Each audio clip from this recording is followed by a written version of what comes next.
Hello folks. Welcome back to my channel.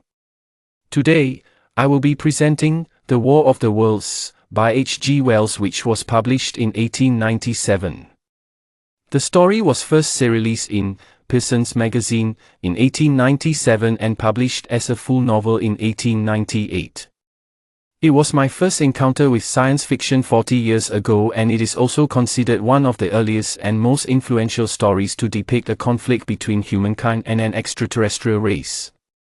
To be frank, I did not know what to make of it when I first encountered the book. The author, H.G. Wells, 1866 to 1946, was a prolific writer whose career spanned over 60 years. He is best remembered for his groundbreaking science fiction novels, which earned him the title, the father of science fiction.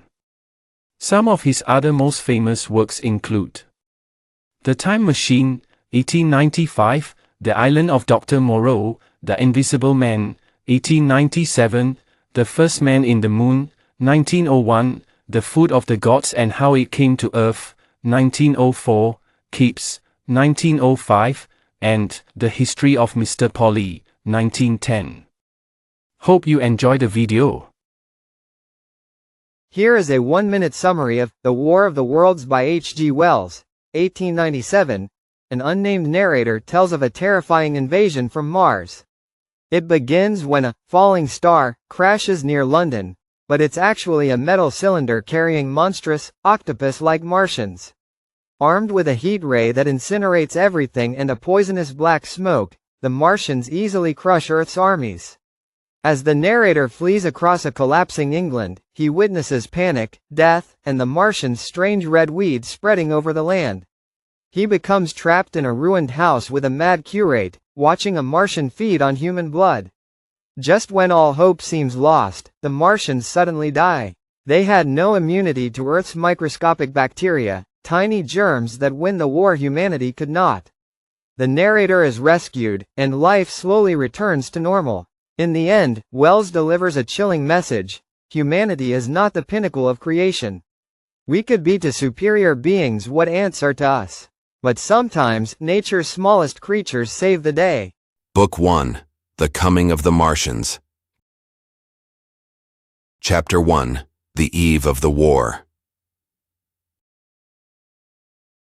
No one would have believed in the last years of the 19th century that this world was being watched keenly and closely by intelligences greater than man's, and yet as mortal as his own, that as men busied themselves about their various concerns, they were scrutinized and studied, perhaps almost as narrowly as a man with a microscope might scrutinize the transient creatures that swarm and multiply in a drop of water. With infinite complacency, men went to and fro over this globe about their little affairs, serene in their assurance of their empire over matter.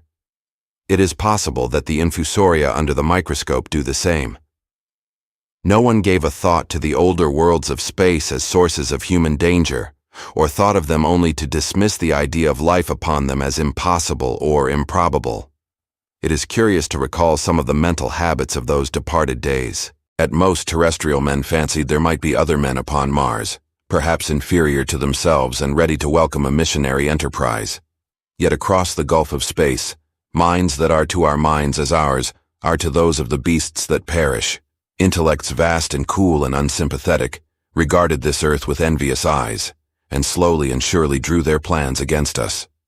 And early in the 20th century came the great disillusionment. The planet Mars, I scarcely need remind the reader, revolves about the sun at a mean distance of 140,000 miles, and the light and heat it receives from the sun is barely half of that received by this world. It must be, if the nebular hypothesis has any truth, older than our world, and long before this earth ceased to be molten, life upon its surface must have begun its course. The fact that it is scarcely 1/7 of the volume of the earth must have accelerated its cooling to the temperature at which life could begin. It has air and water and all that is necessary for the support of animated existence. Yet so vain is man, and so blinded by his vanity, that no writer, up to the very end of the 19th century, expressed any idea that intelligent life might have developed there far, or indeed at all, beyond its earthly level. nor was it generally understood that since Mars is older than our Earth, with scarcely a quarter of the superficial area and remoter from the Sun, it necessarily follows that it is not only more distant from time's beginning, but nearer its end.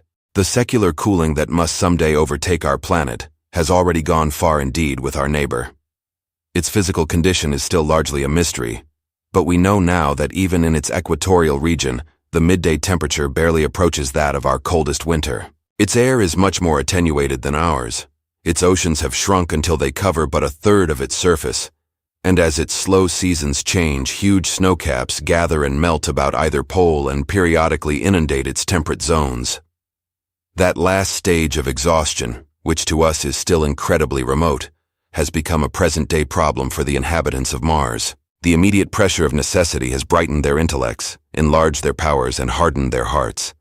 And looking across space with instruments and intelligences such as we have scarcely dreamed of, they see, at its nearest distance only 35,000 of miles sunward of them, a morning star of hope, our own warmer planet, green with vegetation and gray with water, with a cloudy atmosphere eloquent of fertility, with glimpses through its drifting cloud, wisps of broad stretches of populous country and narrow navy-crowded seas. And we men, the creatures who inhabit this earth, must be to them at least as alien and lowly as are the monkeys and lemurs to us. The intellectual side of man already admits that life is an incessant struggle for existence, and it would seem that this too is the belief of the minds upon Mars. Their world is far gone in its cooling, and this world is still crowded with life, but crowded only with what they regard as inferior animals. To carry warfare sunward is, indeed, their only escape from the destruction that, generation after generation, creeps upon them. And before we judge of them too harshly, we must remember what ruthless and utter destruction our own species has wrought, not only upon animals, such as the vanished bison and the dodo, but upon its inferior races. The Tasmanians, in spite of their human likeness, were entirely swept out of existence in a war of extermination waged by European immigrants in the space of 50 years. Are we such apostles of mercy as to complain if the Martians warred in the same spirit? The Martians seem to have calculated their descent with amazing subtlety. Their mathematical learning is evidently far in excess of ours, and to have carried out their preparations with a well-nigh perfect unanimity. Had our instruments permitted it, we might have seen the gathering trouble far back in the 19th century. Men like Schiaparelli watched the red planet. It is odd, by the by, that for countless centuries Mars has been the star of war, but failed to interpret the fluctuating appearances of the markings they mapped so well. All that time the Martians must have been getting ready. During the opposition of 1894, a great light was seen on the illuminated part of the disk, first at the Lick Observatory, then by Perrotin of Nice, and then by other observers. English readers heard of it first in the issue of Nature dated August 2nd. I am inclined to think that this blaze may have been the casting of the huge gun in the vast pit sunk into their planet, from which their shots were fired at us. Peculiar markings, as yet unexplained, were seen near the site of that outbreak during the next two oppositions. The storm burst upon us 6 years ago now. As Mars approached opposition, Lavelle of Java set the wires of the astronomical exchange palpitating with the amazing intelligence of a huge outbreak of incandescent gas upon the planet. It had occurred towards midnight of the 12th, and the spectroscope, to which he had at once resorted, indicated a mass of flaming gas, chiefly hydrogen, moving with an enormous velocity towards this Earth. This jet of fire had become invisible about 12:15. He compared it to a colossal puff of flame suddenly and violently squirted out of the planet, as flaming gases rushed out of a gun. A singularly appropriate phrase it proved. Yet the next day there was nothing of this in the papers except a little note in the Daily Telegraph, and the world went in ignorance of one of the gravest dangers that ever threatened the human race. I might not have heard of the eruption at all had I not met Ogilvy, the well-known astronomer at Ottershaw. He was immensely excited at the news, and in the excess of his feelings, invited me up to take a turn with him that night in a scrutiny of the red planet. In spite of all that has happened since, I still remember that vigil very distinctly. The black and silent observatory, the shadowed lantern throwing a feeble glow upon the floor in the corner, the steady ticking of the clockwork of the telescope, the little slit in the roof, an oblong profundity with the stardust streaked across it. Ogilvy moved about, invisible but audible. Looking through the telescope, one saw a circle of deep blue and the little round planet swimming in the field. It seemed such a little thing, so bright and small and still, faintly marked with transverse stripes and slightly flattened from the perfect round. But so little it was, so silvery warm, a pin's head of light. It was as if it quivered, but really this was the telescope vibrating with the activity of the clockwork that kept the planet in view. As I watched, the planet seemed to grow larger and smaller and to advance and recede. But that was simply that my eye was tired. 40 millions of miles it was from us, more than 40 millions of miles of void. Few people realize the immensity of vacancy in which the dust of the material universe swims. Near it in the field, I remember, were 3 faint points of light, 3 telescopic stars infinitely remote, and all around it was the unfathomable darkness of empty space.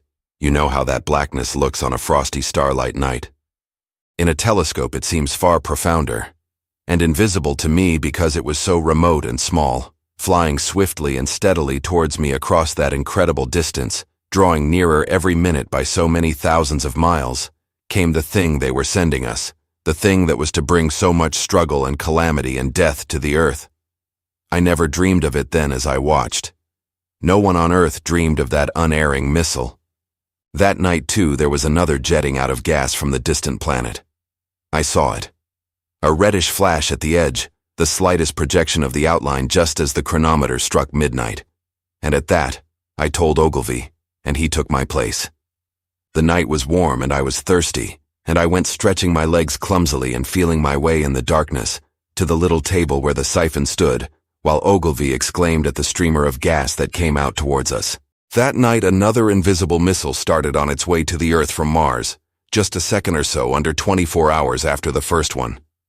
I remember how I sat on the table there in the blackness, with patches of green and crimson swimming before my eyes. I wished I had a light to smoke by, little suspecting the meaning of the minute gleam I had seen, and all that it would presently bring me.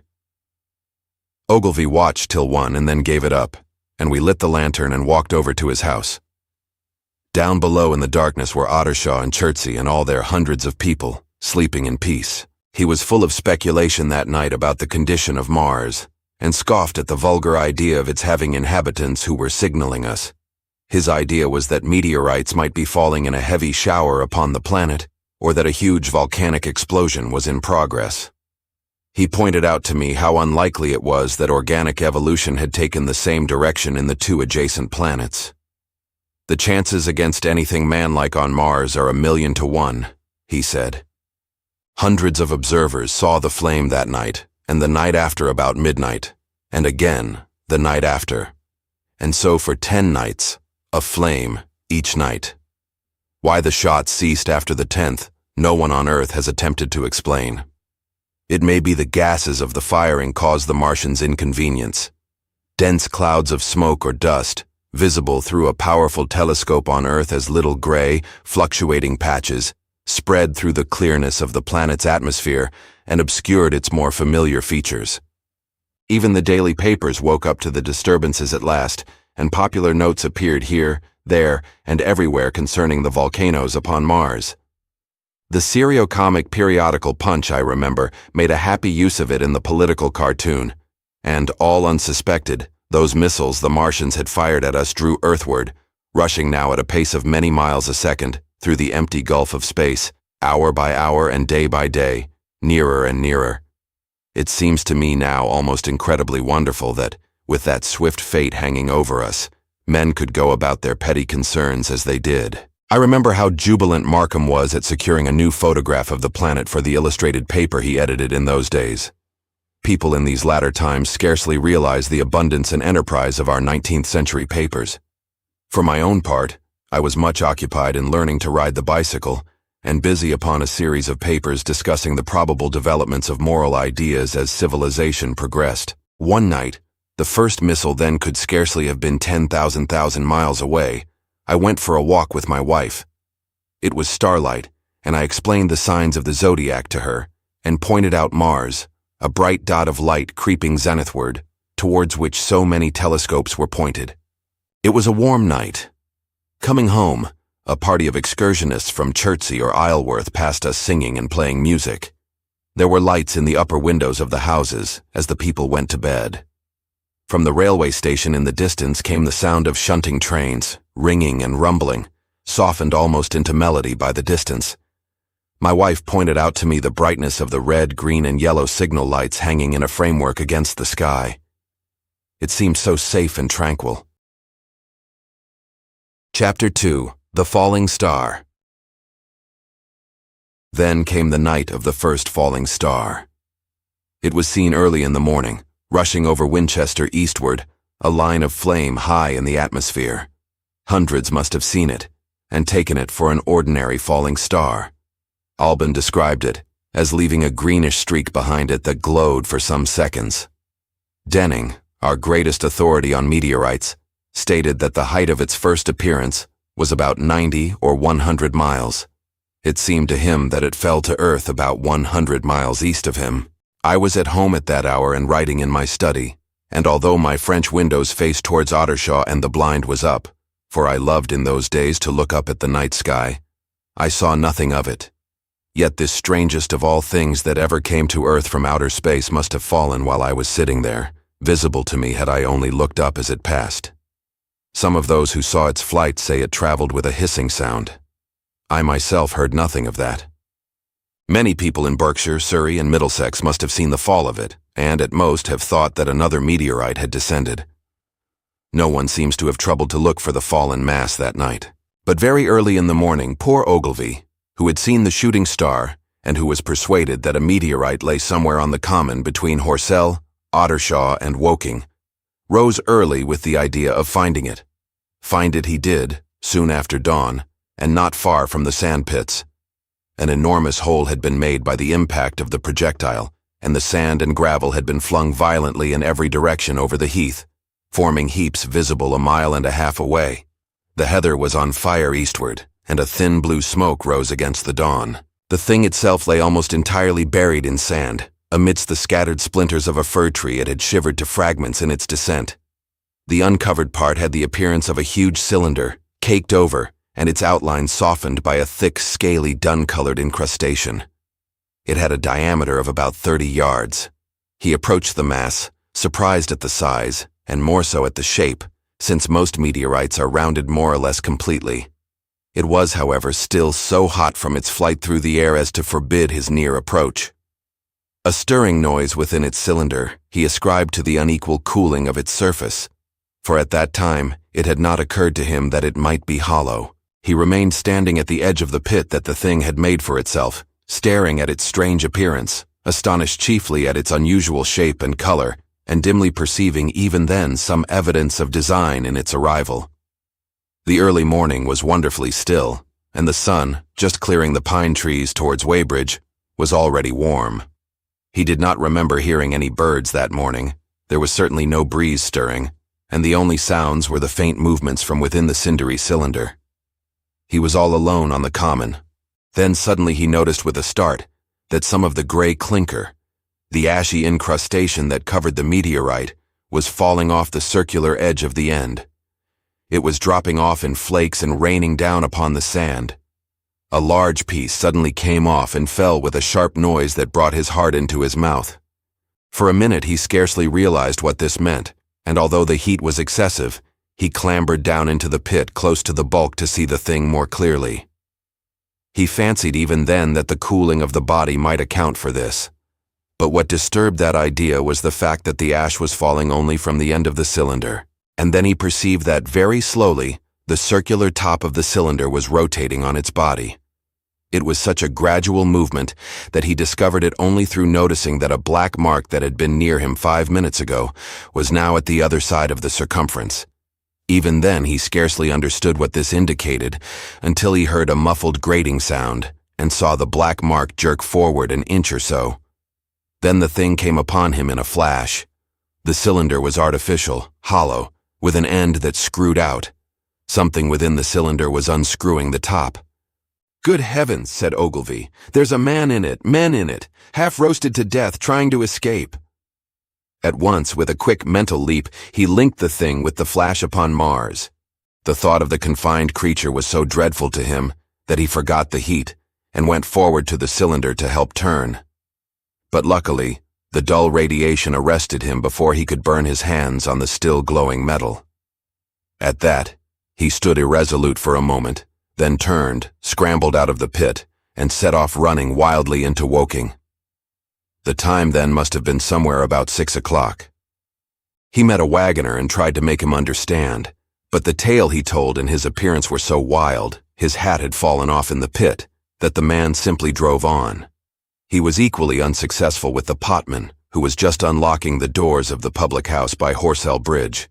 The fellow thought he was a lunatic at large and made an unsuccessful attempt to shut him into the tap room. That sobered him a little, and when he saw Henderson, the London journalist, in his garden, he called over the palings and made himself understood. "Henderson," he called, "you saw that shooting star last night?" "Well," said Henderson, "it's out on HORSELL Common now." "Good Lord," said Henderson. "Fallen meteorite, that's good. But it's something more than a meteorite. It's a cylinder, an artificial cylinder, man, and there's something inside." Henderson stood up with his spade in his hand. "What's that?" he said. He was deaf in one ear. Ogilvy told him all that he had seen. Henderson was a minute or so taking it in. Then he dropped his spade, snatched up his jacket, and came out into the road. The two men hurried back at once to the common, and found the cylinder still lying in the same position. But now the sounds inside had ceased, and a thin circle of bright metal showed between the top and the body of the cylinder. Air was either entering or escaping at the rim with a thin, sizzling sound. They listened, rapped on the scaly, burnt metal with a stick, and meeting with no response, they both concluded the man or men inside must be insensible or dead. Of course, the two were quite unable to do anything. They shouted consolation and promises, and went off back to the town again to get help. One can imagine them, covered with sand, excited and disordered, running up the little street in the bright sunlight, just as the shop folks were taking down their shutters, and people were opening their bedroom windows. Henderson went into the railway station at once, in order to telegraph the news to London. The newspaper articles had prepared men's minds for the reception of the idea. By 8 o'clock, a number of boys and unemployed men had already started for the Common to see the dead men from Mars. That was the form the story took. I heard of it first from my newspaper boy about 8:45 when I went out to get my daily chronicle. I was naturally startled and lost no time in going out and across the Ottershaw Bridge to the sand pits. Chapter 3, on HORSELL Common. I found a little crowd of perhaps 20 people surrounding the huge hole in which the cylinder lay. I have already described the appearance of that colossal bulk embedded in the ground. The turf and gravel about it seemed charred as if by a sudden explosion. No doubt its impact had caused a flash of fire. Henderson and Ogilvy were not there. I think they perceived that nothing was to be done for the present, and had gone away to breakfast at Henderson's house. There were 4 or 5 boys sitting on the edge of the pit, with their feet dangling, and amusing themselves, until I stopped them, by throwing stones at the giant mass. After I had spoken to them about it, they began playing at touch in and out of the group of bystanders. Among these were a couple of cyclists, a jobbing gardener I employed sometimes, a girl carrying a baby, Greg the butcher and his little boy, and 2 or 3 loafers and golf caddies who were accustomed to hang about the railway station. There was very little talking. Few of the common people in England had anything but the vaguest astronomical ideas in those days. Most of them were staring quietly at the big table-like end of the cylinder, which was still as Ogilvy and Henderson had left it. I fancy the popular expectation of a heap of charred corpses was disappointed at this inanimate bulk. Some went away while I was there, and other people came. I clambered into the pit, and fancied I heard a faint movement under my feet. The top had certainly ceased to rotate. It was only when I got thus close to it that the strangeness of this object was at all evident to me. At the first glance, it was really no more exciting than an overturned carriage, or a tree blown across the road. Not so much so, indeed. It looked like a rusty gas float. It required a certain amount of scientific education to perceive that the gray scale of the thing was no common oxide, that the yellowish-white metal that gleamed in the crack between the lid and the cylinder had an unfamiliar hue. extraterrestrial had no meaning for most of the onlookers. At that time it was quite clear in my own mind that the thing had come from the planet Mars, but I judged it improbable that it contained any living creature. I thought the unscrewing might be automatic. In spite of Ogilvy, I still believed that there were men in Mars. My mind ran fancifully on the possibilities of its containing manuscript, on the difficulties in translation that might arise, whether we should find coins and models in it, and so forth. Yet it was a little too large for assurance on this idea. I felt an impatience to see it opened. About 11, as nothing seemed happening, I walked back, full of such thought, to my home in Maybury. But I found it difficult to get to work upon my abstract investigations. In the afternoon, the appearance of the Common had altered very much. The early editions of the evening papers had startled London with enormous headlines. A message received from Mars. Remarkable story from Woking, and so forth. In addition, Ogilvy's wire to the Astronomical Exchange had roused every observatory in the three kingdoms. There were half a dozen flies or more from the Woking station standing in the road by the sand pits, a basket chaise from CHOBHAM, and a rather lordly carriage. Besides that, there was quite a heap of bicycles.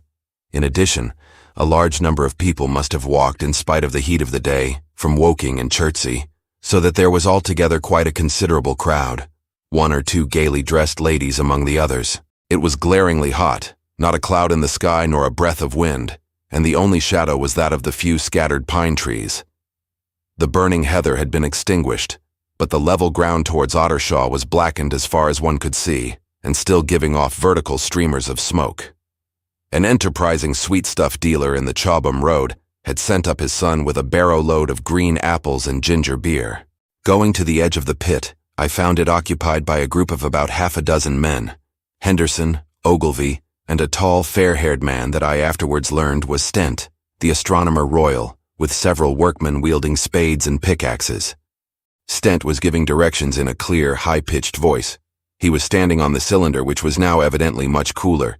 His face was crimson and streaming with perspiration, and something seemed to have irritated him. A large portion of the cylinder had been uncovered, though its lower end was still embedded. As soon as Ogilvy saw me among the staring crowd on the edge of the pit, he called to me to come down, and asked me if I would mind going over to see Lord Hilton, the lord of the manor. The growing crowd, he said, was becoming a serious impediment to their excavations, especially the boys. They wanted a light railing put up and help to keep the people back. He told me that a faint stirring was occasionally still audible within the case, but that the workmen had failed to unscrew the top, as it afforded no grip to them.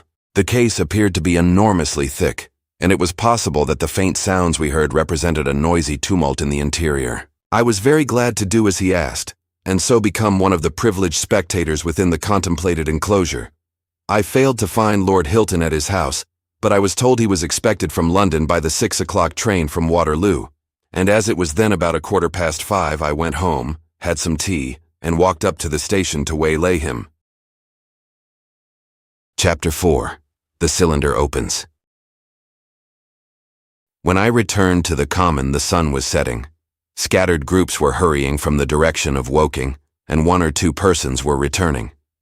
The crowd about the pit had increased, and stood out black against the lemon yellow of the sky, a couple of hundred people perhaps. There were raised voices, and some sort of struggle appeared to be going on about the pit. Strange imaginings passed through my mind. As I drew nearer, I heard Stent's voice. "Keep back! Keep back!" A boy came running towards me. "It's a movin'," he said to me as he passed. "A screwin' and a screwin' out. I don't like it. I'm a-goin' 'ome, I am." I went on to the crowd. There were really, I should think, 200 or 300 people elbowing and jostling one another, the one or two ladies there being by no means the least active. "He's fallen in the pit," cried someone. "Keep back," said several. The crowd swayed a little, and I elbowed my way through. Everyone seemed greatly excited. I heard a peculiar humming sound from the pit. "I say," said Ogilvy, "help keep these idiots back. We don't know what's in the confounded thing, you know." I saw a young man, a shop assistant in Woking I believe he was, standing on the cylinder and trying to scramble out of the hole again. The crowd had pushed him in. The end of the cylinder was being screwed out from within. nearly 2 feet of shining screw projected. Somebody blundered against me, and I narrowly missed being pitched onto the top of the screw. I turned, and as I did so, the screw must have come out, for the lid of the cylinder fell upon the gravel with a ringing concussion. I stuck my elbow into the person behind me and turned my head towards the thing again. For a moment, that circular cavity seemed perfectly black. I had the sunset in my eyes. I think everyone expected to see a man emerge, possibly something a little unlike us terrestrial men, but in all essentials a man. I know I did. But looking, I presently saw something stirring within the shadow. Grayish, billowy movements, one above another, and then 2 luminous discs, like eyes. Then something resembling a little gray snake, about the thickness of a walking stick, coiled up out of the writhing middle and wriggled in the air towards me. And then another. A sudden chill came over me. There was a loud shriek from a woman behind. I half turned, keeping my eyes fixed upon the cylinder still, from which other tentacles were now projecting, and began pushing my way back from the edge of the pit. I saw astonishment giving place to horror on the faces of the people about me. I heard inarticulate exclamations on all sides. There was a general movement backwards. I saw the shopmen struggling still on the edge of the pit.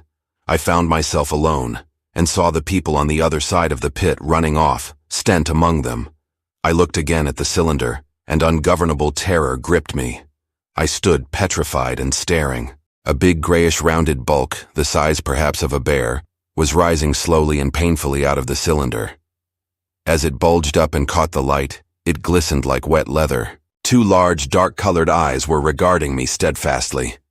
The mass that framed them, the head of the thing, was rounded, and had, one might say, a face. There was a mouth under the eyes, the lipless brim of which quivered and panted, and dropped saliva. The whole creature heaved and pulsated convulsively. A lank tentacular appendage gripped the edge of the cylinder. Another swayed in the air. Those who have never seen a living Martian can scarcely imagine the strange horror of its appearance.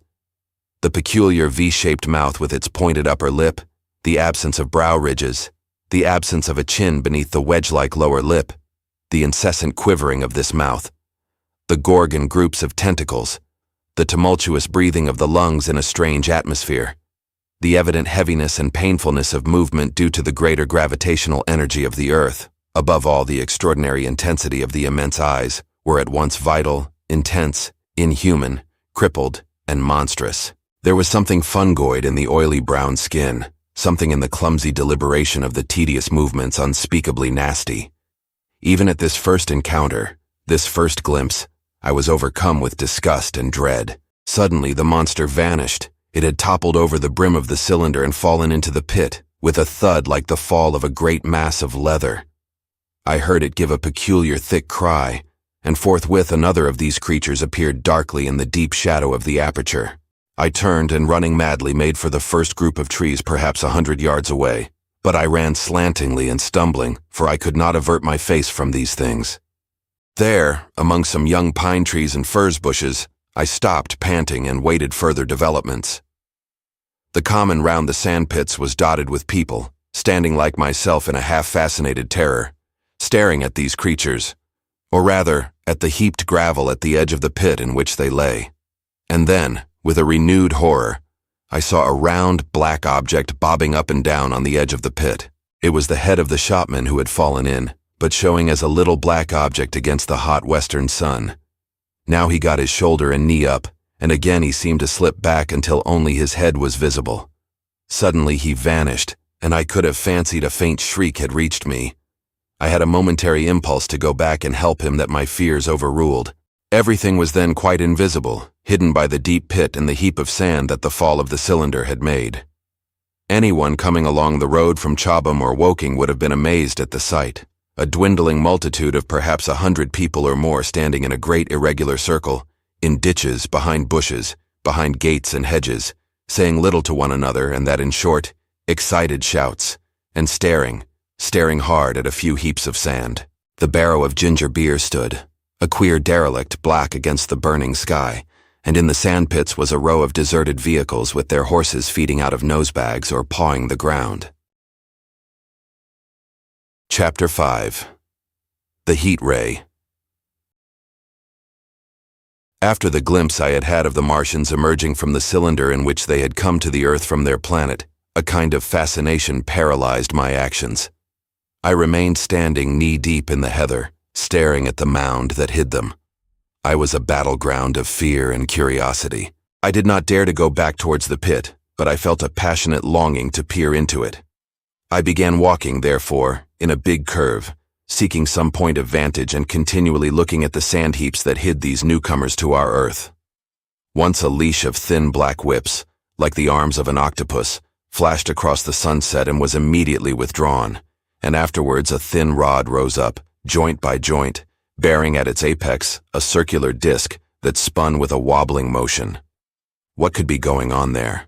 Most of the spectators had gathered in one or two groups, one a little crowd towards Woking, the other a knot of people in the direction of CHOBHAM. Evidently they shared my mental conflict.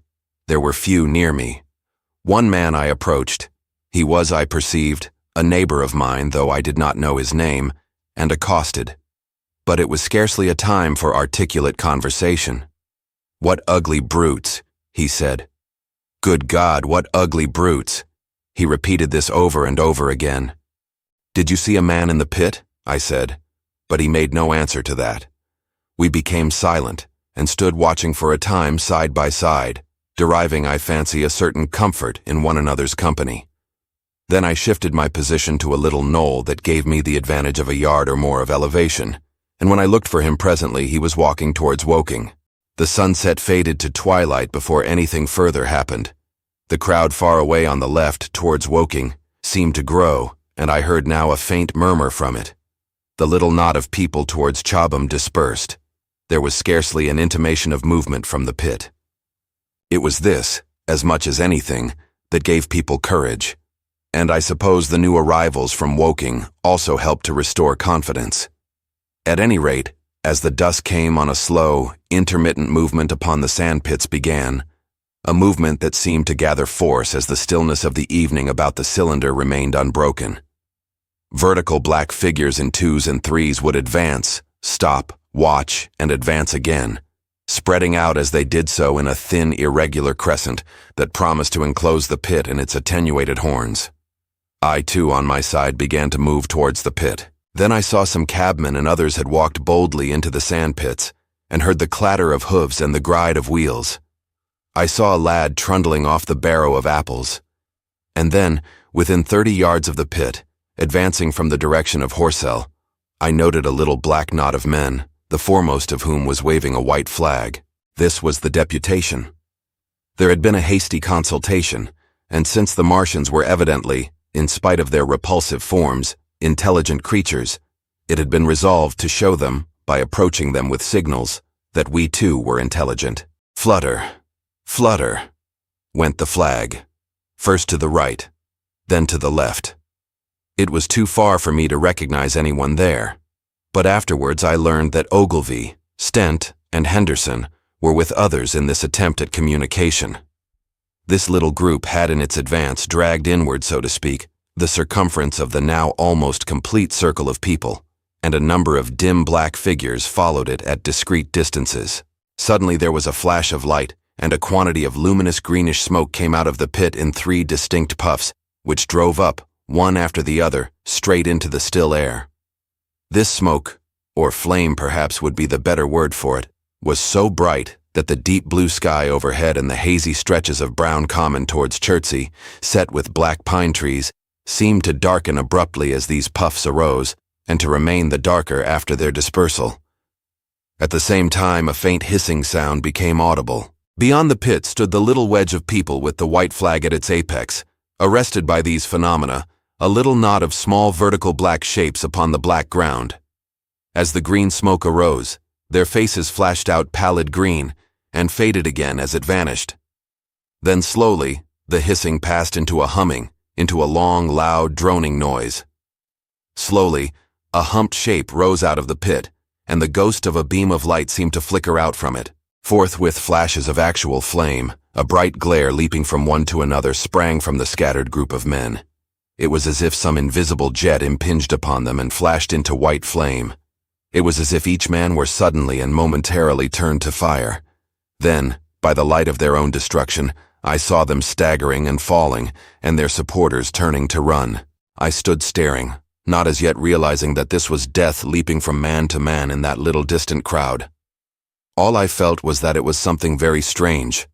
An almost noiseless and blinding flash of light, and a man fell headlong and lay still.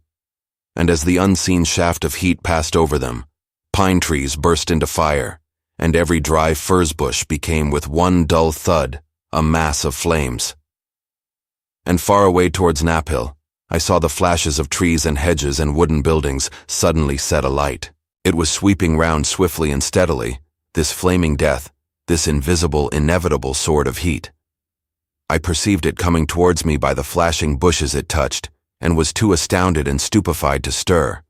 I heard the crackle of fire in the sandpits and the sudden squeal of a horse that was as suddenly stilled. Then, it was as if an invisible yet intensely heated finger were drawn through the heather between me and the Martians, and all along a curving line beyond the sand pits the dark ground smoked and crackled. Something fell with a crash far away to the left, where the road from Woking Station opens out on the common. Forthwith the hissing and humming ceased, and the black dome-like object sank slowly out of sight into the pit. All this had happened with such swiftness that I had stood motionless, dumbfounded and dazzled by the flashes of light. Had that death swept through a full circle, it must inevitably have slain me in my surprise. But it passed and spared me, and left the night about me suddenly dark and unfamiliar. The undulating common seemed now dark almost to blackness, except where its roadways lay gray and pale under the deep blue sky of the early night. It was dark and suddenly void of men. Overhead the stars were mustering, and in the west the sky was still a pale, bright, almost greenish blue.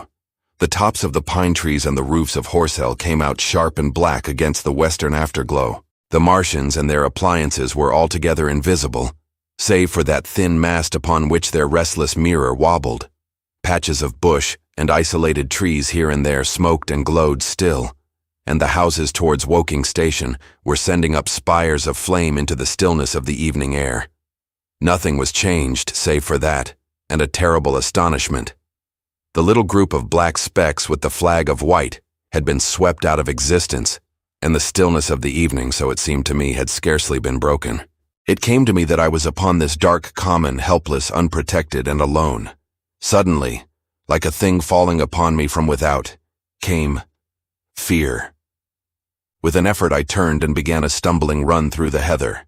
The fear I felt was no rational fear, but a panic terror not only of the Martians, but of the dusk and stillness all about me. Such an extraordinary effect in unmanning me it had that I ran weeping silently as a child might do. Once I had turned, I did not dare to look back. I remember I felt an extraordinary persuasion that I was being played with, that presently, when I was upon the very verge of safety, this mysterious death, as swift as the passage of light, would leap after me from the pit about the cylinder and strike me down. Chapter 6: The Heat Ray in the CHOBHAM Road. It is still a matter of wonder how the Martians are able to slay men so swiftly and so silently. Many think that in some way they are able to generate an intense heat in a chamber of practically absolute non-conductivity.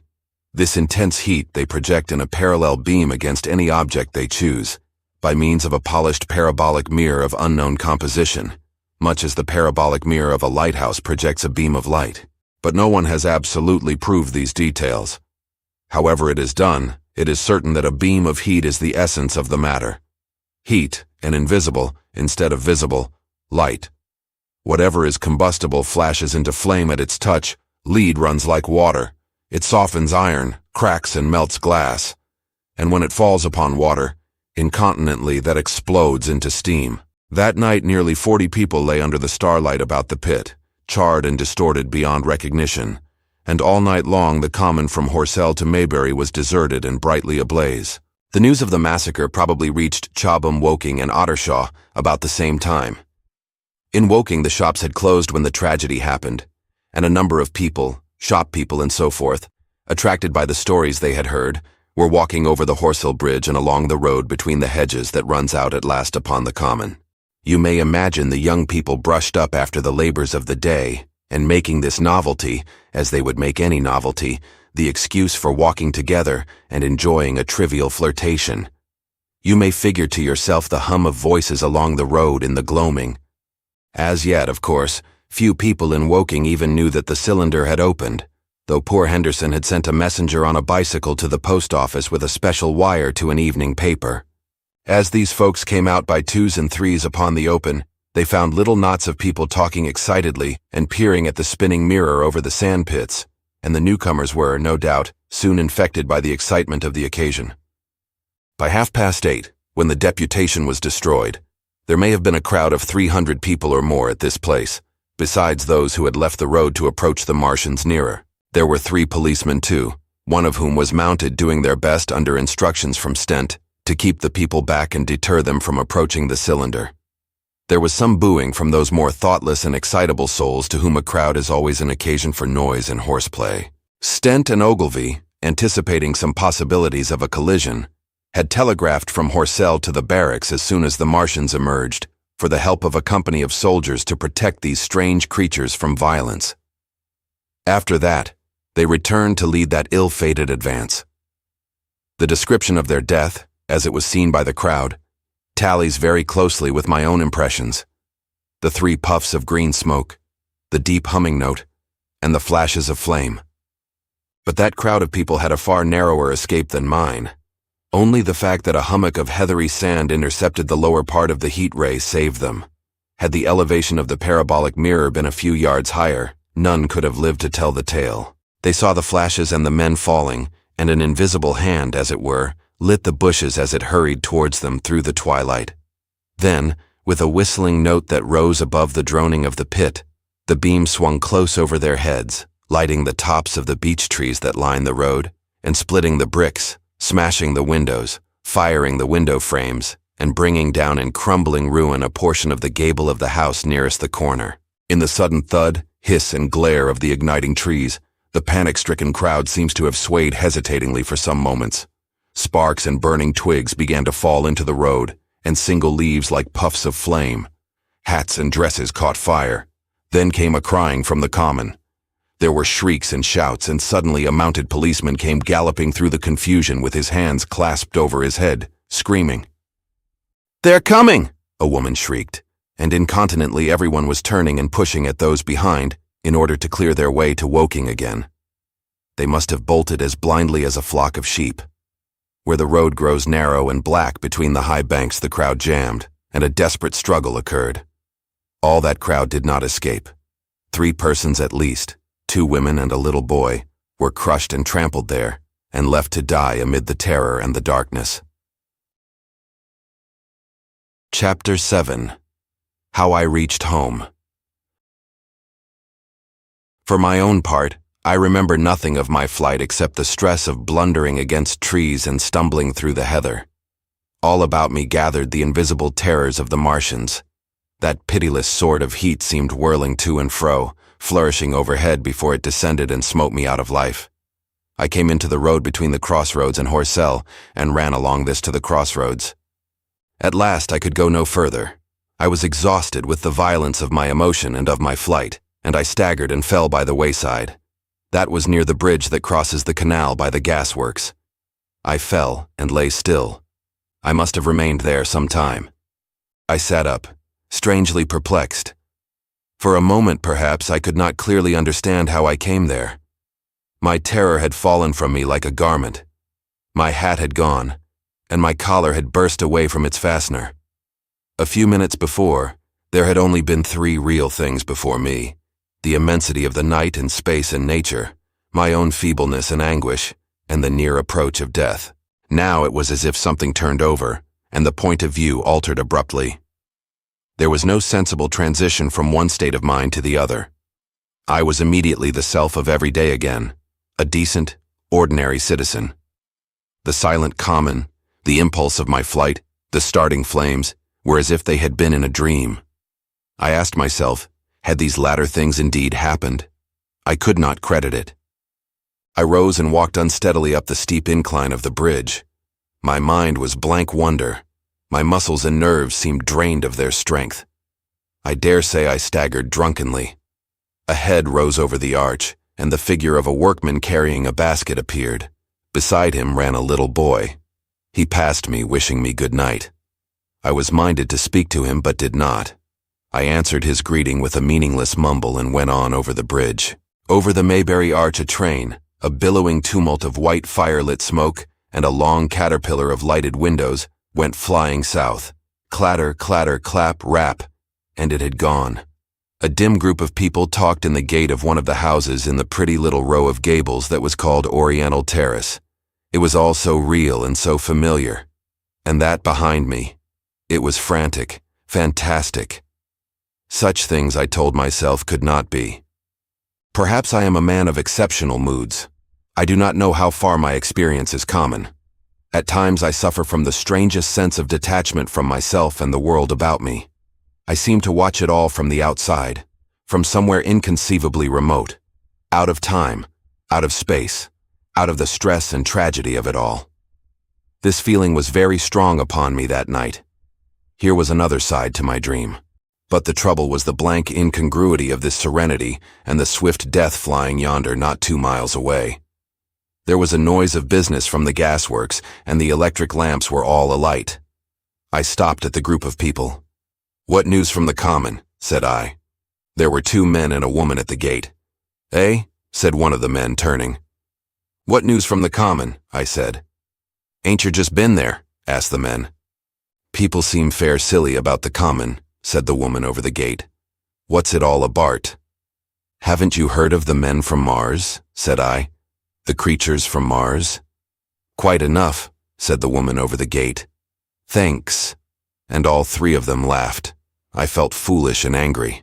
I tried and found I could not tell them what I had seen. They laughed again at my broken sentences. "You'll hear more yet," I said, and went on to my home. I startled my wife at the doorway, so haggard was I.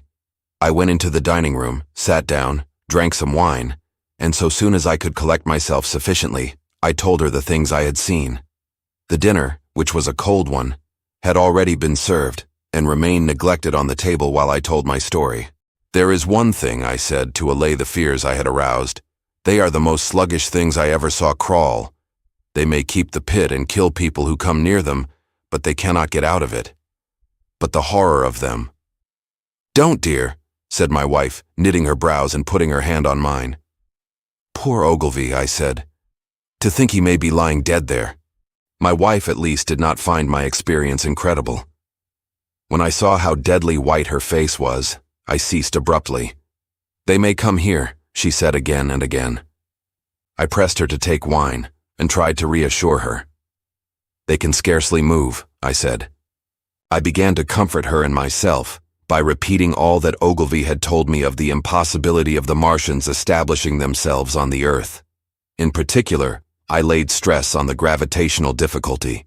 On the surface of the Earth, the force of gravity is 3 times what it is on the surface of Mars. A Martian, therefore, would weigh 3 times more than on Mars, albeit his muscular strength would be the same. His own body would be a cope of lead to him, therefore. That, indeed, was the general opinion. Both the Times and the Daily Telegraph, for instance, insisted on it the next morning, and both overlooked, just as I did, 2 obvious modifying influences. The atmosphere of the Earth, we now know, contains far more oxygen or far less argon, whichever way one likes to put it, than does Mars. The invigorating influences of this excess of oxygen upon the Martians indisputably did much to counterbalance the increased weight of their bodies. And in the second place, we all overlooked the fact that such mechanical intelligence as the Martian possessed was quite able to dispense with muscular exertion at a pinch. But I did not consider these points at the time, and so my reasoning was dead against the chances of the invaders. With wine and food, the confidence of my own table, and the necessity of reassuring my wife, I grew by insensible degrees courageous and secure. "They have done a foolish thing," said I, fingering my wineglass. "They are dangerous because, no doubt, they are mad with terror. Perhaps they expected to find no living things, certainly no intelligent living things. A shell in the pit," said I. "If the worst comes to the worst, we'll kill them all." The intense excitement of the events had no doubt left my perceptive powers in a state of erethism. I remember that dinner table with extraordinary vividness even now. My dear wife's sweet, anxious face peering at me from under the pink lampshade, the white cloth with its silver and glass table furniture. For in those days even philosophical writers had many little luxuries. The crimson-purple wine in my glass are photographically distinct. At the end of it I sat, tempering nuts with a cigarette, regretting Ogilvy's rashness, and denouncing the short-sighted timidity of the Martians. So some respectable dodo in the Mauritius might have lorded it in his nest, and discussed the arrival of that shipful of pitiless sailors in want of animal food. We will peck them to death tomorrow, my dear. I did not know it, but that was the last civilized dinner I was to eat for very many strange and terrible days. Chapter 8. Friday Night. The most extraordinary thing to my mind, of all the strange and wonderful things that happened upon that Friday, was the dovetailing of the commonplace habits of our social order with the first beginnings of the series of events that was to topple that social order headlong. If on Friday night you had taken a pair of compasses and drawn a circle with a radius of 5 miles round the Woking sand pits, I doubt if you would have had one human being outside it, unless it were some relation of Stent, or of the 3 or 4 cyclists or London people lying dead on the common, whose emotions or habits were at all affected by the newcomers. Many people had heard of the cylinder, of course, and talked about it in their leisure, but it certainly did not make the sensation that an ultimatum to Germany would have done. In London that night, poor Henderson's telegram describing the gradual unscrewing of the shot was judged to be a canard, and his evening paper, after wiring for authentication from him and receiving no reply, the man was killed, decided not to print a special edition. Even within the 5-mile circle, the great majority of people were inert.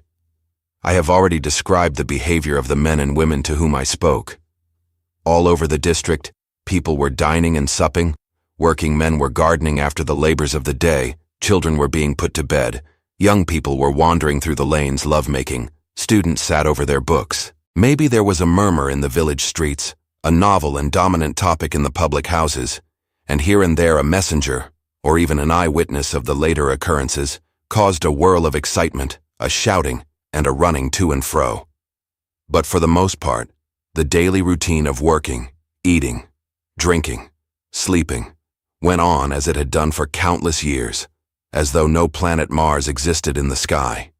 Even at Woking Station and HORSELL and CHOBHAM that was the case. In Woking Junction, until a late hour, trains were stopping and going on, others were shunting on the sidings, passengers were alighting and waiting, and everything was proceeding in the most ordinary way. A boy from the town, trenching on Smith's Monopoly, was selling papers with the afternoon's news. The ringing impact of trucks, the sharp whistle of the engines from the junction, mingled with their shouts of "Men from Mars." Excited men came into the station about 9 o'clock with incredible tidings, and caused no more disturbance than drunkards might have done. People rattling Londonwards peered into the darkness outside the carriage windows, and saw only a rare, flickering, vanishing spark dance up from the direction of HORSELL, a red glow and a thin veil of smoke driving across the stars, and thought that nothing more serious than a heath fire was happening. It was only round the edge of the common that any disturbance was perceptible. There were 6 villas burning on the Woking border. There were lights in all the houses on the common side of the 3 villages, and the people there kept awake till dawn. A curious crowd lingered restlessly, people coming and going, but the crowd remaining, both on the CHOBHAM and HORSELL bridges. 1 or 2 adventurous souls, it was afterwards found, went into the darkness and crawled quite near the Martians. But they never returned, for now and again a light ray, like the beam of a warship's searchlight, swept the common, and the heat ray was ready to follow. Save for such, that big area of common was silent and desolate, and the charred bodies lay about on it all night under the stars, and all the next day. A noise of hammering from the pit was heard by many people, so you have the state of things on Friday night. In the center, sticking into the skin of our old planet Earth like a poisoned dart, was this cylinder. But the poison was scarcely working yet. Around it was a patch of silent common, smoldering in places, and with a few dark, dimly seen objects lying in contorted attitudes here and there. Here and there was a burning bush or tree. Beyond was a fringe of excitement, and farther than that fringe the inflammation had not crept as yet. In the rest of the world the stream of life still flowed as it had flowed for immemorial years. The fever of war that would presently clog vein and artery, deaden nerve and destroy brain, had still to develop. All night long the Martians were hammering and stirring, sleepless, indefatigable, at work upon the machines they were making ready, and ever and again a puff of greenish-white smoke whirled up to the starlit sky. About 11, a company of soldiers came through HORSELL and deployed along the edge of the common to form a cordon. Later, a second company marched through CHOBHAM to deploy on the north side of the common. Several officers from the Inkerman barracks had been on the common earlier in the day, and one Major Eden was reported to be missing. The colonel of the regiment came to the CHOBHAM bridge and was busy questioning the crowd at midnight. The military authorities were certainly alive to the seriousness of the business. About 11, the next morning's papers were able to say, a squadron of hussars, 2 Maxims, and about 400 men of the Cardigan regiment started from Aldershot. A few seconds after midnight, the crowd in the Chertsey Road, Woking, saw a star fall from heaven into the pine woods to the northwest. It had a greenish color and caused a silent brightness like summer lightning. This was the second cylinder. Chapter 9. The Fighting Begins. Saturday lives in my memory as a day of suspense. It was a day of lassitude, too, hot and close, with, I am told, a rapidly fluctuating barometer. I had slept but little, though my wife had succeeded in sleeping, and I rose early. I went into my garden before breakfast and stood listening, but towards the common there was nothing stirring but a lark. The milkman came as usual. I heard the rattle of his chariot and I went round to the side gate to ask the latest news. He told me that during the night the Martians had been surrounded by troops and that guns were expected. Then, a familiar reassuring note, I heard a train running towards Woking. They aren't to be killed, said the milkman, if that can possibly be avoided. I saw my neighbor gardening, chatted with him for a time, and then strolled in to breakfast. It was a most unexceptional morning.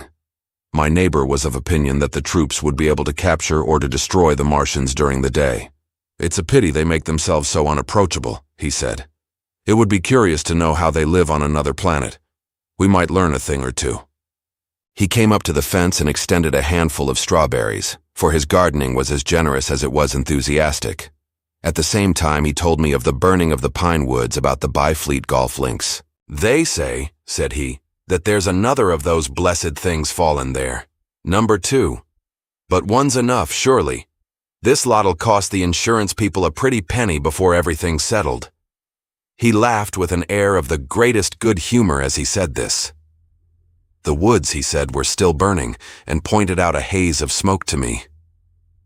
They will be hot underfoot for days, on account of the thick soil of pine needles and turf, he said, and then grew serious over poor Ogilvy. After breakfast, instead of working, I decided to walk down towards the common. Under the railway bridge I found a group of soldiers, sappers I think, men in small round caps, dirty red jackets unbuttoned, and showing their blue shirts, dark trousers, and boots coming to the calf. They told me no one was allowed over the canal, and looking along the road towards the bridge, I saw one of the Cardigan men standing sentinel there. I talked with these soldiers for a time. I told them of my sight of the Martians on the previous evening. None of them had seen the Martians, and they had but the vaguest ideas of them, so that they plied me with questions. They said that they did not know who had authorized the movements of the troops. Their idea was that a dispute had arisen at the Horse Guards. The ordinary sapper is a great deal better educated than the common soldier, and they discussed the peculiar conditions of the possible fight with some acuteness. I described the heat ray to them, and they began to argue among themselves. Crawl up under cover and rush 'em, say I, said one. Get out, said another. What's cover against this here eat? Sticks to cook yer. What we got to do is to go as near as the ground'll let us, and then drive a trench. Blow your trenches. You always want trenches. You ought to have been born a rabbit, Snippy. Ain't they got any necks then? Said a third abruptly, a little contemplative dark man smoking a pipe. I repeated my description. Octopuses, said he. That's what I calls 'em. Talk about fishers of men. Fighters of fish it is this time. "It ain't no murder-killing beasts like that," said the first speaker. "Why not shell the darned things straight off and finish 'em," said the little dark man. "You can't tell what they might do." "Where's your shells?" said the first speaker. "There ain't no time. Do it in a rush, that's my tip, and do it at once." So they discussed it. After a while I left them, and went on to the railway station to get as many morning papers as I could. But I will not weary the reader with a description of that long morning and of the longer afternoon. I did not succeed in getting a glimpse of the common, for even HORSELL and CHOBHAM church towers were in the hands of the military authorities. The soldiers I addressed didn't know anything. The officers were mysterious as well as busy. I found people in the town quite secure again in the presence of the military, and I heard for the first time from Marshall, the tobacconist, that his son was among the dead on the common. The soldiers had made the people on the outskirts of HORSELL lock up and leave their houses. I got back to lunch about 2, very tired for, as I have said, the day was extremely hot and dull, and in order to refresh myself I took a cold bath in the afternoon. About 4:30 I went up to the railway station to get an evening paper, for the morning papers had contained only a very inaccurate description of the killing of Stent, Henderson, Ogilvy, and the others. But there was little I didn't know. The Martians did not show an inch of themselves. They seemed busy in their pit, and there was a sound of hammering and an almost continuous streamer of smoke. Apparently they were busy getting ready for a struggle. "Fresh attempts have been made to signal, but without success," was the stereotyped formula of the papers. A sapper told me it was done by a man in a ditch with a flag on a long pole. The Martians took as much notice of such advances as we should of the lowing of a cow. I must confess the sight of all this armament, all this preparation, greatly excited me. My imagination became belligerent and defeated the invaders in a dozen striking ways. Something of my schoolboy dreams of battle and heroism came back. It hardly seemed a fair fight to me at that time. They seemed very helpless in that pit of theirs. About 3 o'clock, there began the thud of a gun at measured intervals from Chertsey or Addlestone. I learned that the smoldering pine wood into which the second cylinder had fallen was being shelled, in the hope of destroying that object before it opened. It was only about 5, however, that a field gun reached CHOBHAM for use against the first body of Martians. About 6 in the evening, as I sat at tea with my wife in the summer house talking vigorously about the battle that was lowering upon us, I heard a muffled detonation from the common, and immediately after a gust of firing. Close on the heels of that came a violent rattling crash, quite close to us, that shook the ground. And starting out upon the lawn, I saw the tops of the trees about the Oriental College burst into smoky red flame, and the tower of the little church beside it slide down into ruin. The pinnacle of the mosque had vanished, and the roofline of the college itself looked as if a 100-ton gun had been at work upon it. One of our chimneys cracked as if a shot had hit it, flew, and a piece of it came clattering down the tiles and made a heap of broken red fragments upon the flower bed by my study window.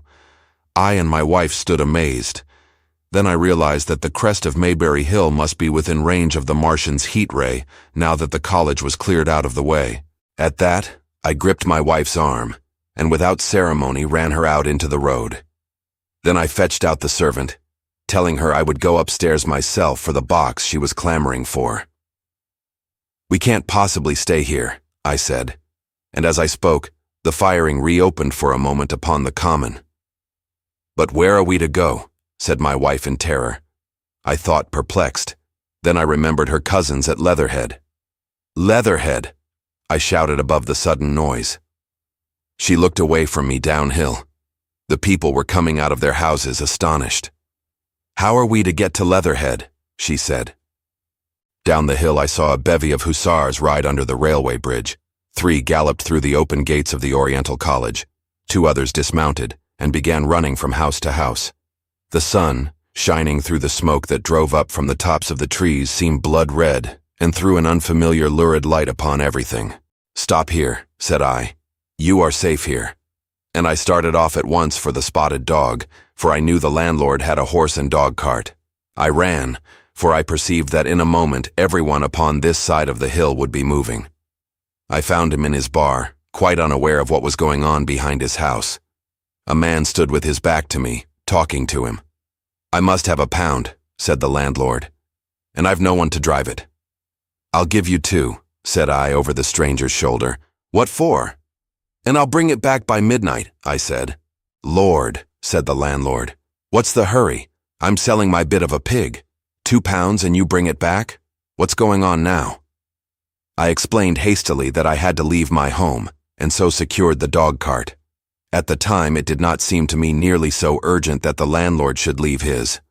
I took care to have the cart there and then, drove it off down the road, and leaving it in charge of my wife and servant, rushed into my house and packed a few valuables, such plate as we had, and so forth. The beech trees below the house were burning while I did this, and the palings up the road glowed red. While I was occupied in this way, one of the dismounted hussars came running up. He was going from house to house, warning people to leave. He was going on as I came out of my front door, lugging my treasures done up in a tablecloth. I shouted after him, "What news?" He turned, stared, bawled something about crawling out in a thing like a dish cover, and ran on to the gate of the house at the crest. A sudden whirl of black smoke driving across the road hid him for a moment. I ran to my neighbor's door and rapped to satisfy myself of what I already knew, that his wife had gone to London with him and had locked up their house. I went in again according to my promise to get my servant's box, lugged it out, clapped it beside her on the tail of the dog cart, and then caught the reins and jumped up into the driver's seat beside my wife. In another moment, we were clear of the smoke and noise and spanking down the opposite slope of Maybury Hill towards Old Woking. In front was a quiet, sunny landscape, a wheat field ahead on either side of the road, and the Maybury Inn with its swinging sign. I saw the doctor's cart ahead of me. At the bottom of the hill, I turned my head to look at the hillside I was leaving. Thick streamers of black smoke shot with threads of red fire were driving up into the still air and throwing dark shadows upon the green treetops eastward. The smoke already extended far away to the east and west, to the Byfleet pine woods eastward, and to Woking on the west. The road was dotted with people running towards us, and very faint now, but very distinct through the hot, quiet air. One heard the whir of a machine gun that was presently stilled, and an intermittent cracking of rifles. Apparently, the Martians were setting fire to everything within range of their heat ray. I am not an expert driver, and I had immediately to turn my attention to the horse. When I looked back again, the second hill had hidden the black smoke. I slashed the horse with the whip and gave him a loose rein until Woking and Send lay between us in that quivering tumult. I overtook and passed the doctor between Woking and Send. Chapter 10. In the Storm. Leatherhead is about 12 miles from Maybury Hill. The scent of hay was in the air through the lush meadows beyond Pierford, and the hedges on either side were sweet and gay with multitudes of dog roses. The heavy firing that had broken out while we were driving down Maybury Hill ceased as abruptly as it began, leaving the evening very peaceful and still. We got to Leatherhead without misadventure about 9 o'clock, and the horse had an hour's rest while I took supper with my cousins and commended my wife to their care. My wife was curiously silent throughout the drive and seemed oppressed with forebodings of evil. I talked to her reassuringly, pointing out that the Martians were tied to the pit by sheer heaviness, and at the utmost could but crawl a little out of it, but she answered only in monosyllables. Had it not been for my promise to the innkeeper, she would, I think, have urged me to stay in Leatherhead that night. Would that I had. Her face, I remember, was very white as we parted. For my own part, I had been feverishly excited all day. Something very like the war fever that occasionally runs through a civilized community had got into my blood, and in my heart, I was not so very sorry that I had to return to Maybury that night. I was even afraid that that last fusillade I had heard might mean the extermination of our invaders from Mars. I can best express my state of mind by saying that I wanted to be in at the death. It was nearly 11 when I started to return. The night was unexpectedly dark. To me, walking out of the lighted passage of my cousin's house, it seemed indeed black, and it was as hot and close as the day. Overhead, the clouds were driving fast, albeit not a breath stirred the shrubs about us. My cousin's man lit both lamps. Happily, I knew the road intimately. My wife stood in the light of the doorway and watched me until I jumped up into the dog cart. Then abruptly she turned and went in, leaving my cousins side by side wishing me good hap. I was a little depressed at first with the contagion of my wife's fears, but very soon my thoughts reverted to the Martians. At that time, I was absolutely in the dark as to the course of the evening's fighting. I did not know even the circumstances that had precipitated the conflict. As I came through Occam, for that was the way I returned and not through Send and Old Woking, I saw along the western horizon a blood-red glow, which as I drew nearer, crept slowly up the sky. The driving clouds of the gathering thunderstorm mingled there with masses of black and red smoke. Ripley Street was deserted, and except for a lighted window or so, the village showed not a sign of life. But I narrowly escaped an accident at the corner of the road to Pierford, where a knot of people stood with their backs to me. They said nothing to me as I passed. I do not know what they knew of the things happening beyond the hill, nor do I know if the silent houses I passed on my way were sleeping securely, or deserted and empty, or harassed and watching against the terror of the night. From Ripley until I came through Pierford, I was in the valley of the Wey, and the red glare was hidden from me. As I ascended the little hill beyond Pierford Church, the glare came into view again, and the trees about me shivered with the first intimation of the storm that was upon me. Then I heard midnight pealing out from Pierford Church behind me, and then came the silhouette of Maybury Hill, with its treetops and roofs black and sharp against the red. Even as I beheld this, a lurid green glare lit the road about me and showed the distant woods towards Addlestone. I felt a tug at the reins. I saw that the driving clouds had been pierced as it were by a thread of green fire, suddenly lighting their confusion and falling into the field to my left. It was the third falling star.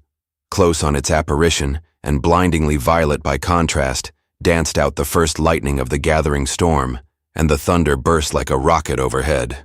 The horse took the bit between his teeth and bolted. A moderate incline runs towards the foot of Maybury Hill, and down this we clattered. Once the lightning had begun, it went on in as rapid a succession of flashes as I have ever seen.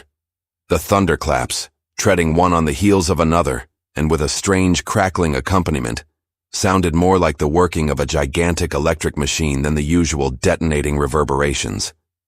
The flickering light was blinding and confusing, and a thin hail smote gustily at my face as I drove down the slope. At first I regarded little but the road before me, and then abruptly my attention was arrested by something that was moving rapidly down the opposite slope of Maybury Hill. At first I took it for the wet roof of a house, but one flash following another showed it to be in swift rolling movement. It was an elusive vision, a moment of bewildering darkness, and then, in a flash like daylight, the red masses of the orphanage near the crest of the hill, the green tops of the pine trees, and this problematical object came out clear and sharp and bright. And this thing I saw? How can I describe it? A monstrous tripod, higher than many houses, striding over the young pine trees and smashing them aside in its career. A walking engine of glittering metal, striding now across the heather. Articulate ropes of steel dangling from it, and the clattering tumult of its passage mingling with the riot of the thunder. A flash, and it came out vividly, heeling over one way with 2 feet in the air, to vanish and reappear almost instantly as it seemed, with the next flash, 100 yards nearer. Can you imagine a milking stool tilted and bowled violently along the ground? That was the impression those instant flashes gave. But instead of a milking stool, imagine it a great body of machinery on a tripod stand. Then suddenly the trees in the pine wood ahead of me were parted, as brittle reeds are parted by a man thrusting through them. They were snapped off and driven headlong, and a second huge tripod appeared, rushing as it seemed headlong towards me, and I was galloping hard to meet it. At the sight of the second monster, my nerve went altogether. Not stopping to look again, I wrenched the horse's head hard round to the right, and in another moment the dog cart had heeled over upon the horse.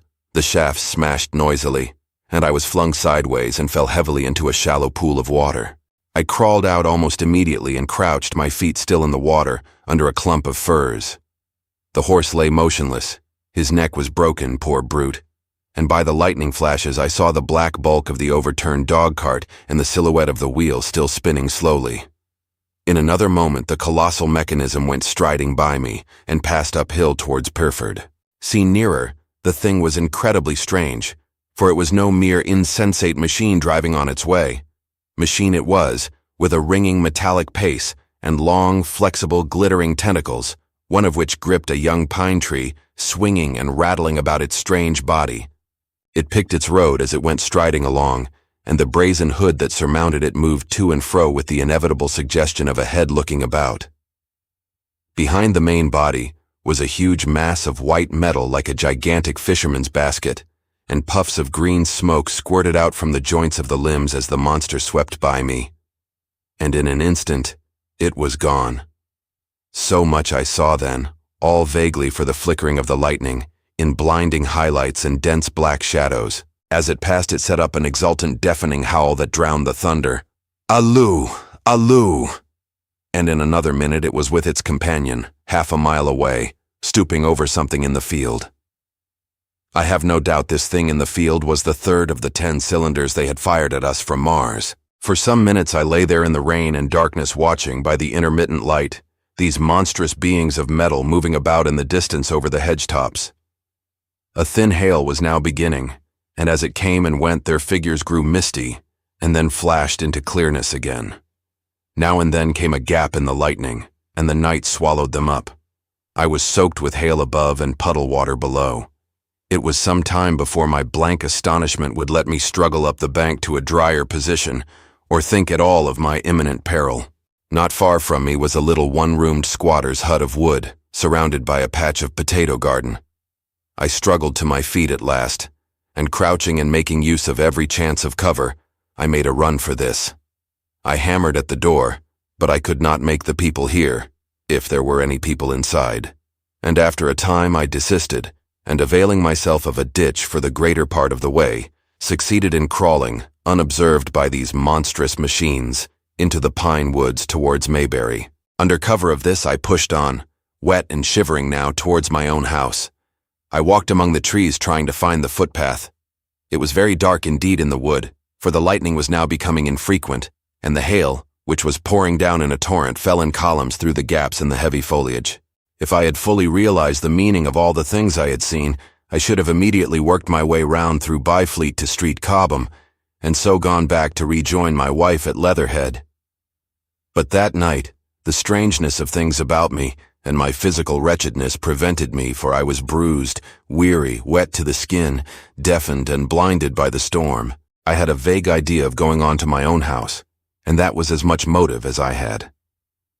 I staggered through the trees, fell into a ditch, and bruised my knees against a plank, and finally splashed out into the lane that ran down from the College Arms. I say splashed, for the storm water was sweeping the sand down the hill in a muddy torrent. There in the darkness a man blundered into me and sent me reeling back. He gave a cry of terror, sprang sideways and rushed on before I could gather my wits sufficiently to speak to him. So heavy was the stress of the storm just at this place that I had the hardest task to win my way up the hill. I went close up to the fence on the left and worked my way along its palings. Near the top I stumbled upon something soft, and by a flash of lightning saw between my feet a heap of black broadcloth and a pair of boots. Before I could distinguish clearly how the man lay, the flicker of light had passed. I stood over him waiting for the next flash. When it came, I saw that he was a sturdy man, cheaply but not shabbily dressed. His head was bent under his body, and he lay crumpled up close to the fence, as though he had been flung violently against it. Overcoming the repugnance natural to one who had never before touched a dead body, I stooped and turned him over to feel for his heart. He was quite dead. Apparently his neck had been broken. The lightning flashed for a third time, and his face leaped upon me. I sprang to my feet. It was the landlord of the Spotted Dog, whose conveyance I had taken. I stepped over him gingerly and pushed on up the hill. I made my way by the police station and the College Arms towards my own house. Nothing was burning on the hillside, though from the common there still came a red glare and a rolling tumult of ruddy smoke beating up against the drenching hail. So far as I could see by the flashes, the houses about me were mostly uninjured. By the College Arms, a dark heap lay in the road. Down the road towards Mayberry Bridge there were voices and the sound of feet, but I had not the courage to shout or to go to them. I let myself in with my latchkey, closed, locked and bolted the door, staggered to the foot of the staircase and sat down. My imagination was full of those striding metallic monsters and of the dead body smashed against the fence. I crouched at the foot of the staircase with my back to the wall, shivering violently. Chapter 11. At the Window. I have already said that my storms of emotion have a trick of exhausting themselves. After a time I discovered that I was cold and wet, and with little pools of water about me on the stair carpet. I got up almost mechanically, went into the dining room and drank some whiskey, and then I was moved to change my clothes. After I had done that, I went upstairs to my study, but why I did so I do not know. The window of my study looks over the trees and the railway towards HORSELL Common. In the hurry of our departure, this window had been left open. The passage was dark, and by contrast with the picture the window frame enclosed, the side of the room seemed impenetrably dark. I stopped short in the doorway. The thunderstorm had passed. The towers of the Oriental College and the pine trees about it had gone and very far away, lit by a vivid red glare. The common about the sandpits was visible. Across the light, huge black shapes, grotesque and strange, moved busily to and fro. It seemed indeed as if the whole country in that direction was on fire, a broad hillside set with minute tongues of flame, swaying and writhing with the gusts of the dying storm, and throwing a red reflection upon the cloud scud above. Every now and then, a haze of smoke from some nearer conflagration drove across the window and hid the Martian shapes. I could not see what they were doing, nor the clear form of them, nor recognize the black objects they were busied upon. Neither could I see the nearer fire, though the reflections of it danced on the wall and ceiling of the study.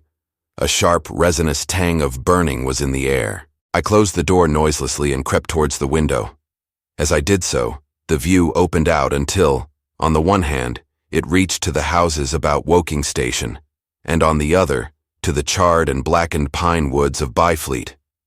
There was a light down below the hill, on the railway near the arch, and several of the houses along the Maybury Road and the streets near the station were glowing ruins. The light upon the railway puzzled me at first. There were a black heap and a vivid glare, and to the right of that a row of yellow oblongs. Then I perceived this was a wrecked train, the forepart smashed and on fire, the hinder carriages still upon the rails. Between these three main centers of light, the houses, the train, and the burning county towards CHOBHAM, stretched irregular patches of dark country, broken here and there by intervals of dimly glowing and smoking ground. It was the strangest spectacle, that black expanse set with fire. It reminded me, more than anything else, of the potteries at night. At first I could distinguish no people at all, though I peered intently for them.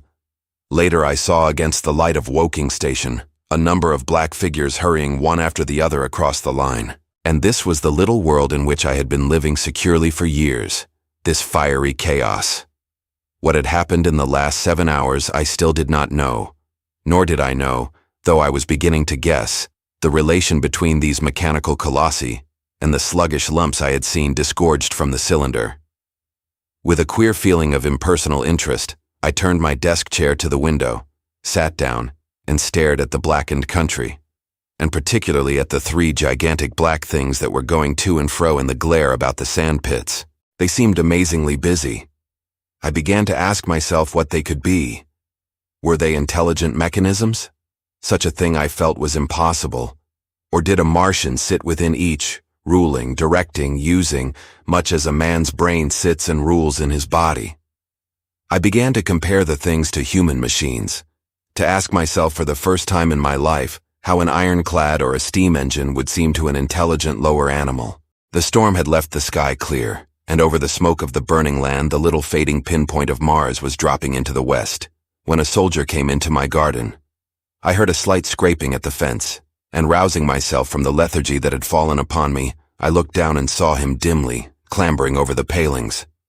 At the sight of another human being my torpor passed, and I leaned out of the window eagerly. "Hist," said I in a whisper. He stopped astride of the fence in doubt. Then he came over and across the lawn to the corner of the house. He bent down and stepped softly. "Who's there?" he said, also whispering, standing under the window and peering up. "Where are you going?" I asked. "God knows. Are you trying to hide?" "That's it." "Come into the house," I said. I went down, unfastened the door, and let him in, and locked the door again. I could not see his face. He was hatless, and his coat was unbuttoned. "My God," he said as I drew him in. "What has happened?" I asked. "What hasn't?" In the obscurity, I could see he made a gesture of despair. "They wiped us out. Simply wiped us out," he repeated again and again. He followed me, almost mechanically, into the dining room. "Take some whiskey," I said, pouring out a stiff dose. He drank it. Then abruptly, he sat down before the table, put his head on his arms, and began to sob and weep like a little boy, in a perfect passion of emotion, while I, with a curious forgetfulness of my own recent despair, stood beside him, wondering. It was a long time before he could steady his nerves to answer my questions, and then he answered perplexingly and brokenly. He was a driver in the artillery, and had only come into action about 7. At that time, firing was going on across the common, and it was said the first party of Martians were crawling slowly towards their second cylinder, under cover of a metal shield. Later, this shield staggered up on tripod legs and became the first of the fighting machines I had seen. The gun he drove had been unlimbered near HORSELL in order to command the sandpits, and its arrival it was that had precipitated the action. As the limber gunners went to the rear, his horse trod in a rabbit hole and came down, throwing him into a depression of the ground. At the same moment, the gun exploded behind him, the ammunition blew up, there was fire all about him, and he found himself lying under a heap of charred dead men and dead horses. "I lay still," he said, "scared out of my wits, with the forequarter of a horse atop of me. We'd been wiped out. And the smell. Good God, like burnt meat. I was hurt across the back by the fall of the horse, and there I had to lie until I felt better. Just like parade it had been a minute before, then stumble, bang, swish. Wiped out," he said. He had hid under the dead horse for a long time, peeping out furtively across the common. The Cardigan men had tried a rush, in skirmishing order, at the pit, simply to be swept out of existence. Then, the monster had risen to its feet, and had begun to walk leisurely to and fro across the common among the few fugitives, with its head-like hood turning about exactly like the head of a cowled human being. A kind of arm carried a complicated metallic case, about which green flashes scintillated, and out of the funnel of this there smoked the heat ray. In a few minutes there was, so far as the soldier could see, not a living thing left upon the common, and every bush and tree upon it that was not already a blackened skeleton was burning. The hussars had been on the road beyond the curvature of the ground, and he saw nothing of them. He heard the Maxims rattle for a time and then become still. The giant saved Woking station and its cluster of houses until the last. Then in a moment the heat ray was brought to bear, and the town became a heap of fiery ruins. Then the thing shut off the heat ray, and turning its back upon the artillerymen, began to waddle away towards the smoldering pine woods that sheltered the second cylinder. As it did so, a second glittering titan built itself up out of the pit. The second monster followed the first, and at that the artilleryman began to crawl very cautiously across the hot heather ash towards HORSELL. He managed to get alive into the ditch by the side of the road, and so escaped to Woking. There his story became ejaculatory. The place was impassable. It seems there were a few people alive there, frantic for the most part, and many burned and scalded. He was turned aside by the fire, and hid among some almost scorching heaps of broken wall as one of the Martian giants returned. He saw this one pursue a man, catch him up in one of its steely tentacles, and knock his head against the trunk of a pine tree. At last, after nightfall, the artilleryman made a rush for it and got over the railway embankment. Since then, he had been skulking along towards Maybury, in the hope of getting out of danger Londonward. People were hiding in trenches and cellars, and many of the survivors had made off towards Woking village and Send. He had been consumed with thirst until he found one of the water mains near the railway arch smashed, and the water bubbling out like a spring upon the road. That was the story I got from him, bit by bit. He grew calmer telling me and trying to make me see the things he had seen. He had eaten no food since midday, he told me early in his narrative, and I found some mutton and bread in the pantry and brought it into the room. We lit no lamp for fear of attracting the Martians, and ever and again our hands would touch upon bread or meat. As he talked, things about us came darkly out of the darkness, and the trampled bushes and broken rose trees outside the window grew distinct. It would seem that a number of men or animals had rushed across the lawn. I began to see his face, blackened and haggard, as no doubt mine was also. When we had finished eating, we went softly upstairs to my study, and I looked again out of the open window. In one night the valley had become a valley of ashes. The fires had dwindled now. Where flames had been there were now streamers of smoke, but the countless ruins of shattered and gutted houses and blasted and blackened trees that the night had hidden stood out now gaunt and terrible in the pitiless light of dawn. Yet here and there some object had had the luck to escape. A white railway signal here, the end of a greenhouse there, white and fresh amid the wreckage.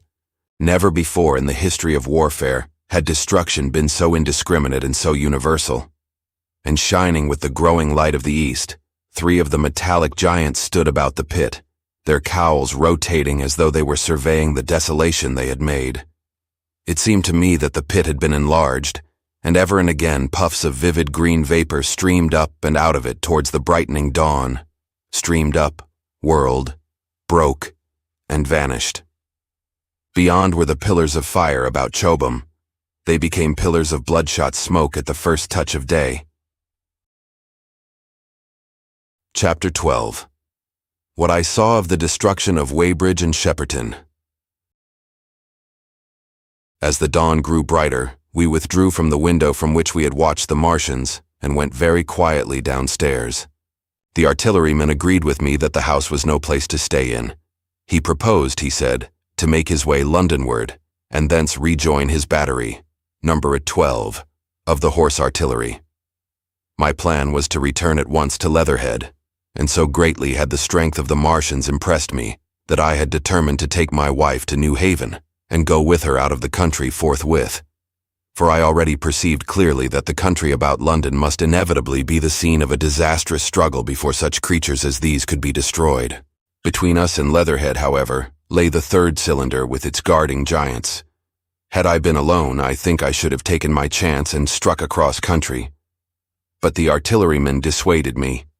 It's no kindness to the right sort of wife, he said, to make her a widow. And in the end I agreed to go with him, under cover of the woods, northward as far as Street Cobham before I parted with him. Thence I would make a big detour by Epsom to reach Leatherhead. I should have started at once, but my companion had been in active service and he knew better than that. He made me ransack the house for a flask, which he filled with whiskey, and we lined every available pocket with packets of biscuits and slices of meat. Then we crept out of the house and ran as quickly as we could down the ill-made road by which I had come overnight. The houses seemed deserted. In the road lay a group of 3 charred bodies close together, struck dead by the heat ray. And here and there were things that people had dropped: a clock, a slipper, a silver spoon, and the like poor valuables. At the corner turning up towards the post office, a little cart, filled with boxes and furniture, and horseless, heeled over on a broken wheel. A cash box had been hastily smashed open and thrown under the debris. Except the lodge at the orphanage, which was still on fire, none of the houses had suffered very greatly here. The heat ray had shaved the chimney tops and passed. Yet save ourselves, there did not seem to be a living soul on Maybury Hill. The majority of the inhabitants had escaped, I suppose, by way of the old Woking road, the road I had taken when I drove to Leatherhead, or they had hidden. We went down the lane by the body of the man in black, sodden now from the overnight hail, and broke into the woods at the foot of the hill. We pushed through these toward the railway without meeting a soul. The woods across the line were but the scarred and blackened ruins of woods. For the most part the trees had fallen, but a certain proportion still stood, dismal gray stems with dark brown foliage instead of green. On our side the fire had done no more than scorch the nearer trees.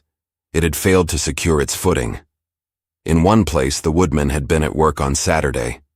Trees, felled and freshly trimmed, lay in a clearing, with heaps of sawdust by the sawing machine and its engine. Hard by was a temporary hut, deserted. There was not a breath of wind this morning, and everything was strangely still. Even the birds were hushed, and as we hurried along I and the artilleryman talked in whispers and looked now and again over our shoulders. Once or twice we stopped to listen. After a time we drew near the road, And as we did so, we heard the clatter of hooves and saw through the tree stems 3 cavalry soldiers riding slowly towards Woking. We hailed them, and they halted while we hurried towards them. It was a lieutenant and a couple of privates of the 8th Hussars, with a stand like a theodolite, which the artilleryman told me was a heliograph. "You are the first men I've seen coming this way this morning," said the lieutenant. "What's brewing?" His voice and face were eager. The men behind him stared curiously. The artilleryman jumped down the bank into the road and saluted. "Gun destroyed last night, sir. Have been hiding. Trying to rejoin battery, sir. You'll come in sight of the Martians, I expect, about half a mile along this road." "What the dickens are they like?" asked the lieutenant. "Giants in armor, sir. 100 feet high. 3 legs and a body like aluminium, with a mighty great head and a hood, sir." "Get out," said the lieutenant. "What confounded nonsense." "You'll see, sir. They carry a kind of box, sir, that shoots fire and strikes you dead." "What do you mean, a gun?" "No, sir." And the artilleryman began a vivid account of the heat ray. Halfway through, the lieutenant interrupted him and looked up at me. I was still standing on the bank by the side of the road. "It's perfectly true," I said. "Well," said the lieutenant, "I suppose it's my business to see it too. Look here," to the artilleryman. "We're detailed here clearing people out of their houses. You'd better go along and report yourself to Brigadier General Marvin, and tell him all you know. He's at Weybridge. Know the way?" "I do," I said, and he turned his horse southward again. "Half a mile, you say?" said he. "At most," I answered, and pointed over the treetops southward. He thanked me and rode on, and we saw them no more. Farther along we came upon a group of 3 women and 2 children in the road, busy clearing out a laborer's cottage. They had got hold of a little hand truck, and were piling it up with unclean-looking bundles and shabby furniture.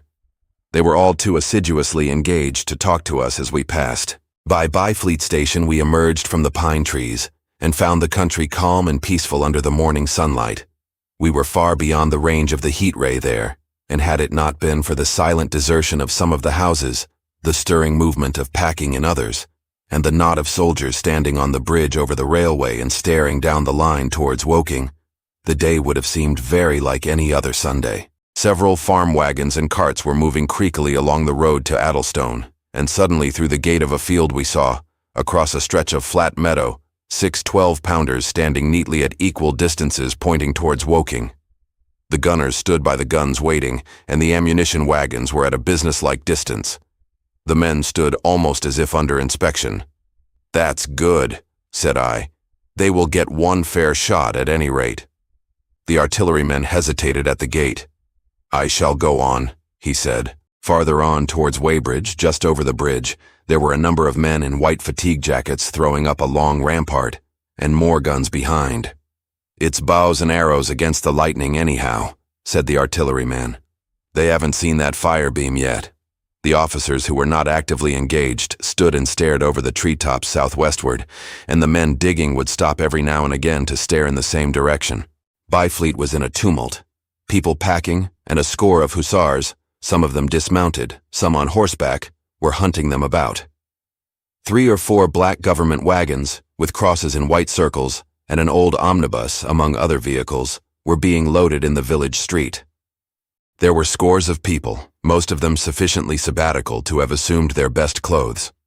The soldiers were having the greatest difficulty in making them realize the gravity of their position. We saw one shriveled old fellow with a huge box and a score or more of flower pots containing orchids, angrily expostulating with the corporal who would leave them behind. I stopped and gripped his arm. "Do you know what's over there?" I said, pointing at the pine tops that hid the Martians. "Eh?" said he, turning. I was explaining these as valuable. "Death!" I shouted. "Death is coming! Death!" And leaving him to digest that if he could, I hurried on after the artilleryman. At the corner, I looked back. The soldier had left him, and he was still standing by his box, with the pots of orchids on the lid of it, and staring vaguely over the trees. No one in Weybridge could tell us where the headquarters were established. The whole place was in such confusion as I had never seen in any town before. Carts, carriages everywhere, the most astonishing miscellany of conveyances and horseflesh, The respectable inhabitants of the place, men in golf and boating costumes, wives prettily dressed, were packing, riverside loafers energetically helping, children excited, and for the most part, highly delighted at this astonishing variation of their Sunday experiences. In the midst of it all, the worthy vicar was very pluckily holding an early celebration, and his bell was jangling out above the excitement. I and the artilleryman, seated on the step of the drinking fountain, made a very passable meal upon what we had brought with us. Patrols of soldiers, here no longer hussars, but grenadiers in white, were warning people to move now or to take refuge in their cellars as soon as the firing began.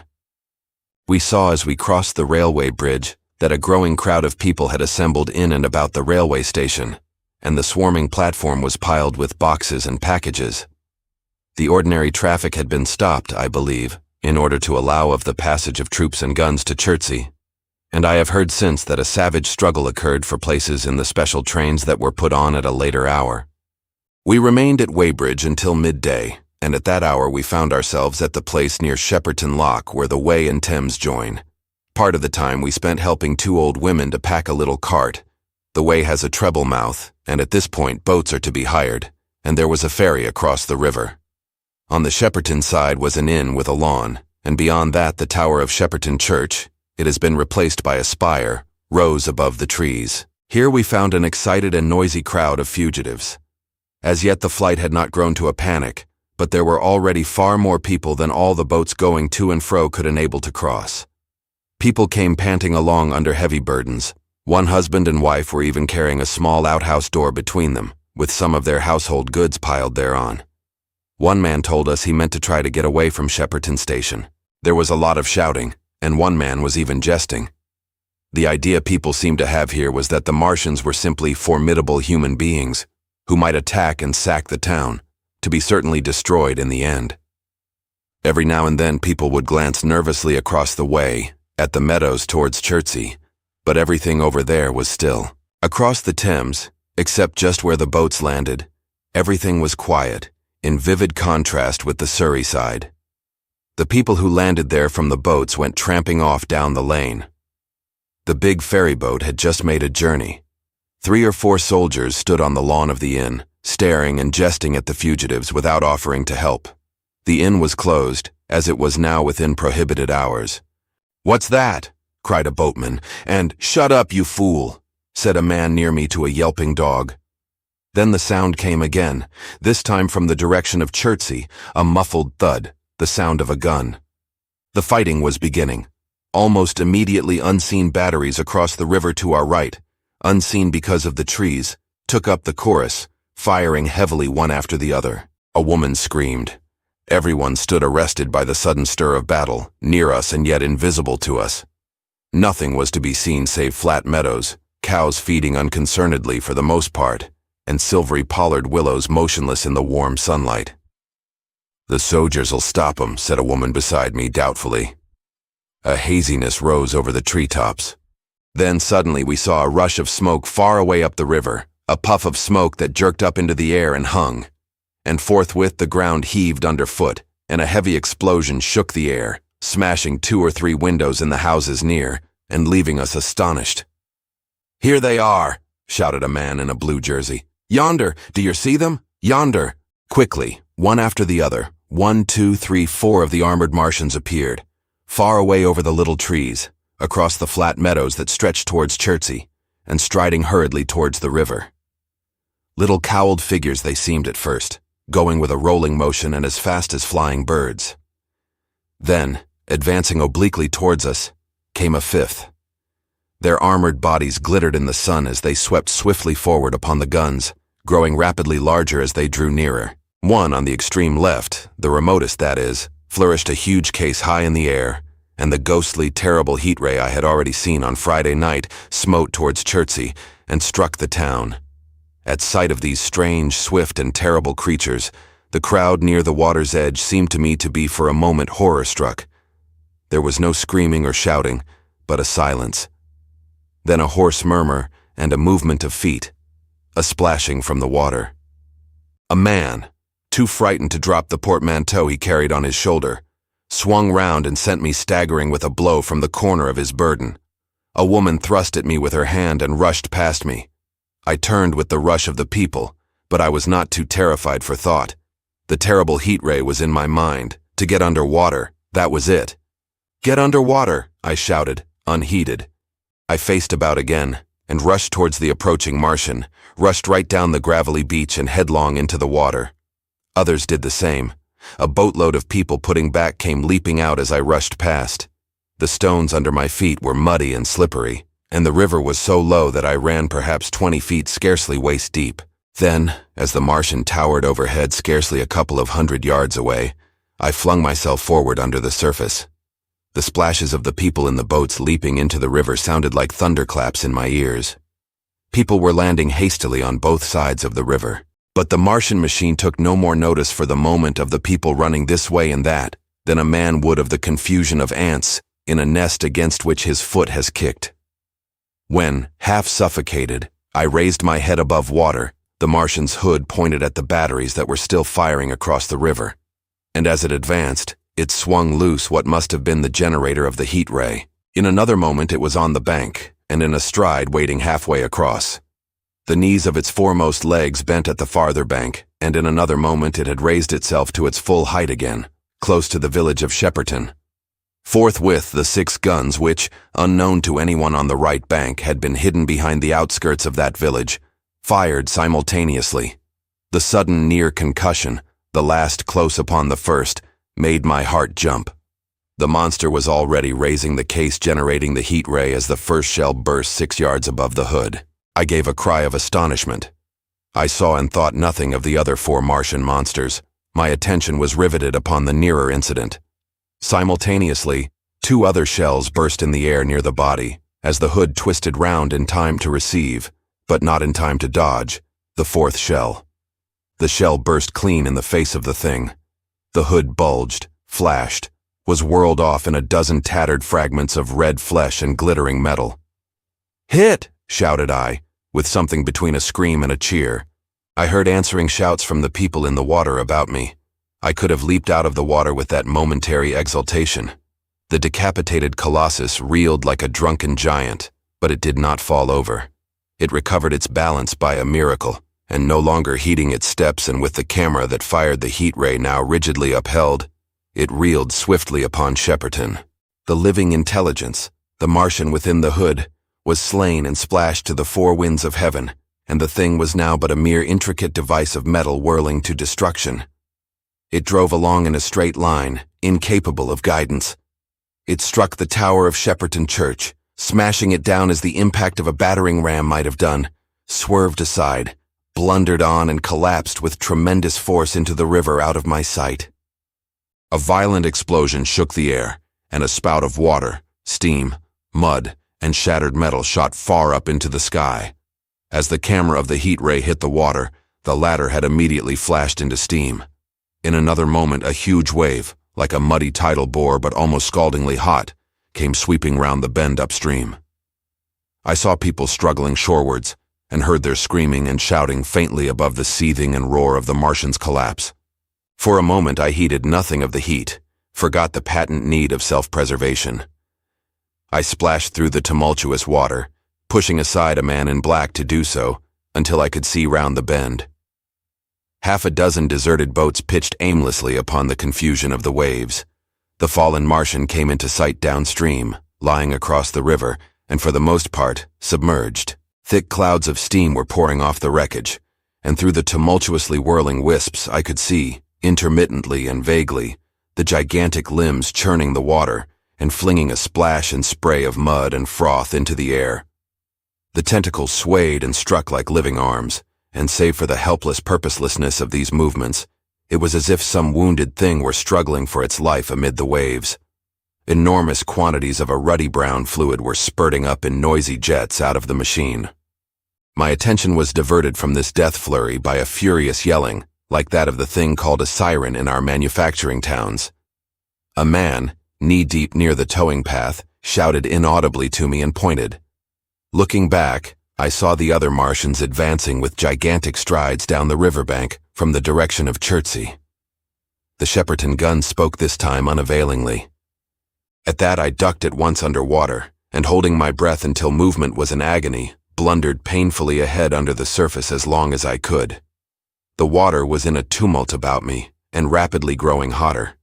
When for a moment, I raised my head to take breath and throw the hair and water from my eyes, the steam was rising in a whirling white fog that at first hid the Martians altogether. The noise was deafening. Then I saw them dimly, colossal figures of gray, magnified by the mist. They had passed by me, and two were stooping over the frothing, tumultuous ruins of their comrade. The third and fourth stood beside him in the water, one perhaps 200 yards from me, the other towards Laleham. The generators of the heat rays waved high, and the hissing beams smote down this way and that. The air was full of sound, a deafening and confusing conflict of noises. The clangorous din of the Martians, the crash of falling houses, the thud of trees, fences, sheds flashing into flame, and the crackling and roaring of fire. Dense black smoke was leaping up to mingle with the steam from the river, and as the heat ray went to and fro over Weybridge, its impact was marked by flashes of incandescent white that gave place at once to a smoky dance of lurid flames. The nearer houses still stood intact, awaiting their fate, shadowy, faint and pallid in the steam, with the fire behind them going to and fro. For a moment perhaps I stood there, breast high in the almost boiling water, dumbfounded at my position, hopeless of escape. Through the reek I could see the people who had been with me in the river scrambling out of the water through the reeds, like little frogs hurrying through grass from the advance of a man, or running to and fro in utter dismay on the towing path. Then suddenly the white flashes of the heat ray came leaping towards me. The houses caved in as they dissolved at its touch and darted out flames. The trees changed to fire with a roar. The ray flickered up and down the towing path, licking off the people who ran this way and that, and came down to the water's edge not 50 yards from where I stood. It swept across the river to Shepperton, and the water in its track rose in a boiling wheel crested with steam. I turned shoreward. In another moment, the huge wave, well nigh at the boiling point, had rushed upon me. I screamed aloud and scalded, half-blinded, agonized. I staggered through the leaping, hissing water towards the shore. Had my foot stumbled, it would have been the end. I fell helplessly, in full sight of the Martians, upon the broad, bare, gravelly spit that runs down to mark the angle of the Wey and Thames. I expected nothing but death. I have a dim memory of the foot of a Martian coming down within a score of yards of my head, driving straight into the loose gravel, whirling it this way and that and lifting again, of a long suspense, and then of the four carrying the debris of their comrade between them, now clear and then presently faint through a veil of smoke, receding interminably as it seemed to me, across a vast space of river and meadow. And then, very slowly, I realized that by a miracle I had escaped. Chapter 13. How I Fell In With the Curate. After getting this sudden lesson in the power of terrestrial weapons, the Martians retreated to their original position upon HORSELL Common, and in their haste, and encumbered with the debris of their smashed companion, they no doubt overlooked many such a stray and negligible victim as myself. Had they left their comrade and pushed on forthwith, there was nothing at that time between them and London but batteries of 12-pounder guns, and they would certainly have reached the capital in advance of the tidings of their approach. As sudden, dreadful, and destructive their advent would have been as the earthquake that destroyed Lisbon a century ago. But they were in no hurry. Cylinder followed cylinder on its interplanetary flight. Every 24 hours brought them reinforcement. And meanwhile, the military and naval authorities, now fully alive to the tremendous power of their antagonists, worked with furious energy. Every minute a fresh gun came into position until, before twilight, every copse, every row of suburban villas on the hilly slopes about Kingston and Richmond, masked an expectant black muzzle. And through the charred and desolated area, perhaps 20 square miles altogether, that encircled the Martian encampment on HORSELL Common, through charred and ruined villages among the green trees, through the blackened and smoking arcades that had been but a day ago pine spinneys, crawled the devoted scouts with the heliographs that were presently to warn the gunners of the Martian approach. But the Martians now understood our command of artillery and the danger of human proximity, and not a man ventured within a mile of either cylinder save at the price of his life. It would seem that these giants spent the earlier part of the afternoon in going to and fro, transferring everything from the second and third cylinders, the second in Addlestone Golf Links and the third at Purford, to their original pit on HORSELL Common. Over that, above the blackened heather and ruined buildings that stretched far and wide, stood one as sentinel, while the rest abandoned their vast fighting machines and descended into the pit. They were hard at work there far into the night, and the towering pillar of dense green smoke that rose therefrom could be seen from the hills about Marrow, and even, it is said, from Banstead and Epsom Downs. And while the Martians behind me were thus preparing for their next sally, and in front of me humanity gathered for the battle, I made my way with infinite pains and labor from the fire and smoke of burning Weybridge towards London. I saw an abandoned boat, very small and remote, drifting downstream, and throwing off the most of my sodden clothes, I went after it, gained it, and so escaped out of that destruction. There were no oars in the boat, but I contrived to paddle, as well as my parboiled hands would allow, down the river towards Halliford and Walton, going very tediously and continually looking behind me, as you may well understand. I followed the river, because I considered that the water gave me my best chance of escape should these giants return. The hot water from the Martians' overthrow drifted downstream with me, so that for the best part of a mile, I could see little of either bank. Once, however, I made out a string of black figures hurrying across the meadows from the direction of Weybridge. Halliford, it seemed, was deserted, and several of the houses facing the river were on fire. It was strange to see the place quite tranquil, quite desolate under the hot blue sky, with the smoke and little threads of flame going straight up into the heat of the afternoon. Never before had I seen houses burning without the accompaniment of an obstructive crowd. A little farther on, the dry reeds up the bank were smoking and glowing, and a line of fire inland was marching steadily across a late field of hay. For a long time I drifted, so painful and weary was I after the violence I had been through, and so intense the heat upon the water. Then my fears got the better of me again, and I resumed my paddling. The sun scorched my bare back. At last, as the bridge at Walton was coming into sight round the bend, my fever and faintness overcame my fears, and I landed on the Middlesex bank and lay down, deadly sick, amid the long grass. I suppose the time was then about 4 or 5 o'clock.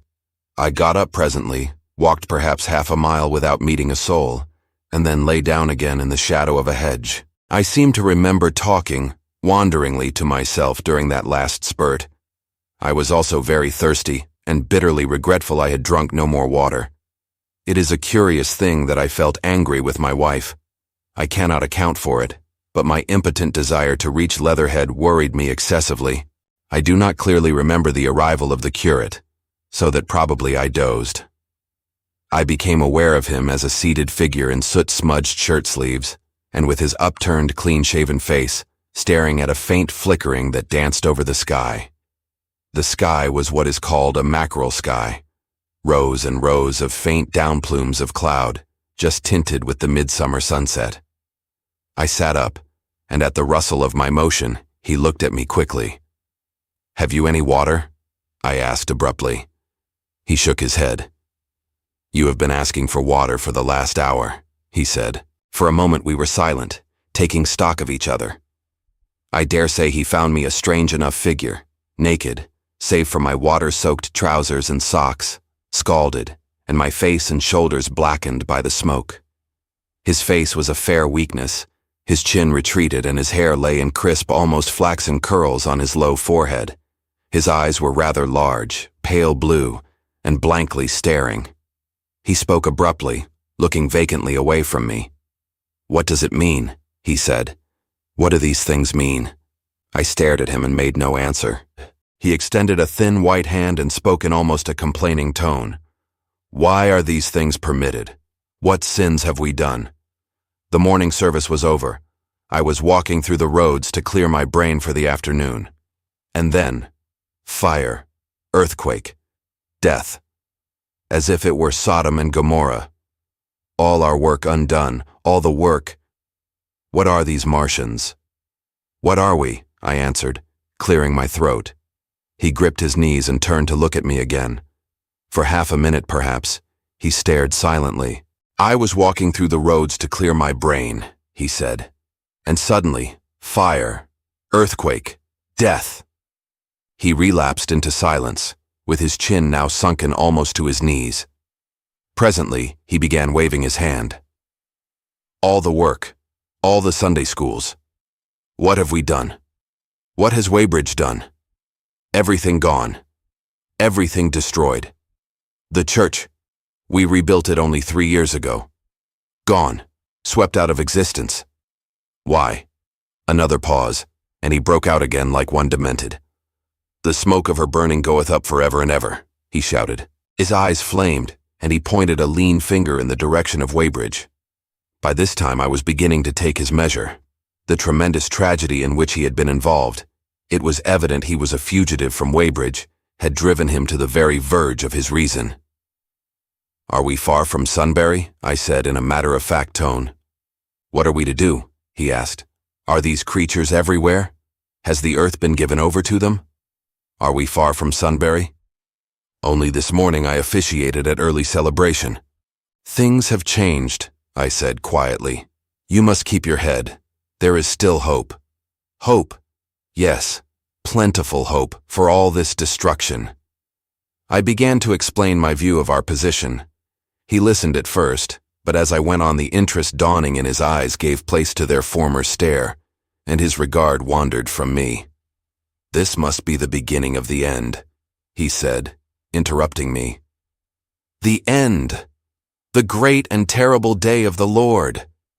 When men shall call upon the mountains and the rocks to fall upon them and hide them from the face of him that sitteth upon the throne. I began to understand the position.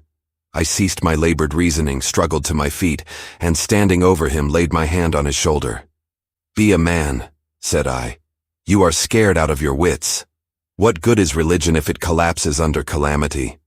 Think of what earthquakes and floods, wars and volcanoes have done before to men. Did you think God had exempted WEYBRIDGE? He is not an insurance agent. For a time he sat in blank silence. But how can we escape? He asked suddenly.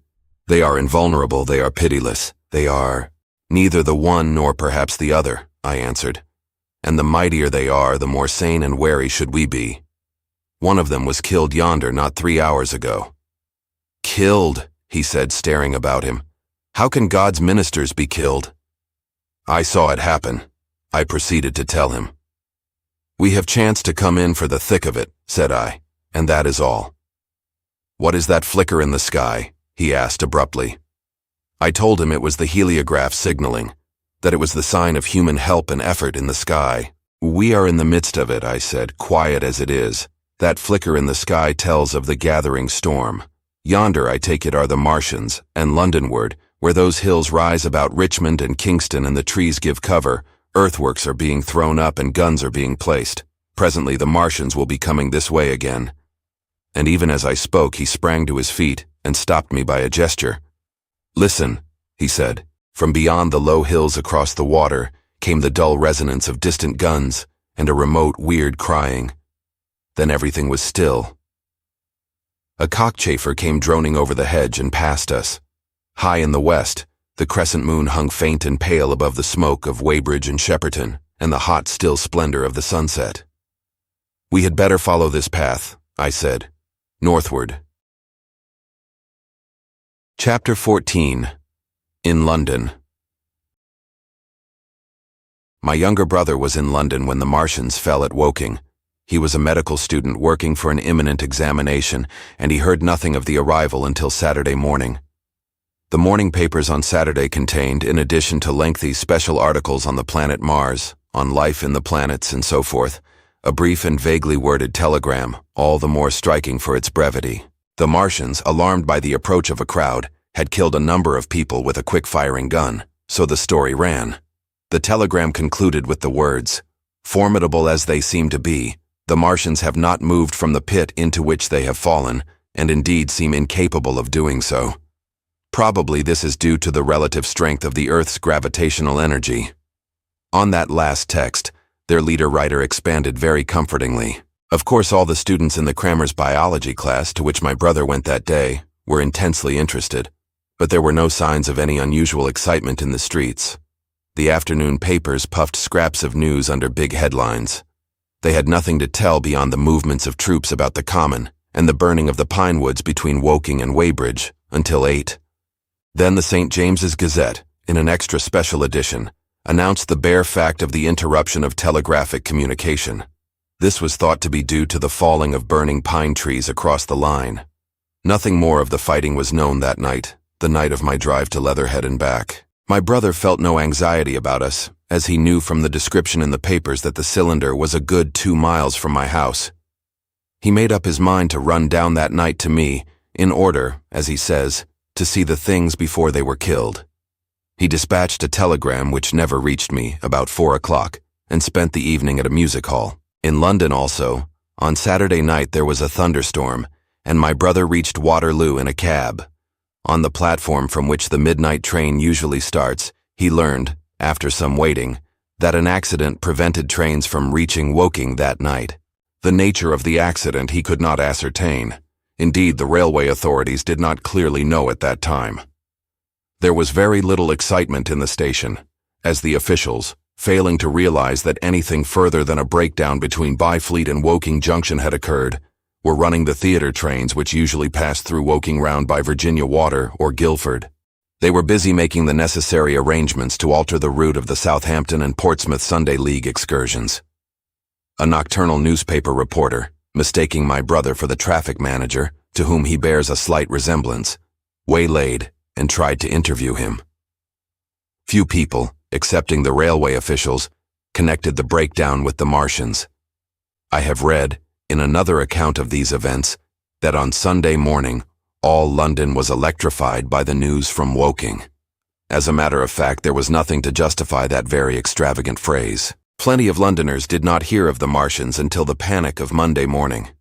Those who did took some time to realize all that the hastily worded telegrams in the Sunday papers conveyed.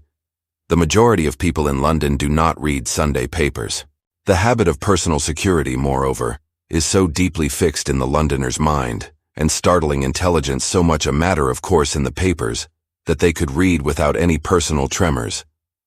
About 7 o'clock last night the Martians came out of the cylinder, and moving about under an armor of metallic shields, have completely wrecked Woking Station with the adjacent houses, and massacred an entire battalion of the Cardigan Regiment. No details are known. Maxims have been absolutely useless against their armor. The field guns have been disabled by them. Flying hussars have been galloping into Chertsey. The Martians appear to be moving slowly towards Chertsey or Windsor. Great anxiety prevails in West Surrey, and earthworks are being thrown up to check the advance Londonward. That was how the Sunday Sun put it, and a clever and remarkably prompt handbook article in the Referee compared the affair to a menagerie suddenly let loose in a village. No one in London knew positively of the nature of the armored Martians, and there was still a fixed idea that these monsters must be sluggish, crawling, creeping painfully. Such expressions occurred in almost all the earlier reports. None of the telegrams could have been written by an eyewitness of their advance. The Sunday papers printed separate editions as further news came to hand, some even in default of it. But there was practically nothing more to tell people until late in the afternoon, when the authorities gave the press agencies the news in their possession. It was stated that the people of Walton and Weybridge and all the district were pouring along the roads Londonward, and that was all.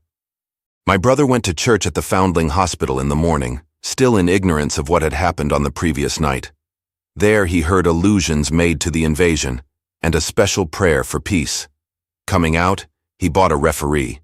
He became alarmed at the news in this, and went again to Waterloo Station to find out if communication were restored. The omnibuses, carriages, cyclists, and innumerable people walking in their best clothes seemed scarcely affected by the strange intelligence that the news vendors were disseminating. People were interested, or if alarmed, alarmed only on account of the local residents. At the station he heard for the first time that the Windsor and Chertsey lines were now interrupted. The porters told him that several remarkable telegrams had been received in the morning from Byfleet and Chertsey stations, but that these had abruptly ceased. My brother could get very little precise detail out of them. "There's fighting going on about Weybridge," was the extent of their information. The train service was now very much disorganized. Quite a number of people who had been expecting friends from places on the Southwestern network were standing about the station. One gray-headed old gentleman came and abused the Southwestern company bitterly to my brother. "It wants showing up," he said. 1 or 2 trains came in from Richmond, Putney, and Kingston, containing people who had gone out for a day's boating and found the locks closed and a feeling of panic in the air. A man in a blue and white blazer addressed my brother, full of strange tidings. "There's hosts of people driving into Kingston in traps and carts and things, with boxes of valuables and all that," he said. "They come from Molesey and Weybridge and Walton, and they say there's been guns heard at CHIRTSEY, heavy firing, and that mounted soldiers have told them to get off at once because the Martians are coming. We heard guns firing at Hampton Court Station, but we thought it was thunder. What the dickens does it all mean? The Martians can't get out of their pit, can they?" My brother could not tell him. Afterwards, he found that the vague feeling of alarm had spread to the clients of the Underground Railway, and that the Sunday excursionists began to return from all over the southwestern Lung, Barnes, Wimbledon, Richmond Park, Kew, and so forth, at unnaturally early hours, but not a soul had anything more than vague hearsay to tell of. Everyone connected with the terminus seemed ill-tempered. About 5 o'clock, the gathering crowd in the station was immensely excited by the opening of the line of communication, which is almost invariably closed between the southeastern and the southwestern stations, and the passage of carriage trucks bearing huge guns and carriages crammed with soldiers. These were the guns that were brought up from Woolwich and Chatham to cover Kingston. There was an exchange of pleasantries, "You'll get eaten," "We're the beast tamers," and so forth. A little while after that, a squad of police came into the station and began to clear the public off the platforms, and my brother went out into the street again. The church bells were ringing for evensong, and a squad of Salvation Army lassies came singing down Waterloo Road. On the bridge, a number of loafers were watching a curious brown scum that came drifting down the stream in patches. The sun was just setting, and the clock tower in the Houses of Parliament rose against one of the most peaceful skies it is possible to imagine. A sky of gold, barred with long transverse stripes of reddish-purple cloud. There was talk of a floating body. One of the men there, a reservist he said he was, told my brother he had seen the heliograph flickering in the west. In Wellington Street, my brother met a couple of sturdy roughs who had just been rushed out of Fleet Street with still wet newspapers and staring placards. "Dreadful catastrophe," they bawled one to the other down Wellington Street. "Fighting at Weybridge. Full description. Repulse of the Martians. London in danger." He had to give 3p for a copy of that paper. Then it was, and then only, that he realized something of the full power and terror of these monsters. He learned that they were not merely a handful of small sluggish creatures, but that they were mind-swaying vast mechanical bodies, and that they could move swiftly and smite with such power that even the mightiest guns could not stand against them. They were described as vast spider-like machines, nearly 100 feet high, capable of the speed of an express train, and able to shoot out a beam of intense heat. Masked batteries, chiefly of field guns, had been planted in the country about HORSELL Common, and especially between the Woking district and London. 5 of the machines had been seen moving towards the Thames, and 1, by a happy chance, had been destroyed. In the other cases, the shells had missed, and the batteries had been at once annihilated by the heat rays. Heavy losses of soldiers were mentioned, but the tone of the dispatch was optimistic. The Martians had been repulsed. They were not invulnerable. They had retreated to their triangle of cylinders again, in the circle about Woking. Signalers with heliographs were pushing forward upon them from all sides. Guns were in rapid transit from Windsor, Portsmouth, Aldershot, Woolwich, even from the north. Among others, long wire guns of 95 tons from Woolwich. Altogether, 116 were in position or being hastily placed, chiefly covering London. Never before in England had there been such a vast or rapid concentration of military material. Any further cylinders that fell, it was hoped, could be destroyed at once by high explosives, which were being rapidly manufactured and distributed. No doubt, ran the report, the situation was of the strangest and gravest description, but the public was exhorted to avoid and discourage panic. No doubt the Martians were strange and terrible in the extreme, but at the outside, there could not be more than 20 of them, against our millions. The authorities had reason to suppose, from the size of the cylinders, that at the outside there could not be more than 5 in each cylinder, 15 altogether. And one at least was disposed of, perhaps more. The public would be fairly warned of the approach of danger, and elaborate measures were being taken for the protection of the people in the threatened southwestern suburbs. And so, with reiterated assurances of the safety of London and the ability of the authorities to cope with the difficulty, this quasi-proclamation closed. This was printed in enormous type on paper so fresh that it was still wet, and there had been no time to add a word of comment. It was curious, my brother said, to see how ruthlessly the usual contents of the paper had been hacked and taken out to give this place. All down Wellington Street people could be seen fluttering out the pink sheets and reading, and the Strand was suddenly noisy with the voices of an army of hawkers following these pioneers. Men came scrambling off buses to secure copies. Certainly this news excited people intensely, whatever their previous apathy.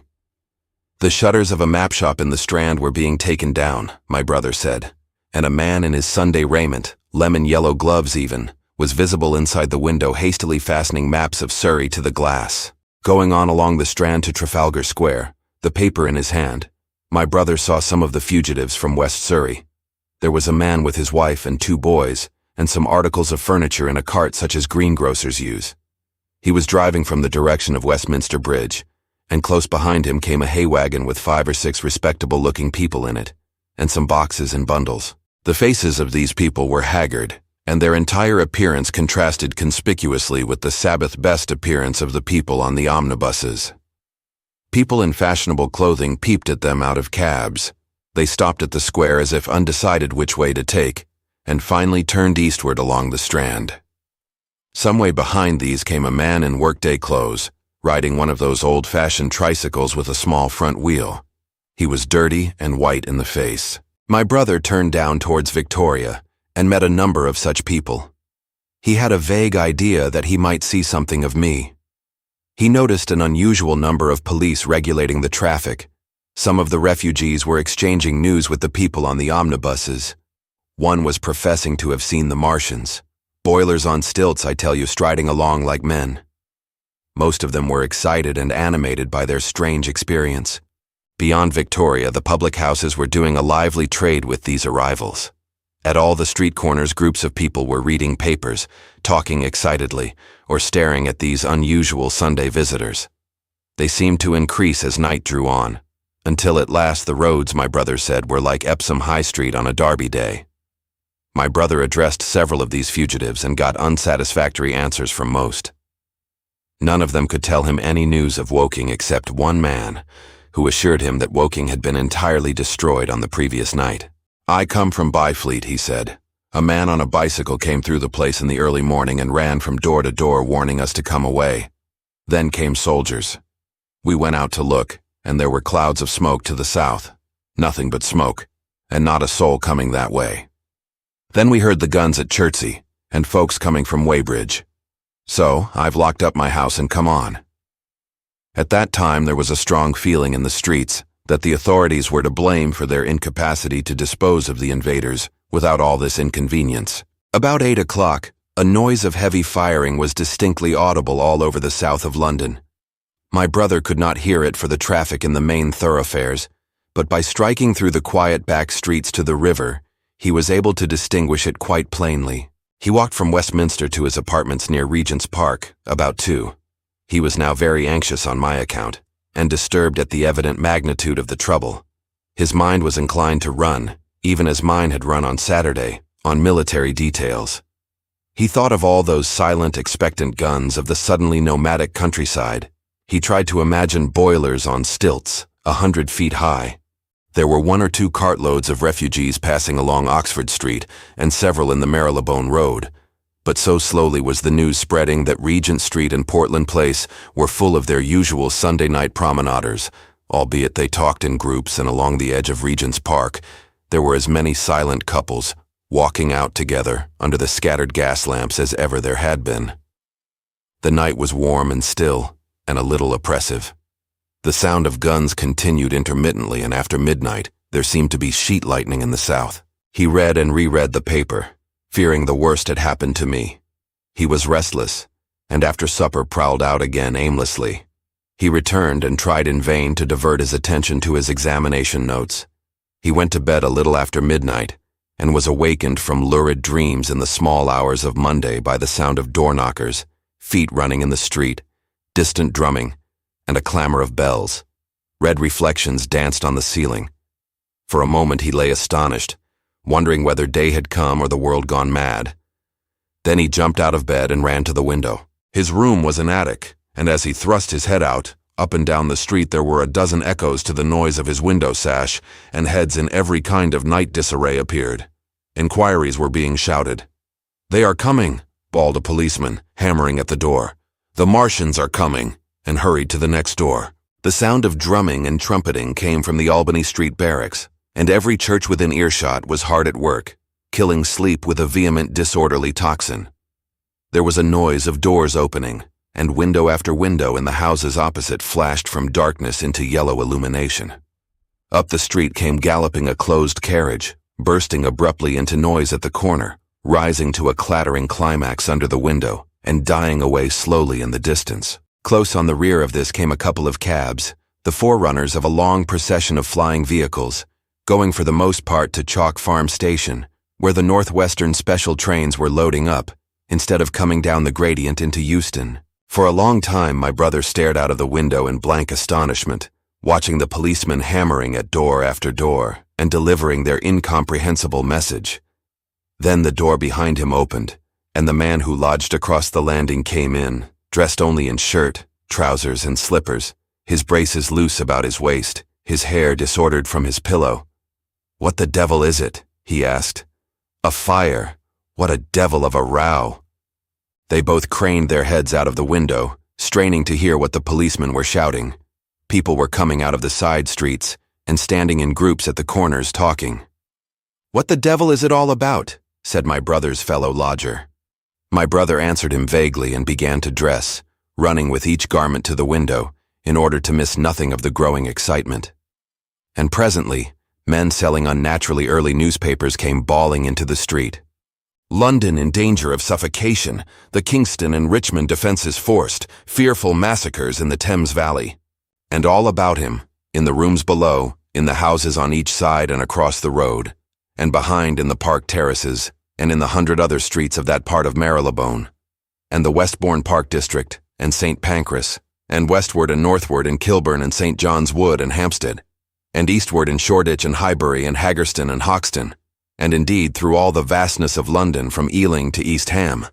People were rubbing their eyes and opening windows to stare out and ask aimless questions, dressing hastily as the first breath of the coming storm of fear blew through the streets. It was the dawn of the Great Panic. London, which had gone to bed on Sunday night oblivious and inert, was awakened in the small hours of Monday morning to a vivid sense of danger. Unable from his window to learn what was happening, my brother went down and out into the street, just as the sky between the parapets of the houses grew pink with the early dawn. The flying people on foot and in vehicles grew more numerous every moment. "Black smoke," he heard people crying, and again, "Black smoke." The contagion of such a unanimous fear was inevitable. As my brother hesitated on the doorstep, he saw another news vendor approaching, and got a paper forthwith. The man was running away with the rest, and selling his papers for a shilling each as he ran, a grotesque mingling of profit and panic. And from this paper, my brother read that catastrophic dispatch of the commander-in-chief. "The Martians are able to discharge enormous clouds of a black and poisonous vapor by means of rockets. They have smothered our batteries, destroyed Richmond, Kingston, and Wimbledon, and are advancing slowly towards London, destroying everything on the way. It is impossible to stop them. There is no safety from the black smoke but in instant flight." That was all, but it was enough. The whole population of the great 6 million city was stirring, slipping, running. Presently, it would be pouring en masse northward. "Black smoke!" the voices cried. "Fire!" The bells of the neighboring church made a jangling tumult. A cart carelessly driven smashed, amid shrieks and curses, against the water trough up the street. Sickly yellow lights went to and fro in the houses, and some of the passing cabs flaunted unextinguished lamps. And overhead the dawn was growing brighter, clear and steady and calm. He heard footsteps running to and fro in the rooms, and up and down stairs behind him. His landlady came to the door, loosely wrapped in dressing gown and shawl. Her husband followed, ejaculating. As my brother began to realize the import of all these things, he turned hastily to his own room, put all his available money, some £10 altogether, into his pockets, and went out again into the streets. Chapter 15. What had happened in Surrey. It was while the curate had sat and talked so wildly to me under the hedge in the flat meadows near Halliford, and while my brother was watching the fugitives stream over Westminster Bridge, that the Martians had resumed the offensive. So far as one can ascertain from the conflicting accounts that have been put forth, the majority of them remained busied with preparations in the HORSELL pit until 9 that night, hurrying on some operation that disengaged huge volumes of green smoke. But 3 certainly came out about 8 o'clock, and advancing slowly and cautiously, made their way through Byfleet and Pirford towards Ripley and Weybridge, and so came in sight of the expectant batteries against the setting sun. These Martians did not advance in a body but in a line, each perhaps 1.5 miles from his nearest fellow. They communicated with one another by means of siren-like howls, running up and down the scale from one note to another. It was this howling and firing of the guns at Ripley and St. George's Hill that we had heard at Upper Halliford. The Ripley gunners, unseasoned artillery volunteers who ought never to have been placed in such a position, fired one wild, premature, ineffectual volley, and bolted on horse and foot through the deserted village, while the Martian, without using his heat ray, walked serenely over their guns, stepped gingerly among them, passed in front of them, and so came unexpectedly upon the guns in Painshill Park, which he destroyed. The St. George's Hill men, however, were better led or of a better mettle. Hidden by a pine wood as they were, they seemed to have been quite unsuspected by the Martian nearest to them. They laid their guns as deliberately as if they had been on parade, and fired at about 1,000 yards range. The shells flashed all round him, and he was seen to advance a few paces, stagger, and go down. Everybody yelled together, and the guns were reloaded in frantic haste. The overthrown Martian set up a prolonged ululation, and immediately a second glittering giant answering him appeared over the trees to the south. It would seem that a leg of the tripod had been smashed by one of the shells. The whole of the second volley flew wide of the Martian on the ground, and simultaneously, both his companions brought their heat rays to bear on the battery. The ammunition blew up, the pine trees all about the guns flashed into fire, and only 1 or 2 of the men who were already running over the crest of the hill escaped. After this, it would seem that the 3 took counsel together and halted, and the scouts who were watching them report that they remained absolutely stationary for the next half-hour. The Martian who had been overthrown crawled tediously out of his hood, a small brown figure, oddly suggestive from that distance of a speck of blight, and apparently engaged in the repair of his support.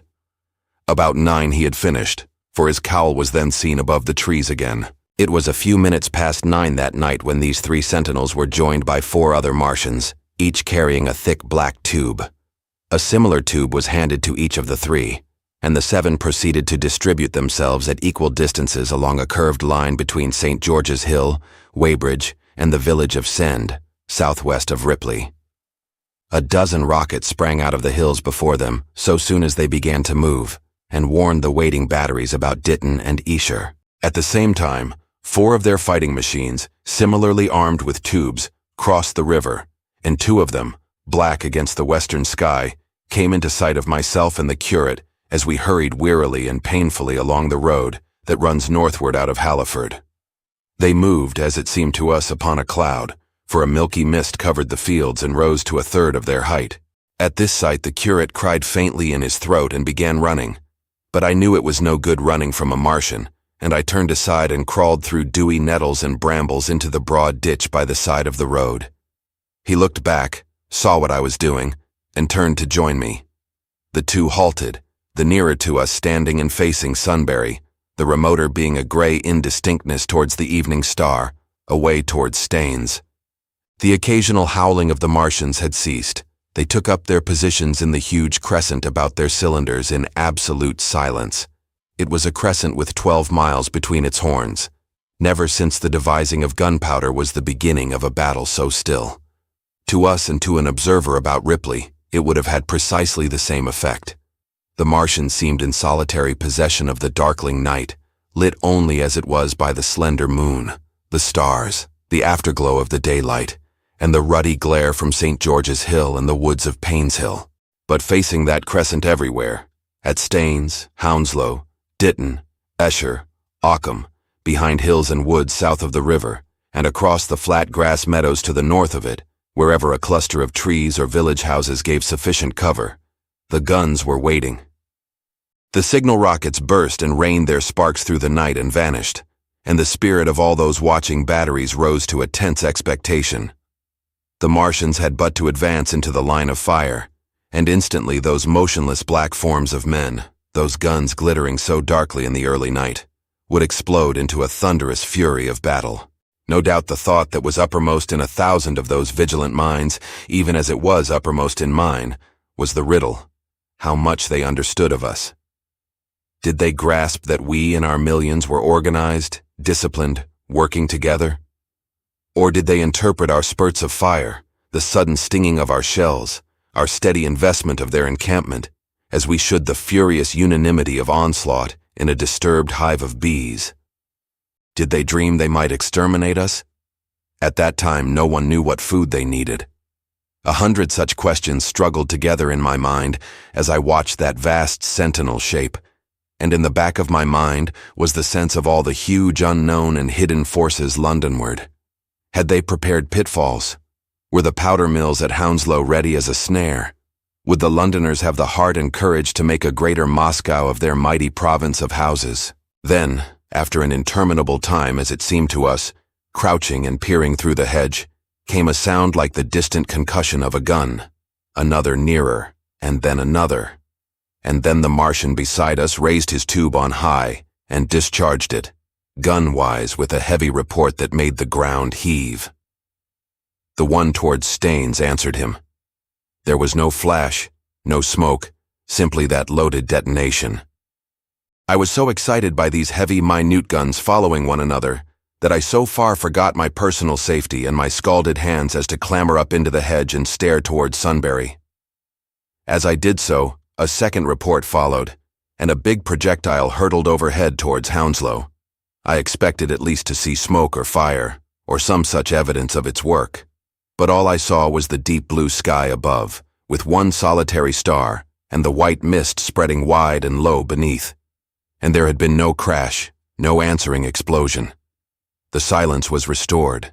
The minute lengthened to 3. "What has happened?" said the curate, standing up beside me. "Heaven knows," said I. A bat flickered by and vanished. A distant tumult of shouting began and ceased. I looked again at the Martian and saw he was now moving eastward along the riverbank with a swift rolling motion. Every moment I expected the fire of some hidden battery to spring upon him, but the evening calm was unbroken. The figure of the Martian grew smaller as he receded, and presently the mist and the gathering night had swallowed him up. By a common impulse we clambered higher. Towards Sunbury was a dark appearance, as though a conical hill had suddenly come into being there, hiding our view of the farther country. And then, remoter across the river, over Walton, we saw another such summit. These hill-like forms grew lower and broader even as we stared. Moved by a sudden thought, I looked northward, and there I perceived a third of these cloudy black kopjes had risen. Everything had suddenly become very still. Far away to the southeast, marking the quiet, we heard the Martians hooting to one another, and then the air quivered again with the distant thud of their guns. But the earthly artillery made no reply. Now at the time we could not understand these things, but later I was to learn the meaning of these ominous kopjes that gathered in the twilight. Each of the Martians, standing in the great crescent I have described, had discharged, by means of the gun-like tube he carried, a huge canister over whatever hill, copse, cluster of houses, or other possible cover for guns, chanced to be in front of him. Some fired only one of these, some 2, as in the case of the one we had seen. The one at Ripley is said to have discharged no fewer than 5 at that time. These canisters smashed on striking the ground. They did not explode, and incontinently disengaged an enormous volume of heavy, inky vapor, coiling and pouring upward in a huge and ebony cumulus cloud. a gaseous hill that sank and spread itself slowly over the surrounding country. And the touch of that vapor, the inhaling of its pungent wisps, was death to all that breathes. It was heavy, this vapor, heavier than the densest smoke, so that, after the first tumultuous uprush and outflow of its impact, it sank down through the air and poured over the ground in a manner rather liquid than gaseous, abandoning the hills and streaming into the valleys and ditches and watercourses, even as I have heard the carbonic acid gas that pours from volcanic clefts is wont to do. And where it came upon water, some chemical action occurred, and the surface would be instantly covered with a powdery scum that sank slowly and made way for more. The scum was absolutely insoluble, and it is a strange thing, seeing the instant effect of the gas, that one could drink without hurt the water from which it had been strained. The vapor did not diffuse as a true gas would do. It hung together in banks, flowing sluggishly down the slope of the land and driving reluctantly before the wind, and very slowly it combined with the mist and moisture of the air and sank to the earth in the form of dust. Save that an unknown element giving a group of 4 lines in the blue of the spectrum is concerned, we are still entirely ignorant of the nature of this substance. Once the tumultuous upheaval of its dispersion was over, the black smoke clung so closely to the ground, even before its precipitation, that 50 feet up in the air, on the roofs and upper stories of high houses and on great trees, there was a chance of escaping its poison altogether, as was proved even that night at Street CHOBHAM in Ditton. The man who escaped at the former place tells a wonderful story of the strangeness of its coiling flow, and how he looked down from the church spire and saw the houses of the village rising like ghosts out of its inky nothingness. For a day and a half he remained there, weary, starving, and sun-scorched. The earth under the blue sky and against the prospect of the distant hills, a velvet black expanse, with red roofs, green trees, and later, black-veiled shrubs and gates, barns, outhouses, and walls, rising here and there into the sunlight. But that was at Street CHOBHAM, where the black vapor was allowed to remain until it sank of its own accord into the ground. As a rule, the Martians, when it had served its purpose, cleared the air of it again by wading into it and directing a jet of steam upon it. This they did with the vapor banks near us, as we saw in the starlight from the window of a deserted house at Upper Halliford, whither we had returned.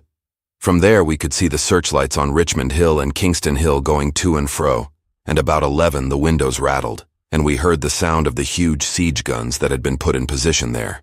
These continued intermittently for the space of a quarter of an hour, sending chance shots at the invisible Martians at Hampton and Ditton, and then the pale beams of the electric light vanished, and were replaced by a bright red glow.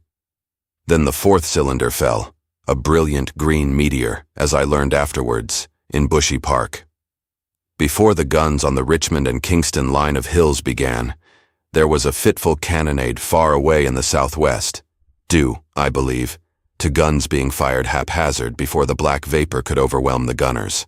So, setting about it as methodically as men might smoke out a wasp's nest, the Martians spread this strange, stifling vapor over the Londonward country. The horns of the crescent slowly moved apart, until at last they formed a line from Hanwell to Coombe and Malden. All night through their destructive tubes advanced. Never once after the Martian at St. George's Hill was brought down did they give the artillery the ghost of a chance against them. Wherever there was a possibility of guns being laid for them unseen, a fresh canister of the black vapor was discharged, and where the guns were openly displayed, the heat ray was brought to bear. By midnight, the blazing trees along the slopes of Richmond Park and the glare of Kingston Hill threw their light upon a network of black smoke, blotting out the whole valley of the Thames and extending as far as the eye could reach. And through this, 2 Martians slowly waded and turned their hissing steam jets this way and that.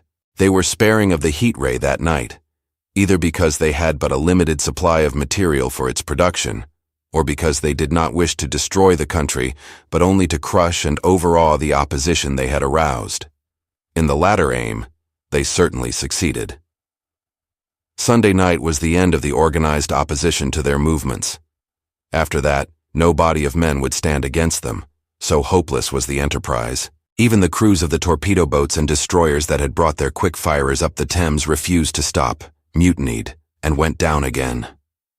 The only offensive operation men ventured upon after that night was the preparation of mines and pitfalls, And even in that their energies were frantic and spasmodic. One has to imagine, as well as one may, the fate of those batteries towards Ayrshire, waiting so tensely in the twilight.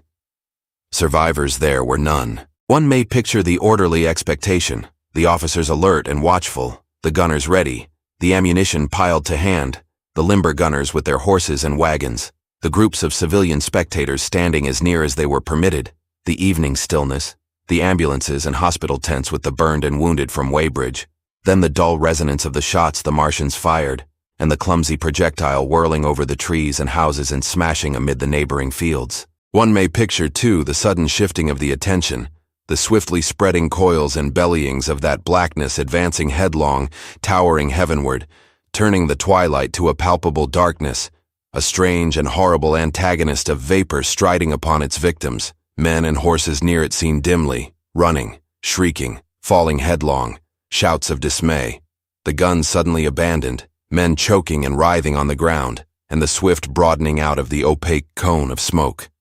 And then night and extinction, nothing but a silent mass of impenetrable vapor hiding its dead. Before dawn, the black vapor was pouring through the streets of Richmond, and the disintegrating organism of government was, with a last expiring effort, rousing the population of London to the necessity of flight. Chapter 16. The Exodus from London. So you understand the roaring wave of fear that swept through the greatest city in the world just as Monday was dawning, the stream of flight rising swiftly to a torrent, lashing in a foaming tumult round the railway stations, banked up into a horrible struggle about the shipping in the Thames, and hurrying by every available channel northward and eastward. By 10 o'clock the police organization, and by midday even the railway organizations, were losing coherency, losing shape and efficiency, guttering, softening, running at last in that swift liquefaction of the social body. All the railway lines north of the Thames and the southeastern people at Cannon Street had been warned by midnight on Sunday, and trains were being filled. People were fighting savagely for standing room in the carriages even at 2 o'clock. By 3, people were being trampled and crushed even in Bishopsgate Street, a couple of 100 yards or more from Liverpool Street Station. Revolvers were fired, people stabbed, and the policemen who had been sent to direct the traffic, exhausted and infuriated, were breaking the heads of the people they were called out to protect. And as the day advanced and the engine drivers and stokers refused to return to London, the pressure of the flight drove the people in an ever-thickening multitude away from the stations and along the northward running roads. By midday a Martian had been seen at Barnes, and a cloud of slowly sinking black vapor drove along the Thames and across the flats of Lambeth, cutting off all escape over the bridges in its sluggish advance. Another bank drove over Ealing, and surrounded a little island of survivors on Castle Hill, alive, but unable to escape. After a fruitless struggle to get aboard a northwestern train at Chalk Farm, the engines of the trains that had loaded in the goods yard there plowed through shrieking people, and a dozen stalwart men fought to keep the crowd from crushing the driver against his furnace. My brother emerged upon the Chalk Farm road, dodged across through a hurrying swarm of vehicles, and had the luck to be foremost in the sack of a cycle shop. The front tire of the machine he got was punctured in dragging it through the window, but he got up and off notwithstanding, with no further injury than a cut wrist. The steep foot of Haverstock Hill was impassable, owing to several overturned horses, and my brother struck into Belsize Road. So he got out of the fury of the panic, and skirting the Edgware Road, reached Edgware about 7, fasting and wearied, but well ahead of the crowd. Along the road, people were standing in the roadway, curious, wondering. He was passed by a number of cyclists, some horsemen, and 2 motor cars. A mile from Edgware, the rim of the wheel broke, and the machine became unrideable. He left it by the roadside and trudged through the village. There were shops half opened in the main street of the place, and people crowded on the pavement and in the doorways and windows, staring astonished at this extraordinary procession of fugitives that was beginning. He succeeded in getting some food at an inn. For a time he remained in Edgware not knowing what next to do. The flying people increased in number. Many of them, like my brother, seemed inclined to loiter in the place. There was no fresh news of the invaders from Mars. At that time the road was crowded, but as yet far from congested. Most of the fugitives at that hour were mounted on cycles, but there were soon motor cars, hansom cabs, and carriages hurrying along, and the dust hung in heavy clouds along the road to St. Albans. It was perhaps a vague idea of making his way to Chelmsford, where some friends of his lived, that at last induced my brother to strike into a quiet lane running eastward. Presently he came upon a stile, and crossing it, followed a footpath northeastward. He passed near several farmhouses and some little places whose names he did not learn. He saw few fugitives until, in a grass lane towards High Barnet, he happened upon two ladies who became his fellow travelers. He came upon them just in time to save them. He heard their screams, and, hurrying round the corner, saw a couple of men struggling to drag them out of the little pony chaise in which they had been driving, while a third with difficulty held the frightened pony's head.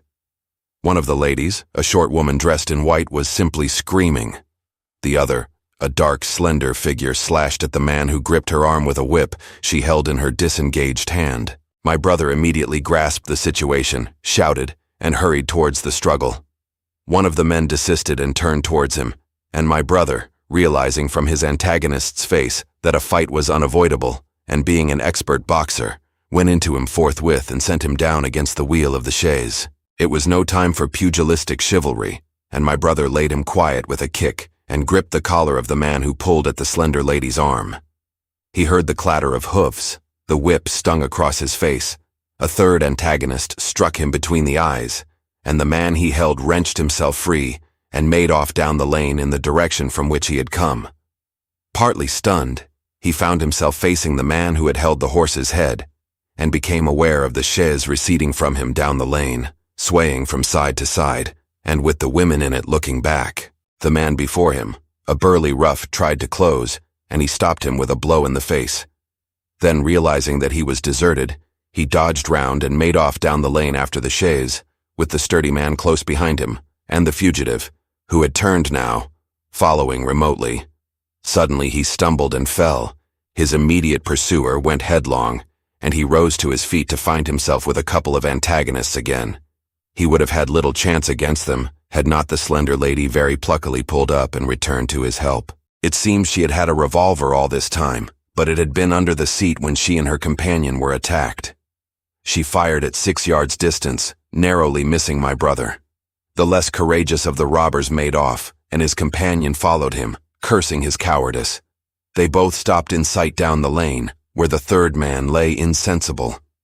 "Take this," said the slender lady, and she gave my brother her revolver. "Go back to the chaise," said my brother, wiping the blood from his split lip. She turned without a word. They were both panting, and they went back to where the lady in white struggled to hold back the frightened pony. The robbers had evidently had enough of it. When my brother looked again, they were retreating. "I'll sit here," said my brother, "if I may." And he got upon the empty front seat. The lady looked over her shoulder. "Give me the reins," she said, and laid the whip along the pony's side. In another moment, a bend in the road hid the three men from my brother's eyes. So, quite unexpectedly, my brother found himself panting with a cut mouth, a bruised jaw, and blood-stained knuckles, driving along an unknown lane with these two women. He learned they were the wife and the younger sister of a surgeon living at Stanmore, who had come in the small hours from a dangerous case at Pinner, and heard at some railway station on his way of the Martian advance. He had hurried home, roused the women. Their servant had left them 2 days before, packed some provisions, put his revolver under the seat, luckily for my brother, and told them to drive on to Edgware, with the idea of getting a train there. He stopped behind to tell the neighbors. He would overtake them, he said, at about 4:30 in the morning, and now it was nearly 9 and they had seen nothing of him. They could not stop in Edgware because of the growing traffic through the place, and so they had come into this side lane. That was the story they told my brother in fragments when presently they stopped again, nearer to New Barnet. He promised to stay with them, at least until they could determine what to do, or until the missing man arrived, and professed to be an expert shot with the revolver, a weapon strange to him, in order to give them confidence. They made a sort of encampment by the wayside, and the pony became happy in the hedge. He told them of his own escape out of London, and all that he knew of these Martians and their ways. The sun crept higher in the sky, and after a time their talk died out, and gave place to an uneasy state of anticipation. Several wayfarers came along the lane, and of these my brother gathered such news as he could. Every broken answer he had deepened his impression of the great disaster that had come on humanity, deepened his persuasion of the immediate necessity for prosecuting this flight. He urged the matter upon them. "We have money," said the slender woman, and hesitated. Her eyes met my brother's, and her hesitation ended. "So have I," said my brother. She explained that they had as much as 30 pounds in gold, besides a 5-pound note, and suggested that with that they might get upon a train at St. Albans or New Barnet. My brother thought that was hopeless, seeing the fury of the Londoners to crowd upon the trains, and broached his own idea of striking across Essex towards Harwich, and thence escaping from the country altogether. Mrs. Elphinstone, that was the name of the woman in white, would listen to no reasoning and kept calling upon George, but her sister-in-law was astonishingly quiet and deliberate, and at last agreed to my brother's suggestion.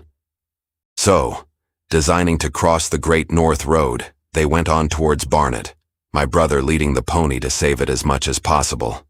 As the sun crept up the sky, the day became excessively hot, and underfoot a thick whitish sand grew burning and blinding, so that they traveled only very slowly. The hedges were gray with dust, and as they advanced towards Barnet, a tumultuous murmuring grew stronger. They began to meet more people. For the most part these were staring before them, murmuring indistinct questions, jaded, haggard, unclean. One man in evening dress passed them on foot, his eyes on the ground. They heard his voice, and looking back at him, saw one hand clutched in his hair and the other beating invisible things. His paroxysm of rage over, he went on his way without once looking back. As my brother's party went on towards the crossroads to the south of Barnet, they saw a woman approaching the road across some fields on their left, carrying a child, and with 2 other children, and then passed a man in dirty black, with a thick stick in one hand and a small portmanteau in the other.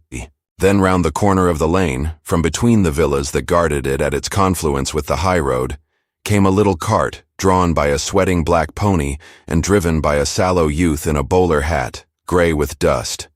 There were 3 girls, East End factory girls, and a couple of little children crowded in the cart.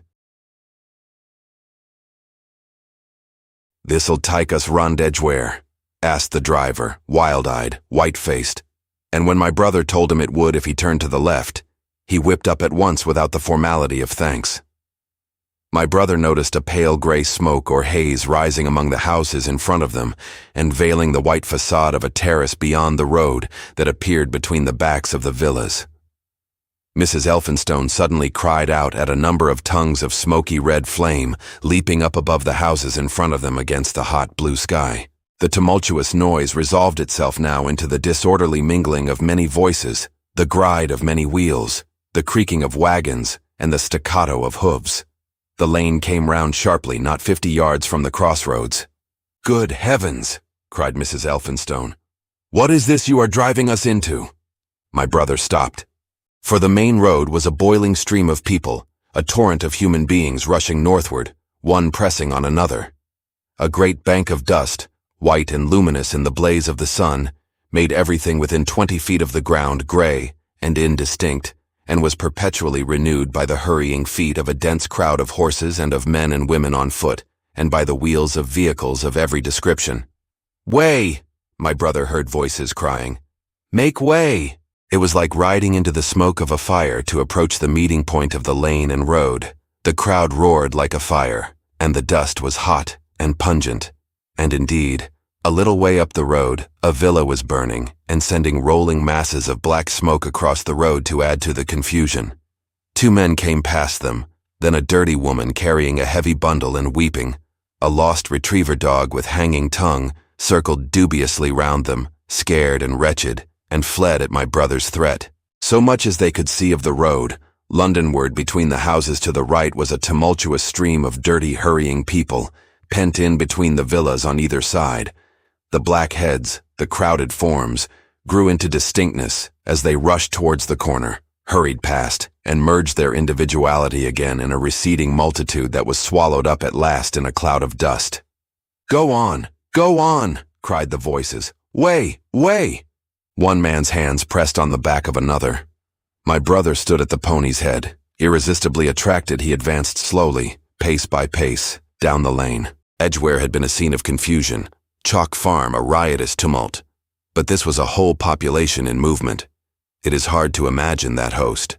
It had no character of its own. The figures poured out past the corner and receded with their backs to the group in the lane. Along the margin came those who were on foot, threatened by the wheels, stumbling in the ditches, blundering into one another. The carts and carriages crowded close upon one another, making little way for those swifter and more impatient vehicles that darted forward every now and then, when an opportunity showed itself of doing so, sending the people scattering against the fences and gates of the villas. "Push on," was the cry. "Push on! They are coming!" In one cart stood a blind man in the uniform of the Salvation Army, gesticulating with his crooked fingers and bawling, "Eternity! Eternity!" His voice was hoarse and very loud, so that my brother could hear him long after he was lost to sight in the dust. Some of the people who crowded in the carts whipped stupidly at their horses and quarreled with other drivers. Some sat motionless, staring at nothing with miserable eyes. Some gnawed their hands with thirst, or lay prostrate in the bottoms of their conveyances. The horses' bits were covered with foam, their eyes bloodshot. There were cabs, carriages, shop carts, wagons, beyond counting. A mail cart, a road cleaner's cart marked Vestry of St. Pancras, a huge timber wagon crowded with roughs. A brewer's dray rumbled by with its two near wheels splashed with fresh blood. "Clear the way," cried the voices. "Clear the way." "Eternity! Eternity!" came echoing down the road. There were sad, haggard women tramping by, well-dressed, with children that cried and stumbled, their dainty clothes smothered in dust, their weary faces smeared with tears. With many of these came men, sometimes helpful, sometimes lowering and savage.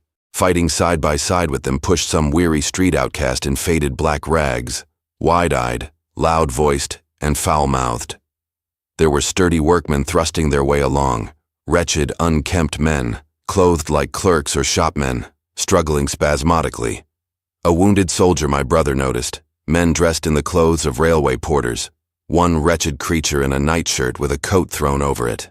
But varied as its composition was, certain things all that host had in common. There were fear and pain on their faces and fear behind them. A tumult up the road, a quarrel for a place in a wagon, sent the whole host of them quickening their pace. Even a man so scared and broken that his knees bent under him was galvanized for a moment into renewed activity.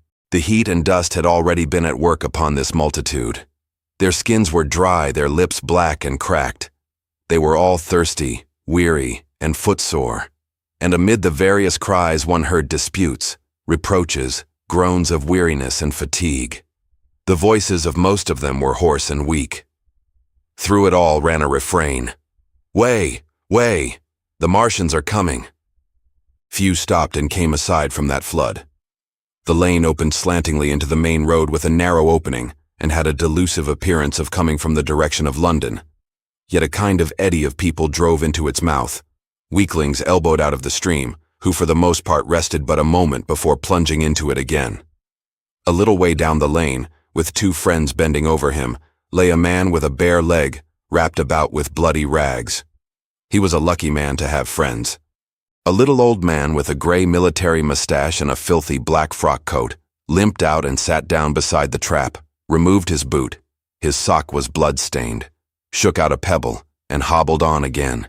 And then a little girl of 8 or 9, all alone, threw herself under the hedge close by my brother, weeping, "I can't go on, I can't go on." My brother woke from his torpor of astonishment and lifted her up, speaking gently to her, and carried her to Miss Elphinstone. So soon as my brother touched her, she became quite still, as if frightened. "Ellen!" shrieked a woman in the crowd with tears in her voice. "Ellen!" And the child suddenly darted away from my brother, crying, "Mother!" "They are coming!" said a man on horseback, riding past along the lane. "Out of the way there!" bawled a coachman towering high. And my brother saw a closed carriage turning into the lane. The people crushed back on one another to avoid the horse. My brother pushed the pony and chaise back into the hedge, and the man drove by and stopped at the turn of the way. It was a carriage, with a pole for a pair of horses, but only one was in the traces. My brother saw dimly through the dust that two men lifted out something on a white stretcher and put it gently on the grass beneath the privet hedge. One of the men came running to my brother. "Where is there any water?" he said. "He is dying fast and very thirsty. It is Lord Garrick." "Lord Garrick," said my brother. "The Chief Justice?" "The water?" he said. "There may be a tap," said my brother. "In some of the houses. We have no water. I dare not leave my people." The man pushed against the crowd towards the gate of the corner house. "Go on," said the people, thrusting at him. "They are coming. Go on." Then my brother's attention was distracted by a bearded, eagle-faced man lugging a small handbag, which split even as my brother's eyes rested on it and disgorged a mass of sovereigns that seemed to break up into separate coins as it struck the ground. They rolled hither and thither among the struggling feet of men and horses. The man stopped and looked stupidly at the heap, and the shaft of a cab struck his shoulder and sent him reeling. He gave a shriek and dodged back, and a cartwheel shaved him narrowly. "Way!" cried the men all about him. "Make way!" So soon as the cab had passed, he flung himself with both hands open upon the heap of coins and began thrusting handfuls in his pocket. A horse rose close upon him, and in another moment, half rising, he had been borne down under the horse's hooves. "Stop!" screamed my brother, and pushing a woman out of his way, tried to clutch the bit of the horse. Before he could get to it, he heard a scream under the wheels, and saw through the dust the rim passing over the poor wretch's back. The driver of the cart slashed his whip at my brother, who ran round behind the cart. The multitudinous shouting confused his ears.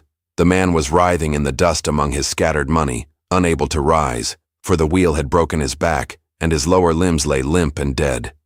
My brother stood up and yelled at the next driver, and a man on a black horse came to his assistance. "Get him out of the road," said he, and clutching the man's collar with his free hand, my brother lugged him sideways. But he still clutched after his money, and regarded my brother fiercely, hammering at his arm with a handful of gold. "Go on! Go on!" shouted angry voices behind. "Way! Way!" There was a smash as the pole of a carriage crashed into the cart that the man on horseback stopped. My brother looked up, and the man with the gold twisted his head round and bit the wrist that held his collar. There was a concussion, and the black horse came staggering sideways, and the cart horse pushed beside it. A hoof missed my brother's foot by a hair's breadth. He released his grip on the fallen man and jumped back. He saw anger change to terror on the face of the poor wretch on the ground, and in a moment he was hidden, and my brother was borne backward and carried past the entrance of the lane, and had to fight hard in the torrent to recover it. He saw Miss Elphinstone covering her eyes, and a little child, with all a child's want of sympathetic imagination, staring with dilated eyes at a dusty something that lay black and still, ground and crushed under the rolling wheels. "Let us go back," he shouted, and began turning the pony round. "We cannot cross this hell," he said, and they went back 100 yards the way they had come, until the fighting crowd was hidden. As they passed the bend in the lane, my brother saw the face of the dying man in the ditch under the privet, deadly white and drawn and shining with perspiration. The two women sat silent, crouching in their seat and shivering. Then beyond the bend my brother stopped again. Miss Elphinstone was white and pale, and her sister-in-law sat weeping, too wretched even to call upon George. My brother was horrified and perplexed. So soon as they had retreated, he realized how urgent and unavoidable it was to attempt this crossing. He turned to Miss Elphinstone, suddenly resolute. "We must go that way," he said, and led the pony round again. For the second time that day, this girl proved her quality. To force their way into the torrent of people, my brother plunged into the traffic and held back a cab horse, while she drove the pony across its head. A wagon locked wheels for a moment and ripped a long splinter from the chaise. In another moment they were caught and swept forward by the stream. My brother, with the cabman's whip marks red across his face and hands, scrambled into the chaise and took the reins from her. "Point the revolver at the man behind," he said, giving it to her. "If he presses us too hard." "No, point it at his horse." Then he began to look out for a chance of edging to the right across the road. But once in the stream, he seemed to lose volition, to become a part of that dusty route. They swept through Chipping Barnet with the torrent. They were nearly a mile beyond the center of the town before they had fought across to the opposite side of the way. It was din and confusion indescribable, but in and beyond the town the road forks repeatedly, and this to some extent relieved the stress. They struck eastward through Hadley, and there on either side of the road, and at another place farther on, they came upon a great multitude of people drinking at the stream, some fighting to come at the water. And farther on, from a lull near East Barnet, they saw 2 trains running slowly one after the other without signal or order. Trains swarming with people, with men even among the coals behind the engines, going northward along the Great Northern Railway. My brother supposes they must have filled outside London, for at that time, the furious terror of the people had rendered the central termini impossible. Near this place they halted for the rest of the afternoon, for the violence of the day had already utterly exhausted all 3 of them. They began to suffer the beginnings of hunger. The night was cold, and none of them dared to sleep. And in the evening many people came hurrying along the road nearby their stopping place, fleeing from unknown dangers before them and going in the direction from which my brother had come. Chapter 17. The Thunder Child. Had the Martians aimed only at destruction, they might on Monday have annihilated the entire population of London as it spread itself slowly through the home counties. Not only along the road through Barnet, but also through Edgware and Waltham Abbey, and along the roads eastward to Southend and Shoeburyness, and south of the Thames to Deal and Broadstairs, poured the same frantic rout. If one could have hung that June morning in a balloon in the blazing blue above London, every northward and eastward road running out of the tangled maze of streets would have seemed stippled black with the streaming fugitives, each dot a human agony of terror and physical distress. I have set forth at length in the last chapter my brother's account of the road through Chipping Barnet, in order that my readers may realize how that swarming of black dots appeared to one of those concerned. Never before in the history of the world had such a mass of human beings moved and suffered together. The legendary hosts of Goths and Huns, the hugest armies Asia has ever seen, would have been but a drop in that current. And this was no disciplined march. It was a stampede gigantic and terrible, without order and without a goal. 6 million people unarmed and unprovisioned driving headlong. It was the beginning of the rout of civilization, of the massacre of mankind. Directly below him, the balloonist would have seen the network of streets far and wide. Houses, churches, squares, crescents, gardens, already derelict, spread out like a huge map, and in the southward blotted. Over Ealing, Richmond, Wimbledon, it would have seemed as if some monstrous pen had flung ink upon the chart. Steadily, incessantly, each black splash grew and spread, shooting out ramifications this way and that, now banking itself against rising ground, now pouring swiftly over a crest into a newfound valley, exactly as a gout of ink would spread itself upon blotting paper. And beyond, over the blue hills that rise southward of the river, the glittering Martians went to and fro, calmly and methodically spreading their poison cloud over this patch of country, and then over that, laying it again with their steam jets when it had served its purpose, and taking possession of the conquered country. They do not seem to have aimed at extermination so much as at complete demoralization and the destruction of any opposition. They exploded any stores of powder they came upon, cut every telegraph and wrecked the railways here and there. They were hamstringing mankind. They seemed in no hurry to extend the field of their operations, and did not come beyond the central part of London all that day. It is possible that a very considerable number of people in London stuck to their houses through Monday morning. Certain it is that many died at home suffocated by the black smoke. Until about midday, the Pool of London was an astonishing scene. Steamboats and shipping of all sorts lay there, tempted by the enormous sums of money offered by fugitives, and it is said that many who swam out to these vessels were thrust off with boat hooks and drowned. About 1 o'clock in the afternoon, the thinning remnant of a cloud of the black vapor appeared between the arches of Blackfriars Bridge. At that the pool became a scene of mad confusion, fighting and collision, and for some time a multitude of boats and barges jammed in the northern arch of the Tower Bridge, and the sailors and lightermen had to fight savagely against the people who swarmed upon them from the riverfront. People were actually clambering down the piers of the bridge from above. When, an hour later, a Martian appeared beyond the clock tower and waded down the river, nothing but wreckage floated above Limehouse. Of the falling of the 5th cylinder I have presently to tell. The sixth star fell at Wimbledon. My brother, keeping watch beside the women in the chaise in a meadow, saw the green flash of it far beyond the hills. On Tuesday, the little party, still set upon getting across the sea, made its way through the swarming country towards Colchester. The news that the Martians were now in possession of the whole of London was confirmed. They had been seen at Highgate, and even, it was said, at Neasden. But they did not come into my brother's view until the morrow. That day the scattered multitudes began to realize the urgent need of provisions. As they grew hungry, the rights of property ceased to be regarded. Farmers were out to defend their cattle sheds, granaries, and ripening root crops with arms in their hands. A number of people now, like my brother, had their faces eastward, and there were some desperate souls even going back towards London to get food. These were chiefly people from the northern suburbs, whose knowledge of the black smoke came by hearsay. He heard that about half the members of the government had gathered at Birmingham, and that enormous quantities of high explosives were being prepared to be used in automatic mines across the Midland counties. He was also told that the Midland Railway Company had replaced the desertions of the first day's panic, had resumed traffic, and was running northward trains from St. Albans to relieve the congestion of the home counties. There was also a placard in Chipping Ongar announcing that large stores of flour were available in the northern towns, and that within 24 hours, bread would be distributed among the starving people in the neighborhood. But this intelligence did not deter him from the plan of escape he had formed, and the three pressed eastward all day, and heard no more of the bread distribution than this promise.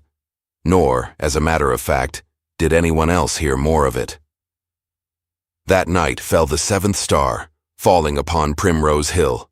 It fell while Miss Elphinstone was watching, for she took that duty alternately with my brother.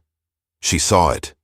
On Wednesday, the three fugitives, they had passed the night in a field of unripe wheat, reached Chelmsford, and there a body of the inhabitants, calling itself the Committee of Public Supply, seized the pony as provisions, and would give nothing in exchange for it but the promise of a share in it the next day. Here there were rumors of Martians at Epping, and news of the destruction of Waltham Abbey powder mills in a vain attempt to blow up one of the invaders. People were watching for Martians here from the church towers. My brother, very luckily for him as it chanced, preferred to push on at once to the coast rather than wait for food, although all three of them were very hungry. By midday they passed through Tillingham, which strangely enough seemed to be quite silent and deserted, save for a few furtive plunderers hunting for food. Near Tillingham, they suddenly came in sight of the sea, and the most amazing crowd of shipping of all sorts that it is possible to imagine. For after the sailors could no longer come up the Thames, they came on to the Essex coast, to Harwich and Walton and Clacton, and afterwards to Foulness and Shoebury, to bring off the people. They lay in a huge sickle-shaped curve that vanished into mist at last towards the Naze. Close inshore was a multitude of fishing smacks, English, Scotch, French, Dutch, and Swedish, steam launches from the Thames, yachts, electric boats, and beyond were ships of larger burden, a multitude of filthy colliers, trim merchantmen, cattle ships, passenger boats, petroleum tanks, ocean tramps, an old white transport even, neat white and gray liners from Southampton and Hamburg, and along the blue coast across the Blackwater, my brother could make out dimly a dense swarm of boats chaffering with the people on the beach, a swarm which also extended up the Blackwater almost to Malden. About a couple of miles out lay an ironclad, very low in the water, almost to my brother's perception, like a waterlogged ship. This was the Ram Thunderchild. It was the only warship in sight, but far away to the right over the smooth surface of the sea, for that day there was a dead calm, lay a serpent of black smoke to mark the next ironclads of the Channel Fleet, which hovered in an extended line, steam up and ready for action, across the Thames estuary during the course of the Martian conquest, vigilant and yet powerless to prevent it. At the sight of the sea, Mrs. Elphinstone, in spite of the assurances of her sister-in-law, gave way to panic.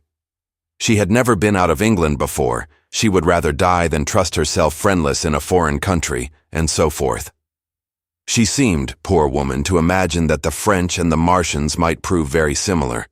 She had been growing increasingly hysterical, fearful, and depressed during the 2 days' journeyings. Her great idea was to return to Stanmore. Things had been always well and safe at Stanmore. They would find George at Stanmore. It was with the greatest difficulty they could get her down to the beach, where presently My brother succeeded in attracting the attention of some men on a paddle steamer from the Thames. They sent a boat and drove a bargain for £36 for the three. The steamer was going, these men said, to Ostend. It was about 2 o'clock when my brother, having paid their fares at the gangway, found himself safely aboard the steamboat with his charges. There was food aboard, albeit at exorbitant prices, and the three of them contrived to eat a meal on one of the seats forward. There were already a couple of score of passengers aboard, some of whom had expended their last money in securing a passage. But the captain lay off the Blackwater until 5 in the afternoon, picking up passengers until the seated decks were even dangerously crowded. He would probably have remained longer had it not been for the sound of guns that began about that hour in the south. As if in answer, the ironclad Seaward fired a small gun and hoisted a string of flags. A jet of smoke sprang out of her funnels. Some of the passengers were of opinion that this firing came from shoebreeness, until it was noticed that it was growing louder. At the same time, far away in the southeast, the masts and upperworks of 3 ironclads rose one after the other out of the sea, beneath clouds of black smoke. But my brother's attention speedily reverted to the distant firing in the south. He fancied he saw a column of smoke rising out of the distant gray haze.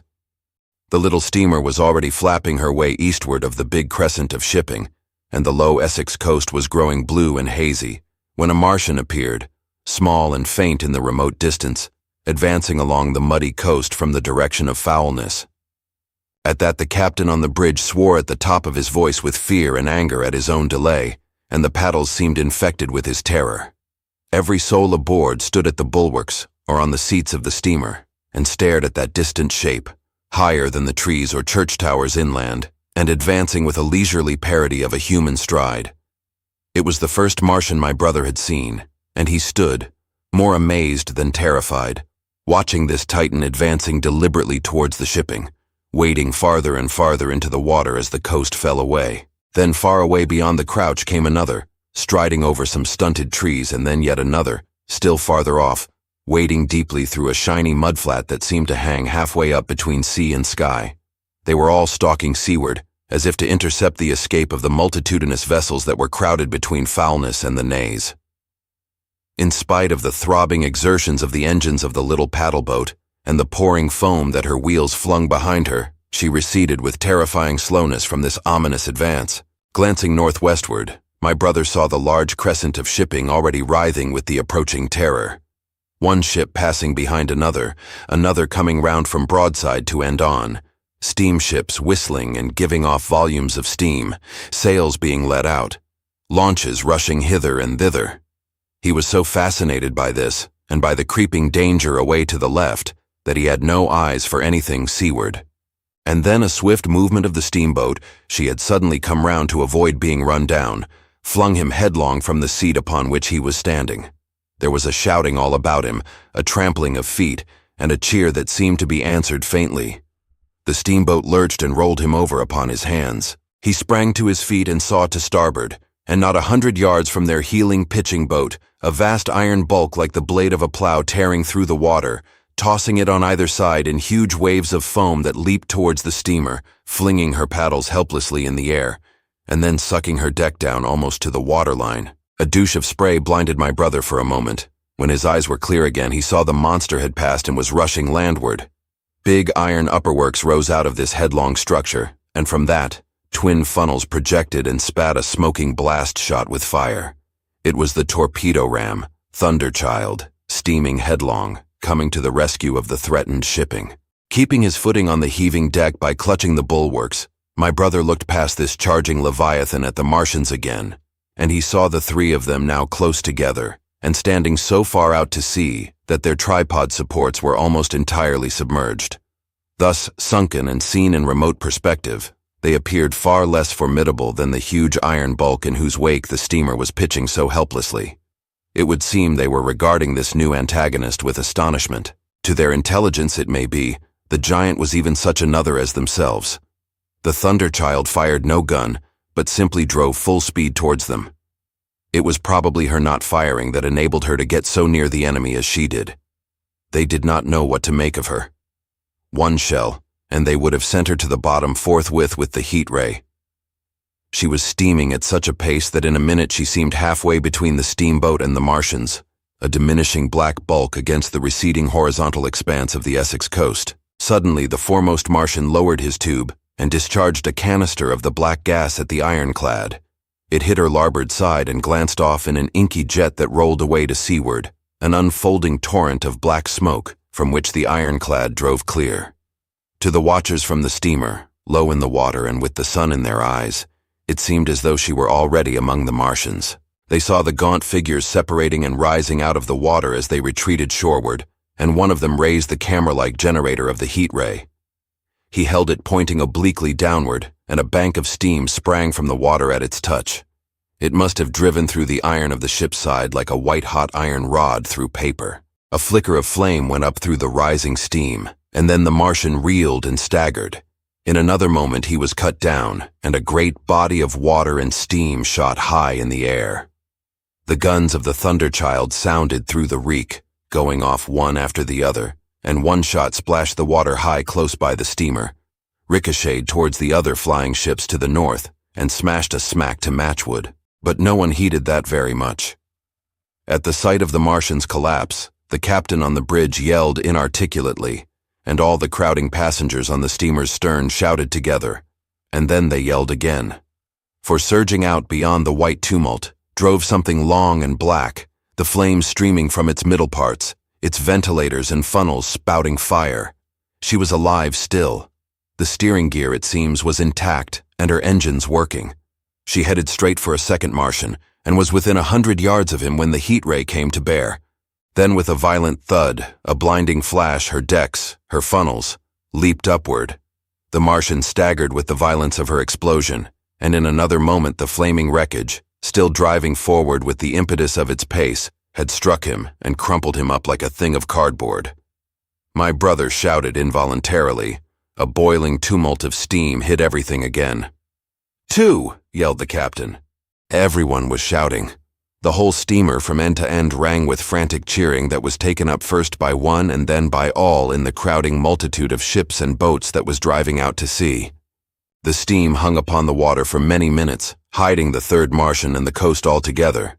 And all this time the boat was paddling steadily out to sea and away from the fight, and when at last the confusion cleared, the drifting bank of black vapor intervened, and nothing of the Thunderchild could be made out, nor could the third Martian be seen.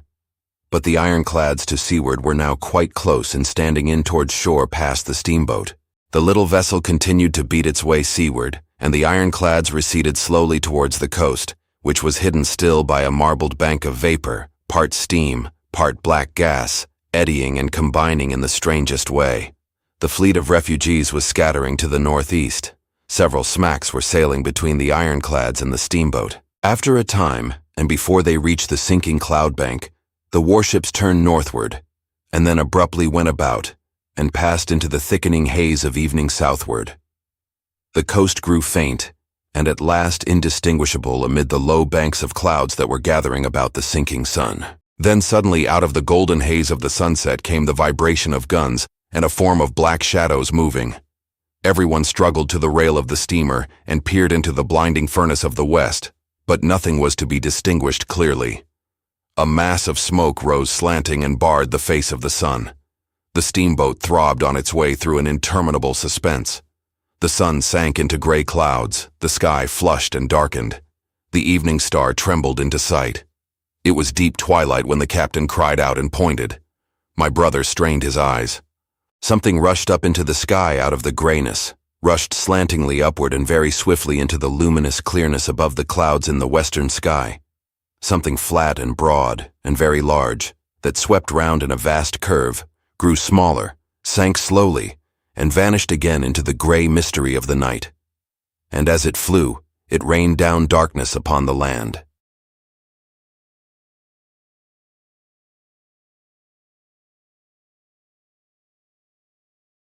Chapter 1. Underfoot. In the first book I have wandered so much from my own adventures to tell of the experiences of my brother that all through the last 2 chapters I and the curate have been lurking in the empty house at Halliford whither we fled to escape the black smoke. There I will resume. We stopped there all Sunday night and all the next day, the day of the panic, in a little island of daylight, cut off by the black smoke from the rest of the world. We could do nothing but wait in aching inactivity during those 2 weary days. My mind was occupied by anxiety for my wife. I figured her at Leatherhead, terrified, in danger, mourning me already as a dead man. I paced the rooms and cried aloud when I thought of how I was cut off from her, of all that might happen to her in my absence. My cousin, I knew, was brave enough for any emergency, but he was not the sort of man to realize danger quickly, to rise promptly. What was needed now was not bravery, but circumspection. My only consolation was to believe that the Martians were moving Londonward and away from her. Such vague anxieties keep the mind sensitive and painful. I grew very weary and irritable with the curate's perpetual ejaculations. I tired of the sight of his selfish despair.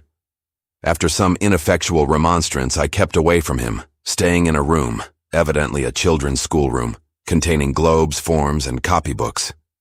When he followed me thither, I went to a box room at the top of the house, and in order to be alone with my aching miseries, locked myself in. We were hopelessly hemmed in by the black smoke all that day and the morning of the next. There were signs of people in the next house on Sunday evening, a face at a window and moving lights, and later the slamming of a door. But I do not know who these people were, nor what became of them. We saw nothing of them next day.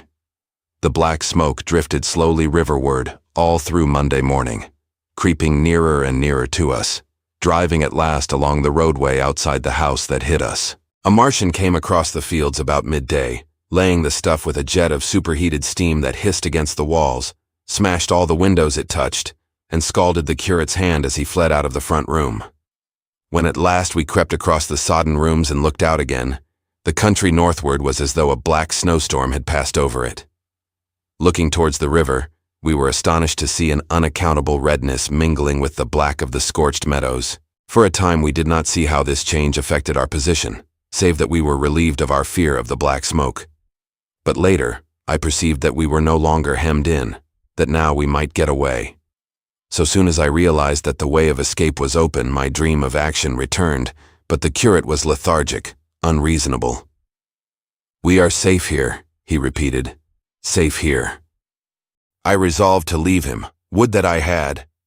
Wiser now for the artilleryman's teaching, I sought out food and drink. I had found oil and rags for my burns, and I also took a hat and a flannel shirt that I found in one of the bedrooms. When it was clear to him that I meant to go alone, had reconciled myself to going alone, he suddenly roused himself to come. And all being quiet throughout the afternoon, we started about 5 o'clock, as I should judge, along the blackened road to Sunbury. In Sunbury, and at intervals along the road, were dead bodies lying in contorted attitudes, horses as well as men, overturned carts and luggage, all covered thickly with black dust. That pall of cindery powder made me think of what I had read of the destruction of Pompeii. We got to Hampton Court without misadventure, our minds full of strange and unfamiliar appearances, and at Hampton Court, our eyes were relieved to find a patch of green that had escaped the suffocating drift. We went through Bushy Park, with its deer going to and fro under the chestnuts, and some men and women hurrying in the distance towards Hampton, and so we came to Twickenham. These were the first people we saw. Away across the road, the woods beyond Ham and Petersham were still afire. Twickenham was uninjured by either heat ray or black smoke, and there were more people about here, though none could give us news. For the most part, they were like ourselves, taking advantage of a lull to shift their quarters. I have an impression that many of the houses here were still occupied by scared inhabitants, too frightened even for flight. Here, too, the evidence of a hasty rout was abundant along the road. I remember most vividly 3 smashed bicycles in a heap, pounded into the road by the wheels of subsequent carts. We crossed Richmond Bridge about 8:30. We hurried across the exposed bridge, of course, but I noticed floating down the stream a number of red masses, some many feet across. I did not know what these were. There was no time for scrutiny, and I put a more horrible interpretation on them than they deserved. Here again on the Surrey side were black dust that had once been smoke, and dead bodies, a heap near the approach to the station. But we had no glimpse of the Martians until we were some way towards Barnes. We saw in the blackened distance a group of 3 people running down a side street towards the river, but otherwise it seemed deserted. Up the hill, Richmond town was burning briskly. Outside the town of Richmond there was no trace of the black smoke. Then suddenly, as we approached Q, came a number of people running, and the upper works of a Martian fighting machine loomed in sight over the housetops, not 100 yards away from us. We stood aghast at our danger, and had the Martian looked down we must immediately have perished. We were so terrified that we dared not go on, but turned aside and hid in a shed in a garden. There the curate crouched, weeping silently, and refusing to stir again. But my fixed idea of reaching Leatherhead would not let me rest, and in the twilight I ventured out again. I went through a shrubbery, and along a passage beside a big house standing in its own grounds, and so emerged upon the road towards Q. The curate I left in the shed, but he came hurrying after me. That second start was the most foolhardy thing I ever did, for it was manifest the Martians were about us. No sooner had the curate overtaken me than we saw either the fighting machine we had seen before or another, far away across the meadows in the direction of Q Lodge. 4 or 5 little black figures hurried before it across the green-gray of the field, and in a moment it was evident this Martian pursued them. In 3 strides he was among them, and they ran radiating from his feet in all directions. He used no heat ray to destroy them, but picked them up one by one. Apparently he tossed them into the great metallic carrier which projected behind him, much as a workman's basket hangs over his shoulder. It was the first time I realized that the Martians might have any other purpose than destruction with defeated humanity. We stood for a moment petrified, then turned and fled through a gate behind us into a walled garden, fell into, rather than found, a fortunate ditch, and lay there, scarce daring to whisper to each other until the stars were out. I suppose it was nearly 11 o'clock before we gathered courage to start again, no longer venturing into the road, but sneaking along hedgerows and through plantations, and watching keenly through the darkness, he on the right and I on the left, for the Martians, who seemed to be all about us. In one place we blundered upon a scorched and blackened area, now cooling and ashen, and a number of scattered dead bodies of men, burned horribly about the heads and trunks but with their legs and boots mostly intact, and of dead horses, 50 feet perhaps, behind a line of 4 ripped guns and smashed gun carriages. Sheen, it seemed, had escaped destruction, but the place was silent and deserted. Here we happened on no dead, though the night was too dark for us to see into the side roads of the place. In Sheen my companion suddenly complained of faintness and thirst, and we decided to try one of the houses. The first house we entered, after a little difficulty with the window, was a small semi-detached villa, and I found nothing eatable left in the place but some moldy cheese. There was, however, water to drink, and I took a hatchet, which promised to be useful in our next housebreaking. We then crossed to a place where the road turns towards Mortlake. Here there stood a white house within a walled garden, and in the pantry of this domicile we found a store of food, 2 loaves of bread in a pan, an uncooked steak, and the half of a ham. I give this catalogue so precisely because, as it happened, we were destined to subsist upon this store for the next fortnight. Bottled beer stood under a shelf, and there were 2 bags of haricot beans and some limp lettuces. This pantry opened into a kind of wash-up kitchen, and in this was firewood. There was also a cupboard, in which we found nearly a dozen of burgundy tinned soups and salmon, and 2 tins of biscuits. We sat in the adjacent kitchen in the dark, for we dared not strike a light, and ate bread and ham, and drank beer out of the same bottle. The curate, who was still timorous and restless, was now, oddly enough, for pushing on, and I was urging him to keep up his strength by eating when the thing happened that was to imprison us. "It can't be midnight yet," I said, and then came a blinding glare of vivid green light. Everything in the kitchen leaped out, clearly visible in green and black, and vanished again, and then followed such a concussion as I have never heard before or since. So close on the heels of this as to seem instantaneous came a thud behind me, a clash of glass, a crash and rattle of falling masonry all about us, and the plaster of the ceiling came down upon us, smashing into a multitude of fragments upon our heads. I was knocked headlong across the floor against the oven handle and stunned. I was insensible for a long time, the curate told me, and when I came to we were in darkness again, and he with a face wet, as I found afterwards with blood from a cut forehead, was dabbing water over me. For some time I could not recollect what had happened. Then things came to me slowly. A bruise on my temple asserted itself. "Are you better?" asked the curate in a whisper. At last I answered him. I sat up. "Don't move," he said. "The floor is covered with smashed crockery from the dresser. You can't possibly move without making a noise, and I fancy they are outside." We both sat quite silent so that we could scarcely hear each other breathing. Everything seemed deadly still, but once something near us, some plaster or broken brickwork, slid down with a rumbling sound. Outside and very near was an intermittent metallic rattle.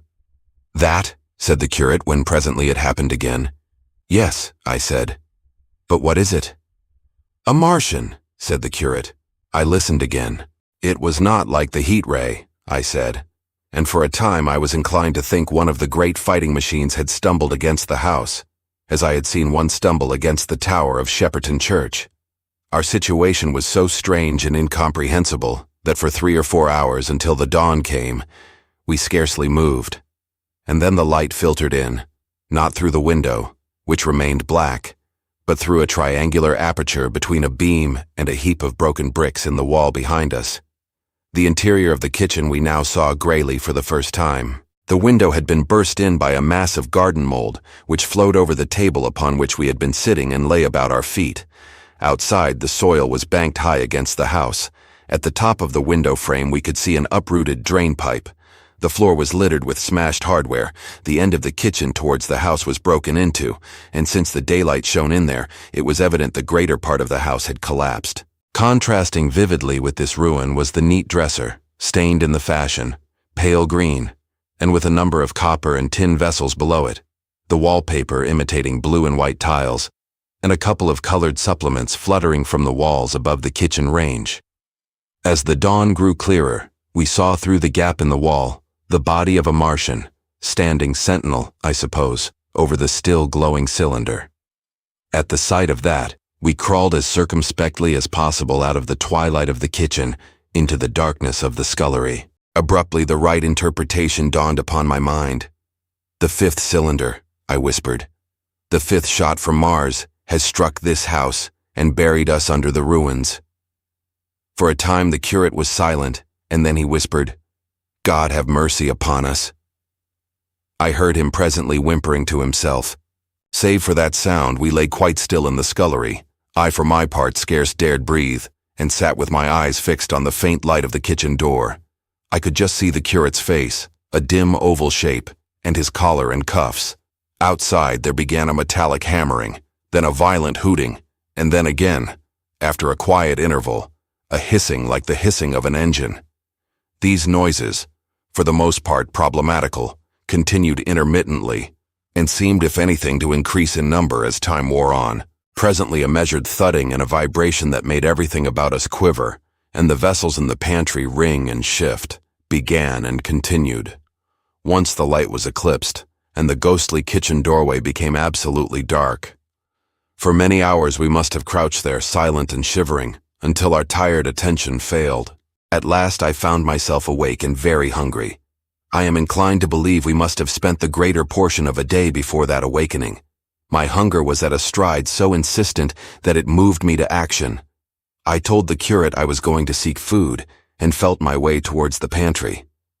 He made me no answer, but so soon as I began eating, the faint noise I made stirred him up, and I heard him crawling after me.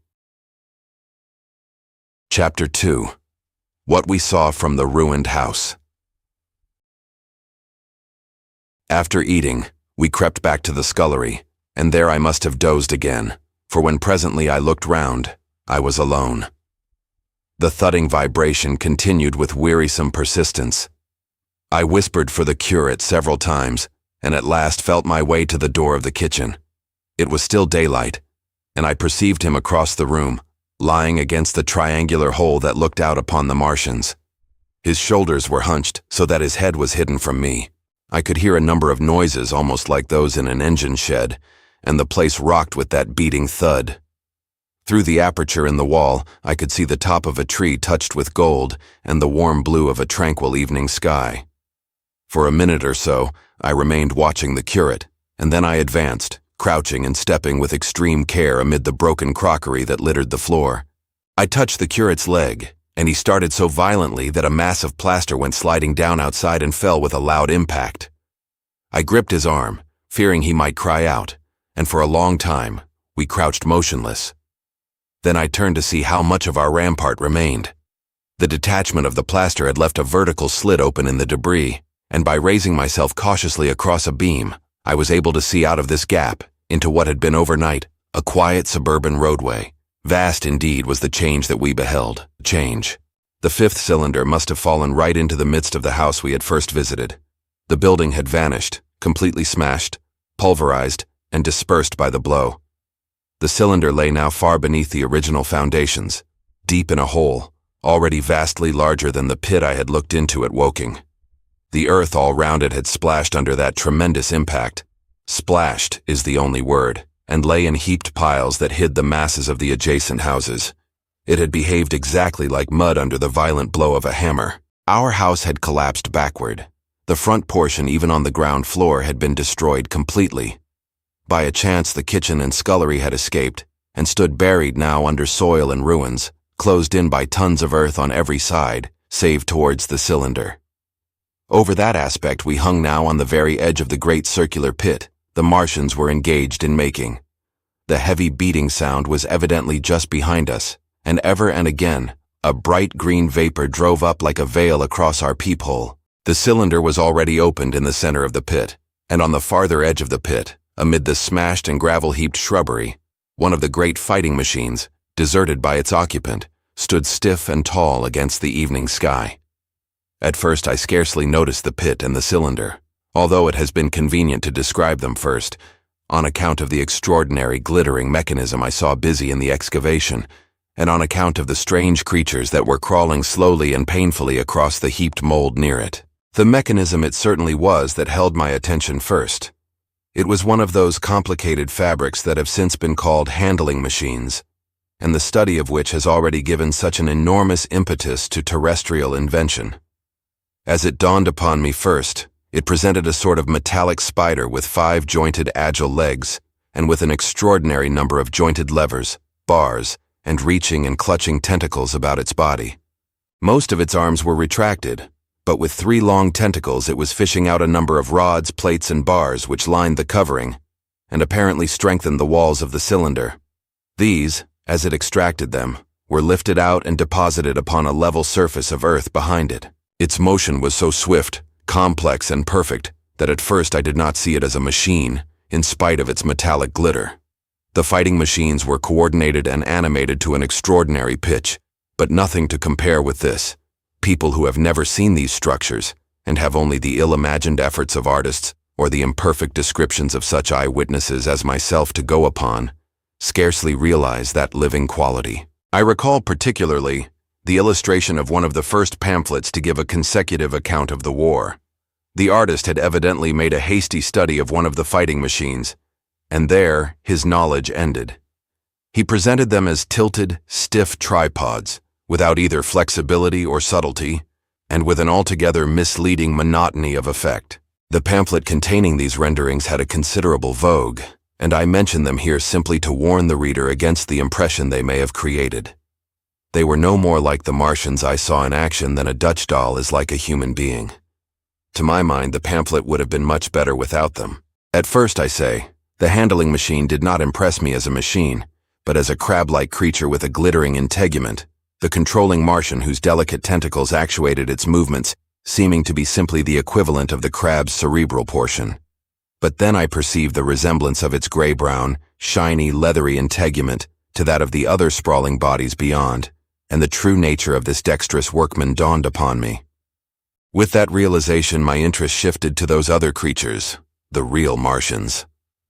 Already I had had a transient impression of these, and the first nausea no longer obscured my observation. Moreover, I was concealed and motionless, and under no urgency of action. They were, I now saw, the most unearthly creatures it is possible to conceive. They were huge round bodies, or rather heads, about 4 feet in diameter, each body having in front of it a face. This face had no nostrils, Indeed, the Martians do not seem to have had any sense of smell, but it had a pair of very large, dark-colored eyes, and just beneath this a kind of fleshy beak. In the back of this head or body, I scarcely know how to speak of it, was the single tight tympanic surface, since known to be anatomically an ear, though it must have been almost useless in our dense air. In a group round the mouth were 16 slender, almost whip-like tentacles, arranged in 2 bunches of 8 each. These bunches have since been named rather aptly by that distinguished anatomist, Professor Howes, the hands. Even as I saw these Martians for the first time, they seemed to be endeavoring to raise themselves on these hands. But of course, with the increased weight of terrestrial conditions, this was impossible. There is reason to suppose that on Mars they may have progressed upon them with some facility. The internal anatomy, I may remark here, as dissection has since shown, was almost equally simple. The greater part of the structure was the brain, sending enormous nerves to the eyes, ear, and tactile tentacles. Besides this were the bulky lungs, into which the mouth opened, and the heart and its vessels. The pulmonary distress caused by the denser atmosphere and greater gravitational attraction was only too evident in the convulsive movements of the outer skin. And this was the sum of the Martian organs. Strange as it may seem to a human being, all the complex apparatus of digestion, which makes up the bulk of our bodies, did not exist in the Martians. They were heads, merely heads. Entrails they had none. They did not eat, much less digest. Instead, they took the fresh living blood of other creatures and injected it into their own veins. I have myself seen this being done, as I shall mention in its place. But squeamish as I may seem, I cannot bring myself to describe what I could not endure even to continue watching. Let it suffice to say, blood obtained from a still living animal, in most cases from a human being, was run directly by means of a little pipette into the recipient canal. The bare idea of this is no doubt horribly repulsive to us, but at the same time I think that we should remember how repulsive our carnivorous habits would seem to an intelligent rabbit. The physiological advantages of the practice of injection are undeniable, if one thinks of the tremendous waste of human time and energy, occasioned by eating and the digestive process. Our bodies are half made up of glands and tubes and organs, occupied in turning heterogeneous food into blood. The digestive processes and their reaction upon the nervous system sap our strength and color our minds. Men go happy or miserable as they have healthy or unhealthy livers, or sound gastric glands. But the Martians were lifted above all these organic fluctuations of mood and emotion. Their undeniable preference for men as their source of nourishment is partly explained by the nature of the remains of the victims they had brought with them as provisions from Mars. These creatures, to judge from the shriveled remains that have fallen into human hands, were bipeds with flimsy, siliceous skeletons, almost like those of the siliceous sponges, and feeble musculature, standing about 6 feet high and having round, erect heads and large eyes in flinty sockets. 2 or 3 of these seem to have been brought in each cylinder, and all were killed before Earth was reached. It was just as well for them, for the mere attempt to stand upright upon our planet would have broken every bone in their bodies. And while I am engaged in this description, I may add in this place certain further details which, although they were not all evident to us at the time, will enable the reader who is unacquainted with them to form a clearer picture of these offensive creatures. In 3 other points their physiology differed strangely from ours. Their organisms did not sleep, any more than the heart of man sleeps. Since they had no extensive muscular mechanism to recuperate, that periodical extinction was unknown to them. They had little or no sense of fatigue, it would seem. On Earth they could never have moved without effort, yet even to the last they kept in action. In 24 hours they did 24 hours of work, as even on Earth is perhaps the case with the ants. In the next place, wonderful as it seems in a sexual world, the Martians were absolutely without sex, and therefore without any of the tumultuous emotions that arise from that difference among men. A young Martian, there can now be no dispute, was really born upon Earth during the war, and it was found attached to its parent, partially budded off, just as young lily bulbs bud off, or like the young animals in the freshwater polyp. In man, in all the higher terrestrial animals, such a method of increase has disappeared. But even on this Earth it was certainly the primitive method. Among the lower animals, up even to those first cousins of the vertebrated animals, the tunicates, the two processes occur side by side, but finally the sexual method superseded its competitor altogether. On Mars, however, just the reverse has apparently been the case. It is worthy of remark that a certain speculative writer of quasi-scientific repute, writing long before the Martian invasion, did forecast for man a final structure not unlike the actual Martian condition.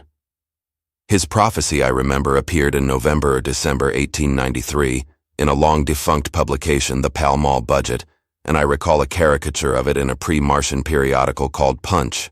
He pointed out, writing in a foolish, facetious tone, that the perfection of mechanical appliances must ultimately supersede limbs, the perfection of chemical devices, digestion, that such organs as hair, external nose, teeth, ears, and chin were no longer essential parts of the human being, and that the tendency of natural selection would lie in the direction of their steady diminution through the coming ages. The brain alone remained a cardinal necessity. Only one other part of the body had a strong case for survival, and that was the hand, teacher and agent of the brain. While the rest of the body dwindled, the hands would grow larger. There is many a true word written in jest, and here in the Martians we have beyond dispute the actual accomplishment of such a suppression of the animal side of the organism by the intelligence. To me it is quite credible that the Martians may be descended from beings not unlike ourselves, by a gradual development of brain and hands, the latter giving rise to the two bunches of delicate tentacles at last, at the expense of the rest of the body. Without the body, the brain would, of course, become a mere selfish intelligence, without any of the emotional substratum of the human being. The last salient point in which the systems of these creatures differed from ours was in what one might have thought a very trivial particular. Microorganisms, which cause so much disease and pain on Earth, have either never appeared upon Mars, or Martian sanitary science eliminated them ages ago. 100 diseases, all the fevers and contagions of human life, consumption, cancers, tumors, and such morbidities, never enter the scheme of their life. And speaking of the differences between the life on Mars and terrestrial life, I may allude here to the curious suggestions of the red weed. Apparently the vegetable kingdom in Mars, instead of having green for a dominant color, is of a vivid blood-red tint. At any rate, the seeds which the Martians, intentionally or accidentally, brought with them, gave rise in all cases to red-colored growths. Only that known popularly as the red weed, however, gained any footing in competition with terrestrial forms. The red creeper was quite a transitory growth, and few people have seen it growing. For a time, however, the red weed grew with astonishing vigor and luxuriance. It spread up the sides of the pit by the third or fourth day of our imprisonment, and its cactus-like branches formed a carmine fringe to the edges of our triangular window, and afterwards I found it broadcast throughout the country, and especially wherever there was a stream of water. The Martians had what appears to have been an auditory organ, a single round drum at the back of the head body, and eyes with a visual range not very different from ours, except that according to Phillips, blue and violet were as black to them. It is commonly supposed that they communicated by sounds and tentacular gesticulations. This is asserted, for instance, in the able but hastily compiled pamphlet, written evidently by someone not an eyewitness of Martian actions, to which I have already alluded, and which so far has been the chief source of information concerning them. Now, no surviving human being saw so much of the Martians in action as I did. I take no credit to myself for an accident, but the fact is so, and I assert that I watched them closely time after time, and that I have seen 4, 5, and, once, 6 of them, sluggishly performing the most elaborately complicated operations together without either sound or gesture. Their peculiar hooting invariably preceded feeding. It had no modulation, and was, I believe, in no sense a signal, but merely the expiration of air preparatory to the suctional operation. I have a certain claim to at least an elementary knowledge of psychology, and in this matter I am convinced, as firmly as I am convinced of anything, that the Martians interchange thoughts without any physical intermediation, and I have been convinced of this in spite of strong preconceptions. Before the Martian invasion, as an occasional reader here or there may remember, I had written with some little vehemence against the telepathic theory. The Martians wore no clothing. Their conceptions of ornament and decorum were necessarily different from ours, and not only were they evidently much less sensible of changes of temperature than we are, but changes of pressure do not seem to have affected their health at all seriously. Yet though they wore no clothing, it was in the other artificial additions to their bodily resources that their great superiority over man lay. We men, with our bicycles and road skates, our Lilienthal soaring machines, our guns and sticks and so forth, are just in the beginning of the evolution that the Martians have worked out. They have become practically mere brains, wearing different bodies according to their needs, just as men wear suits of clothes and take a bicycle in a hurry, or an umbrella in the wet. And of their appliances, perhaps nothing is more wonderful to a man than the curious fact that what is the dominant feature of almost all human devices in mechanism is absent. The wheel is absent. Among all the things they brought to Earth, there is no trace or suggestion of their use of wheels. One would have at least expected it in locomotion. And in this connection, it is curious to remark that even on this Earth nature has never hit upon the wheel, or has preferred other expedients to its development. And not only did the Martians either not know of, which is incredible, or abstain from the wheel, but in their apparatus singularly little use is made of the fixed pivot or relatively fixed pivot, with circular motions thereabout confined to one plane. Almost all the joints of the machinery present a complicated system of sliding parts moving over small but beautifully curved friction bearings. And while upon this matter of detail, it is remarkable that the long leverages of their machines are in most cases actuated by a sort of sham musculature of the discs in an elastic sheath. These discs become polarized and drawn closely and powerfully together when traversed by a current of electricity. In this way, the curious parallelism to animal motions, which was so striking and disturbing to the human beholder, was attained. Such quasi-muscles abounded in the crab-like handling machine which, on my first peeping out of the slit, I watched unpacking the cylinder. It seemed infinitely more alive than the actual Martians lying beyond it in the sunset light, panting, stirring ineffectual tentacles, and moving feebly after their vast journey across space. While I was still watching their sluggish motions in the sunlight, and noting each strange detail of their form, the curate reminded me of his presence by pulling violently at my arm. I turned to a scowling face and silent, eloquent lips. He wanted the slit, which permitted only one of us to peep through, and so I had to forego watching them for a time while he enjoyed that privilege.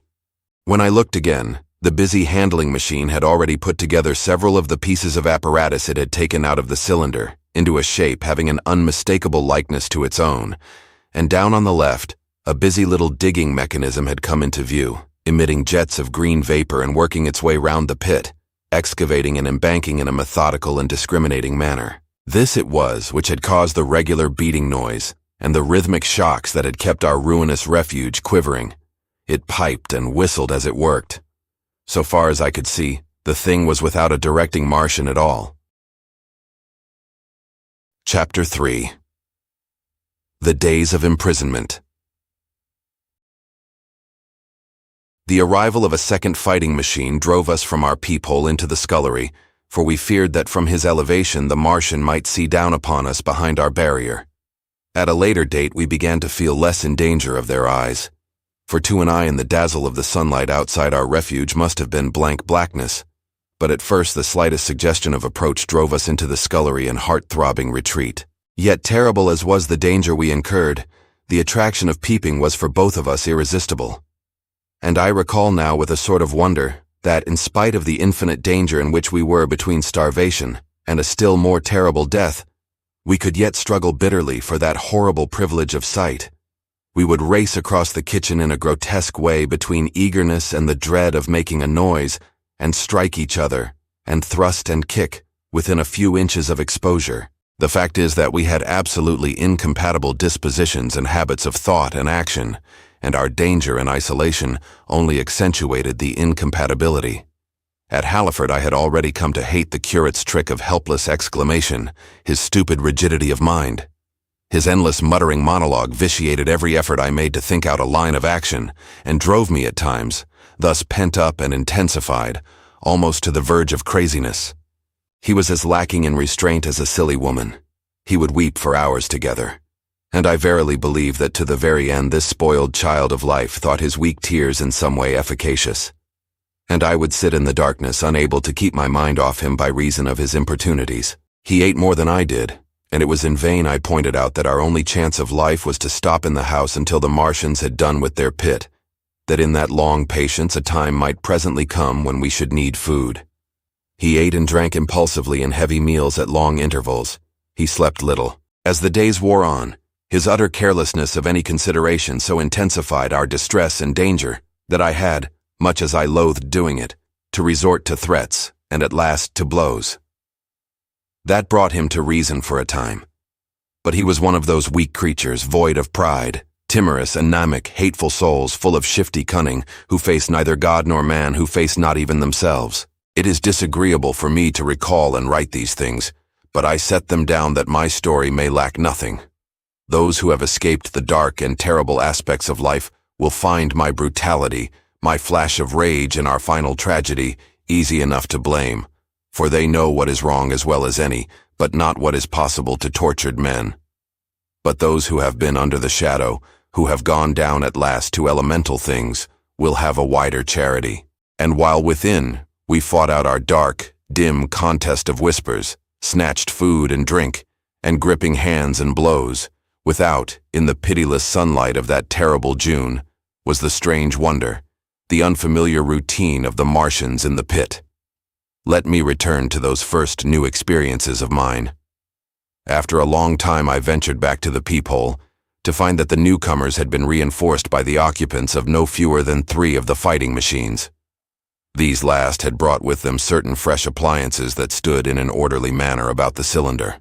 The second handling machine was now completed, and was busied in serving one of the novel contrivances the big machine had brought.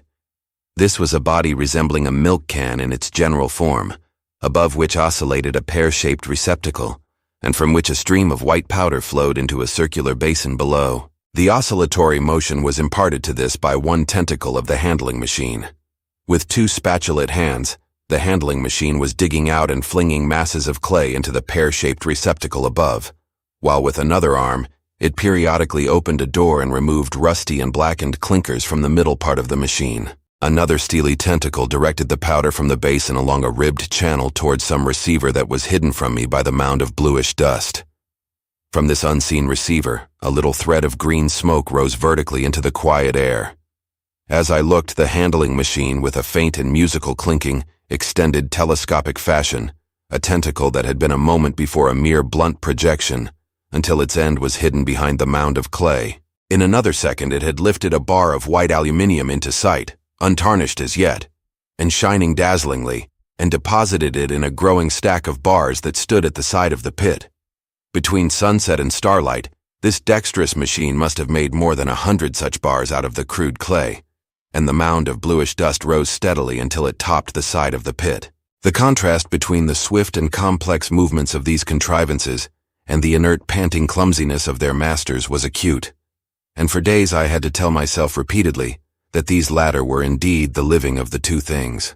The curate had possession of the slit when the first men were brought to the pit. I was sitting below, huddled up, listening with all my ears. He made a sudden movement backward, and I, fearful that we were observed, crouched in a spasm of terror. He came sliding down the rubbish and crept beside me in the darkness, inarticulate, gesticulating, and for a moment I shared his panic. His gesture suggested a resignation of the slit, and after a little while my curiosity gave me courage, and I rose up, stepped across him, and clambered up to it. At first I could see no reason for his frantic behavior. The twilight had now come. The stars were little and faint, but the pit was illuminated by the flickering green fire that came from the aluminium making. The whole picture was a flickering scheme of green gleams and shifting rusty black shadows, strangely trying to the eyes. Over and through it all went the bats, heeding it not at all. The sprawling Martians were no longer to be seen.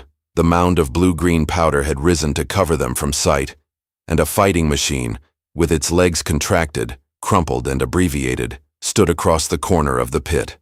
And then, amid the clangor of the machinery, came a drifting suspicion of human voices that I entertained at first only to dismiss. I crouched, watching this fighting machine closely, satisfying myself now for the first time that the hood did indeed contain a Martian. As the green flames lifted, I could see the oily gleam of his integument and the brightness of his eyes. And suddenly, I heard a yell, and saw a long tentacle reaching over the shoulder of the machine to the little cage that hunched upon its back. Then something struggling violently, was lifted high against the sky, a black vague enigma against the starlight, and as this black object came down again, I saw by the green brightness that it was a man. For an instant he was clearly visible.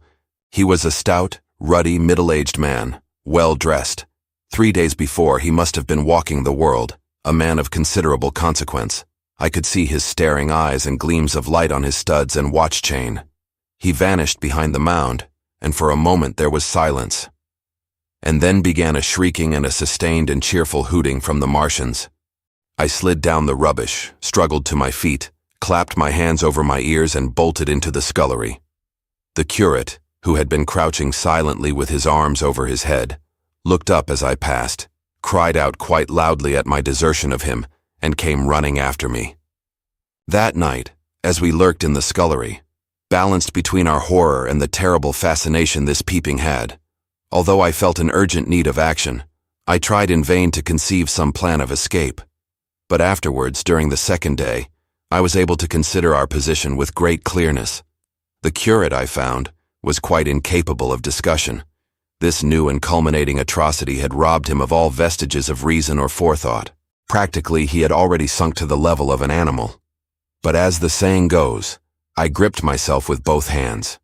It grew upon my mind, once I could face the facts, that terrible as our position was, there was as yet no justification for absolute despair. Our chief chance lay in the possibility of the Martians making the pit nothing more than a temporary encampment. Or even if they kept it permanently, they might not consider it necessary to guard it, and a chance of escape might be afforded us. I also weighed very carefully the possibility of our digging a way out in a direction away from the pit, but the chances of our emerging within sight of some sentinel fighting machine seemed at first too great, and I should have had to do all the digging myself. The curate would certainly have failed me. It was on the third day, if my memory serves me right, that I saw the lad killed. It was the only occasion on which I actually saw the Martians feed. After that experience, I avoided the hole in the wall for the better part of a day. I went into the scullery, removed the door, and spent some hours digging with my hatchet as silently as possible. But when I had made a hole about a couple of feet deep, the loose earth collapsed noisily, and I did not dare continue. I lost heart and lay down on the scullery floor for a long time, having no spirit even to move. And after that, I abandoned altogether the idea of escaping by excavation. It says much for the impression the Martians had made upon me that at first I entertained little or no hope of our escape being brought about by their overthrow through any human effort. But on the fourth or fifth night, I heard a sound like heavy guns.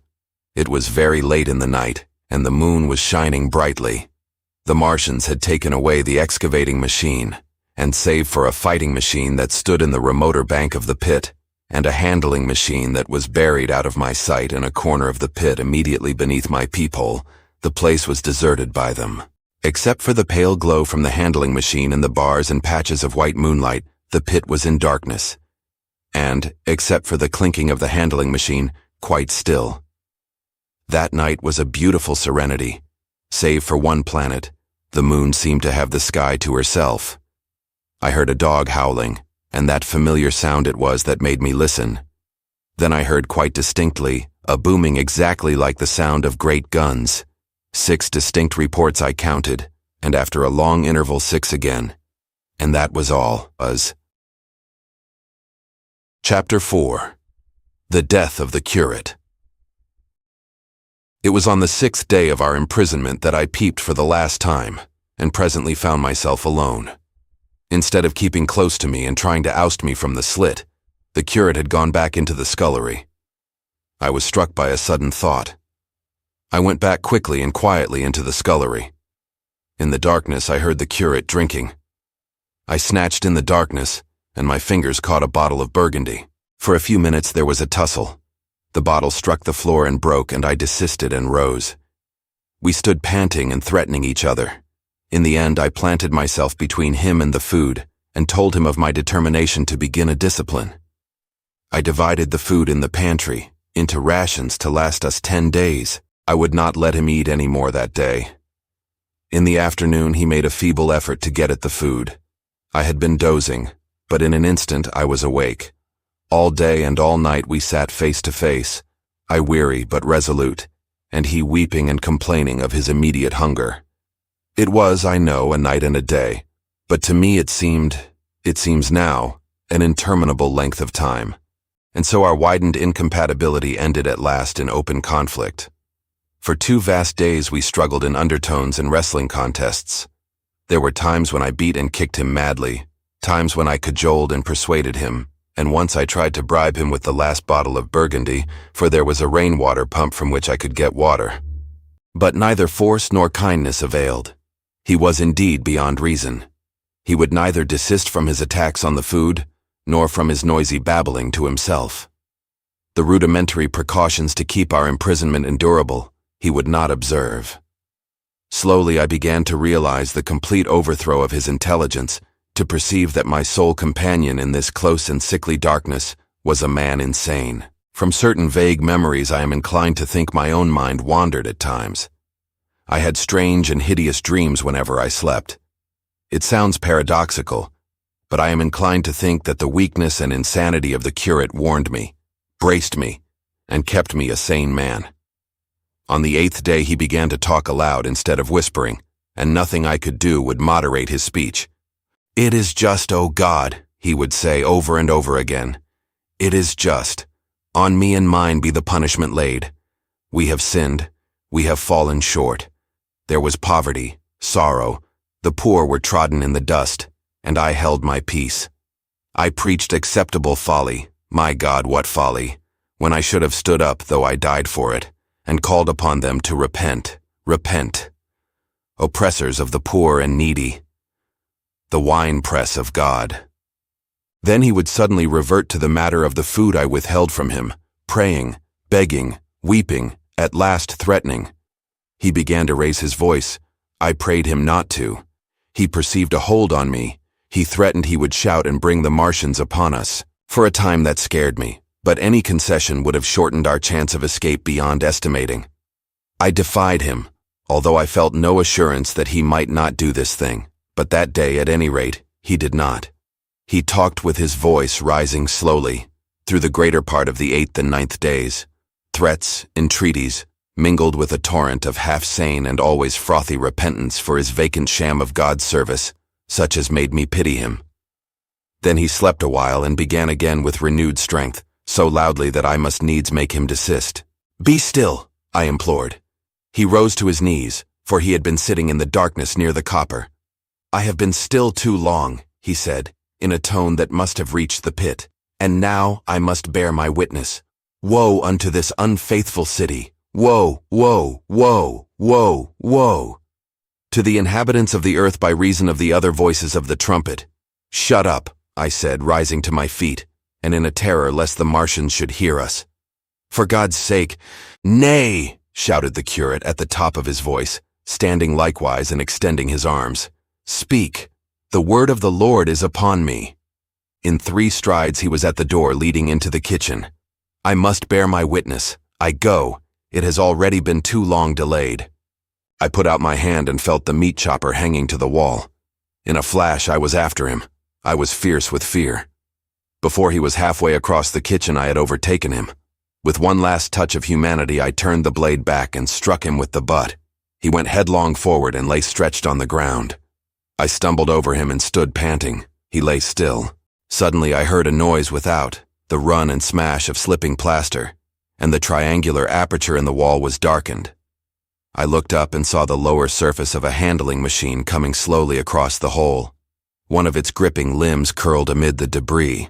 Another limb appeared, feeling its way over the fallen beams. I stood petrified, staring. Then I saw through a sort of glass plate near the edge of the body, the face, as we may call it, and the large dark eyes of a Martian, peering, and then a long metallic snake of tentacle came feeling slowly through the hole. I turned by an effort, stumbled over the curate, and stopped at the scullery door. The tentacle was now some way, 2 yards or more in the room, and twisting and turning, with queer sudden movements, this way and that. For a while I stood fascinated by that slow, fitful advance. Then, with a faint, hoarse cry, I forced myself across the scullery. I trembled violently. I could scarcely stand upright. I opened the door of the coal cellar, and stood there in the darkness staring at the faintly lit doorway into the kitchen, and listening. Had the Martian seen me? What was it doing now? Something was moving to and fro there very quietly. Every now and then it tapped against the wall or started on its movements with a faint metallic ringing, like the movements of keys on a split ring. Then a heavy body, I knew too well what, was dragged across the floor of the kitchen towards the opening. Irresistibly attracted, I crept to the door and peeped into the kitchen. In the triangle of bright outer sunlight I saw the Martian, in its briareus of a handling machine, scrutinizing the curate's head. I thought at once that it would infer my presence from the mark of the blow I had given him. I crept back to the coal cellar, shut the door, and began to cover myself up as much as I could, and as noiselessly as possible in the darkness, among the firewood and coal therein. Every now and then I paused, rigid, to hear if the Martian had thrust its tentacles through the opening again. Then the faint metallic jingle returned. I traced it slowly, feeling over the kitchen. Presently I heard it nearer, in the scullery as I judged. I thought that its length might be insufficient to reach me. I prayed copiously. It passed, scraping faintly across the cellar door. An age of almost intolerable suspense intervened. Then I heard it fumbling at the latch. It had found the door. The Martians understood doors. It worried at the catch for a minute, perhaps, and then the door opened. In the darkness I could just see the thing, like an elephant's trunk more than anything else, waving towards me and touching and examining the wall, coals, wood, and ceiling. It was like a black worm swaying its blind head to and fro. Once even it touched the heel of my boot. I was on the verge of screaming. I bit my hand. For a time the tentacle was silent. I could have fancied it had been withdrawn. Presently, with an abrupt click, it gripped something. I thought it had me, and seemed to go out of the cellar again. For a minute I was not sure. Apparently it had taken a lump of coal to examine. I seized the opportunity of slightly shifting my position, which had become cramped, and then listened. I whispered passionate prayers for safety. Then I heard the slow, deliberate sound creeping towards me again. Slowly, slowly it drew near, scratching against the walls and tapping the furniture.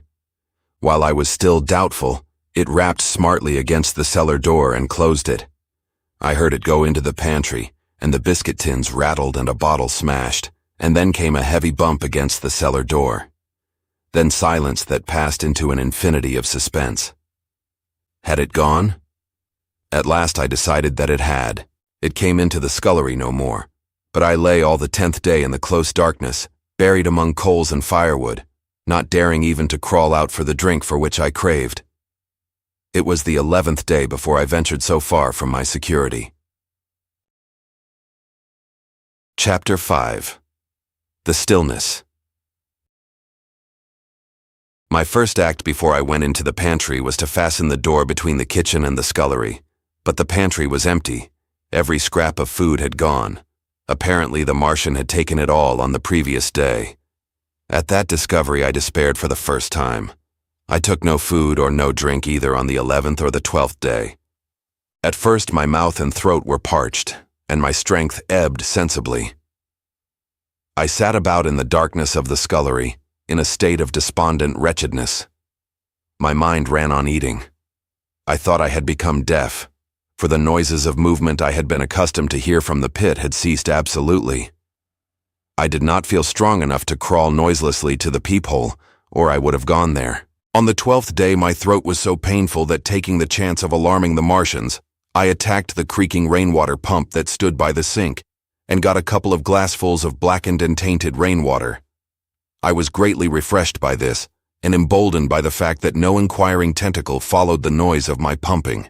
During these days, in a rambling, inconclusive way, I thought much of the curate and of the manner of his death. On the 13th day I drank some more water, and dozed and thought disjointedly of eating and of vague, impossible plans of escape. Whenever I dozed I dreamt of horrible phantasms, of the death of the curate, or of sumptuous dinners.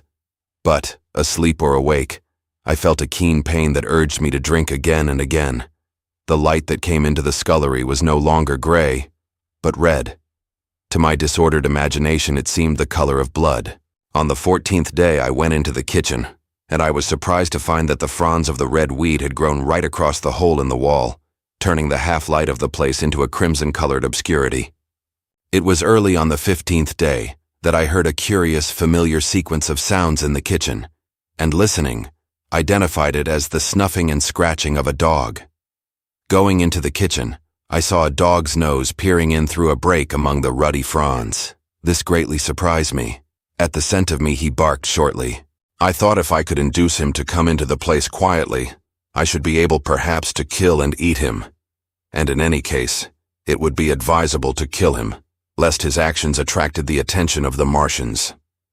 I crept forward saying, "Good dog," very softly, but he suddenly withdrew his head and disappeared. I listened. I was not deaf, but certainly the pit was still. I heard a sound like the flutter of a bird's wings and a horse croaking, but that was all. For a long while I lay close to the peephole, but not daring to move aside the red plants that obscured it.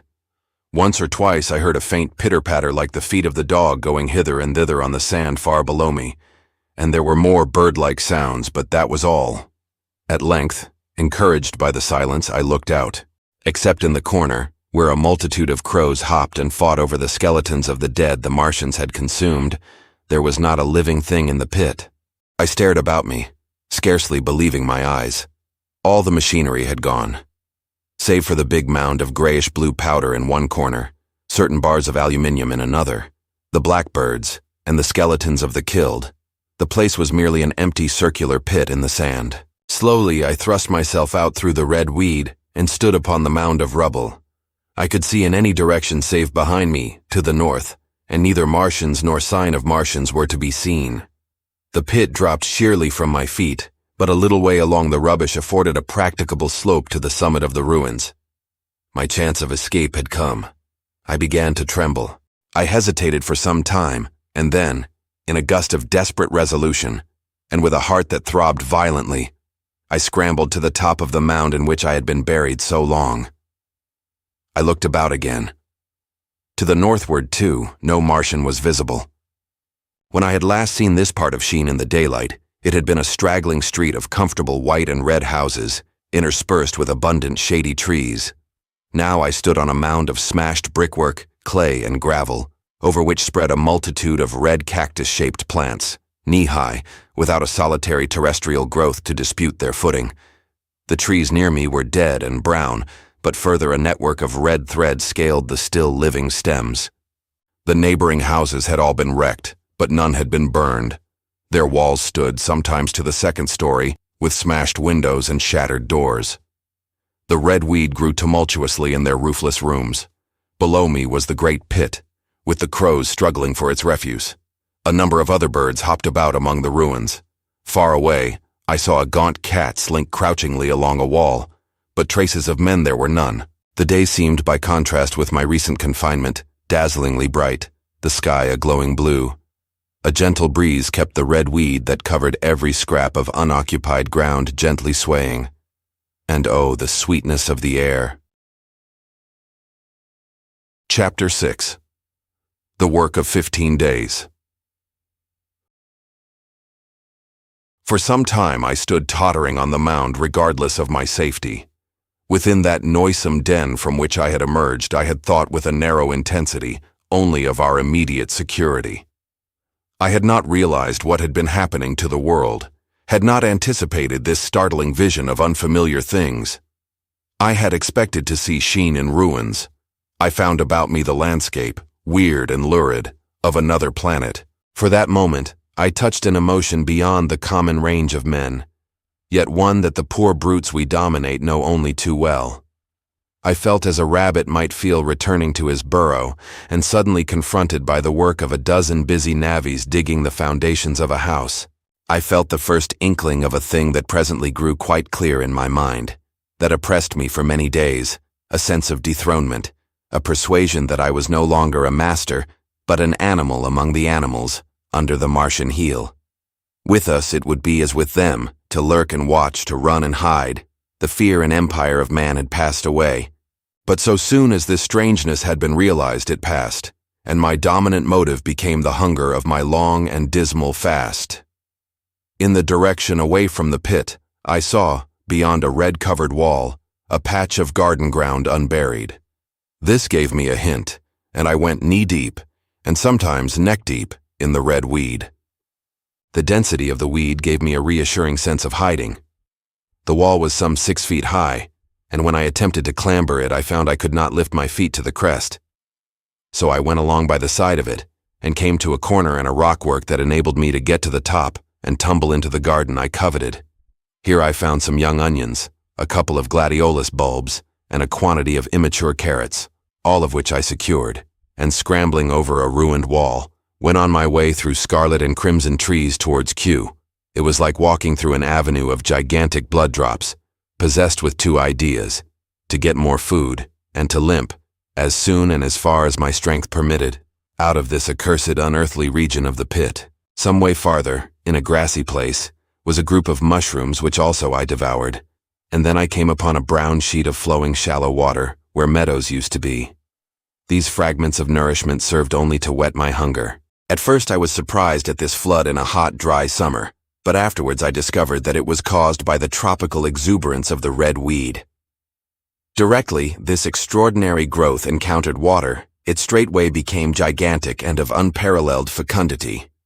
Its seeds were simply poured down into the water of the Wey and Thames, and its swiftly growing and titanic water fronds speedily choked both those rivers. At Putney, as I afterwards saw, the bridge was almost lost in a tangle of this weed, and at Richmond, too, the Thames water poured in a broad and shallow stream across the meadows of Hampton and Twickenham. As the water spread, the weed followed them until the ruined villas of the Thames Valley were for a time lost in this red swamp, whose margin I explored, and much of the desolation the Martians had caused was concealed. In the end, the red weed succumbed almost as quickly as it had spread. A cankering disease, due, it is believed, to the action of certain bacteria, presently seized upon it. Now, by the action of natural selection, all terrestrial plants have acquired a resisting power against bacterial diseases. They never succumb without a severe struggle, but the red weed rotted like a thing already dead. The fronds became bleached and then shriveled and brittle. They broke off at the least touch, and the waters that had stimulated their early growth carried their last vestiges out to sea. My first act on coming to this water was, of course, to slake my thirst. I drank a great deal of it, and moved by an impulse, gnawed some fronds of red weed, but they were watery, and had a sickly, metallic taste. I found the water was sufficiently shallow for me to wade securely, although the red weed impeded my feet a little.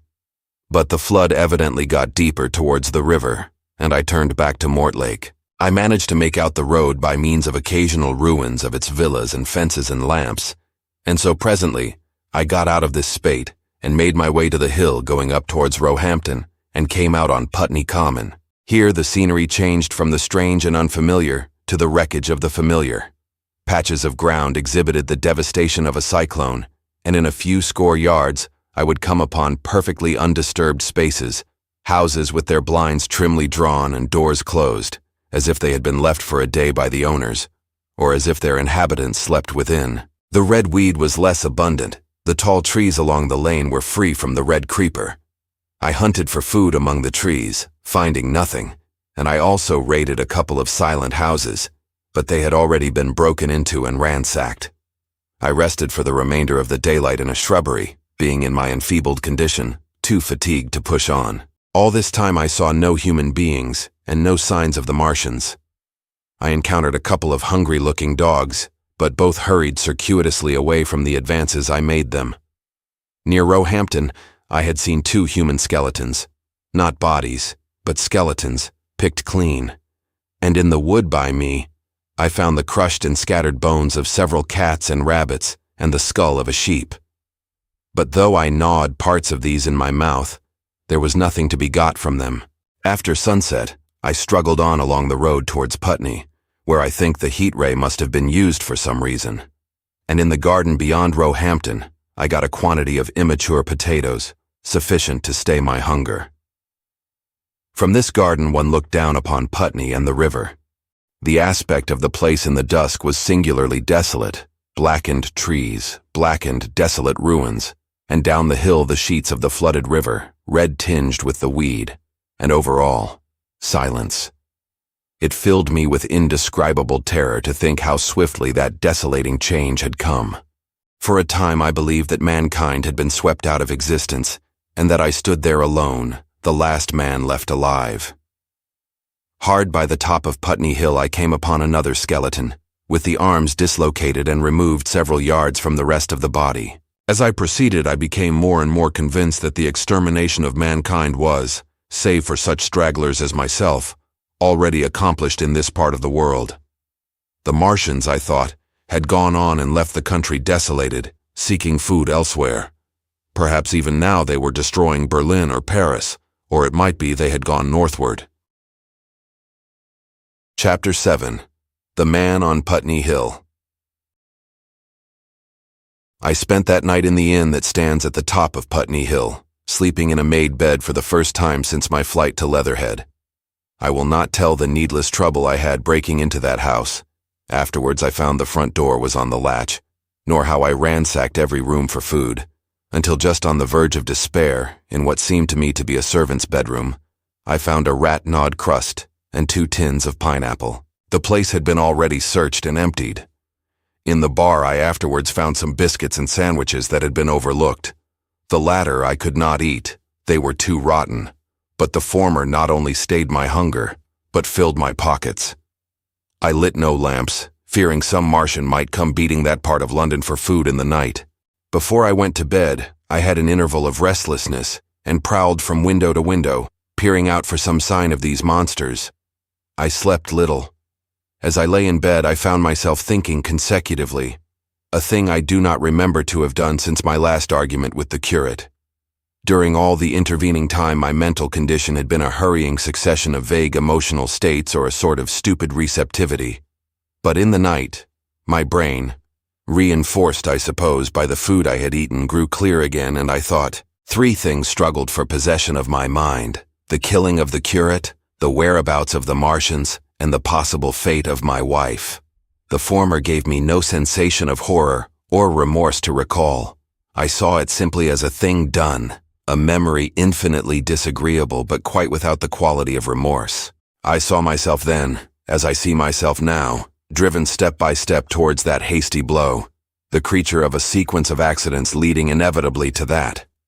I felt no condemnation, yet the memory, static, unprogressive, haunted me. In the silence of the night, with that sense of the nearness of God that sometimes comes into the stillness and the darkness, I stood my trial, my only trial. For that moment of wrath and fear, I retraced every step of our conversation from the moment when I had found him crouching beside me, heedless of my thirst, and pointing to the fire and smoke that streamed up from the ruins of Weybridge. We had been incapable of cooperation. Grim chance had taken no heed of that. Had I foreseen, I should have left him at Halliford. But I did not foresee. And crime is to foresee and do. And I set this down as I have set all this story down, as it was. There were no witnesses. All these things I might have concealed. But I set it down, and the reader must form his judgment as he will. And when, by an effort, I had set aside that picture of a prostrate body, I faced the problem of the Martians and the fate of my wife. For the former I had no data. I could imagine 100 things, and so, unhappily, I could for the latter. And suddenly that night became terrible. I found myself sitting up in bed, staring at the dark. I found myself praying that the heat ray might have suddenly and painlessly struck her out of being. Since the night of my return from Leatherhead I had not prayed. I had uttered prayers, fetish prayers, had prayed as heathens mutter charms when I was in extremity. But now I prayed indeed, pleading steadfastly and sanely, face to face with the darkness of God. Strange night. Strangest in this that so soon as dawn had come I, who had talked with God, crept out of the house like a rat leaving its hiding place. A creature scarcely larger, an inferior animal, a thing that for any passing whim of our masters might be hunted and killed. Perhaps they also prayed confidently to God. Surely, if we have learned nothing else, this war has taught us pity. Pity for those witless souls that suffer our dominion. The morning was bright and fine, and the eastern sky glowed pink and was fretted with little golden clouds. In the road that runs from the top of Putney Hill to Wimbledon was a number of poor vestiges of the panic torrent that must have poured Londonward on the Sunday night after the fighting began. There was a little two-wheeled cart inscribed with the name of Thomas Lobb, greengrocer, New Malden, with a smashed wheel and an abandoned tin trunk. There was a straw hat trampled into the now hardened mud, and at the top of West Hill, a lot of blood-stained glass about the overturned water trough. My movements were languid, my plans of the vaguest. I had an idea of going to Leatherhead, though I knew that there I had the poorest chance of finding my wife. Certainly, unless death had overtaken them suddenly, my cousins and she would have fled thence. But it seemed to me I might find or learn there whither the Surrey people had fled. I knew I wanted to find my wife, that my heart ached for her in the world of men, but I had no clear idea how the finding might be done. I was also sharply aware now of my intense loneliness. From the corner I went, under cover of a thicket of trees and bushes, to the edge of Wimbledon Common, stretching wide and far. That dark expanse was lit in patches by yellow gorse and broom. There was no red weed to be seen, and as I prowled, hesitating on the verge of the open, the sun rose, flooding it all with light and vitality.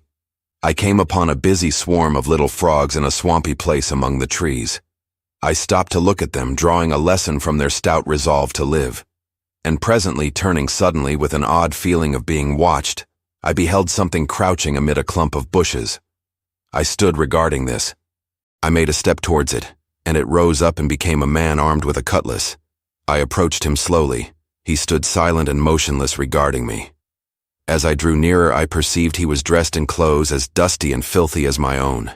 He looked indeed as though he had been dragged through a culvert. Nearer, I distinguished the green slime of ditches mixing with the pale drab of dried clay and shiny coaly patches. His black hair fell over his eyes, and his face was dark and dirty and sunken, so that at first I did not recognize him. There was a red cut across the lower part of his face. "Stop!" he cried when I was within 10 yards of him, and I stopped. His voice was hoarse. "Where do you come from?" he said. I thought, surveying him.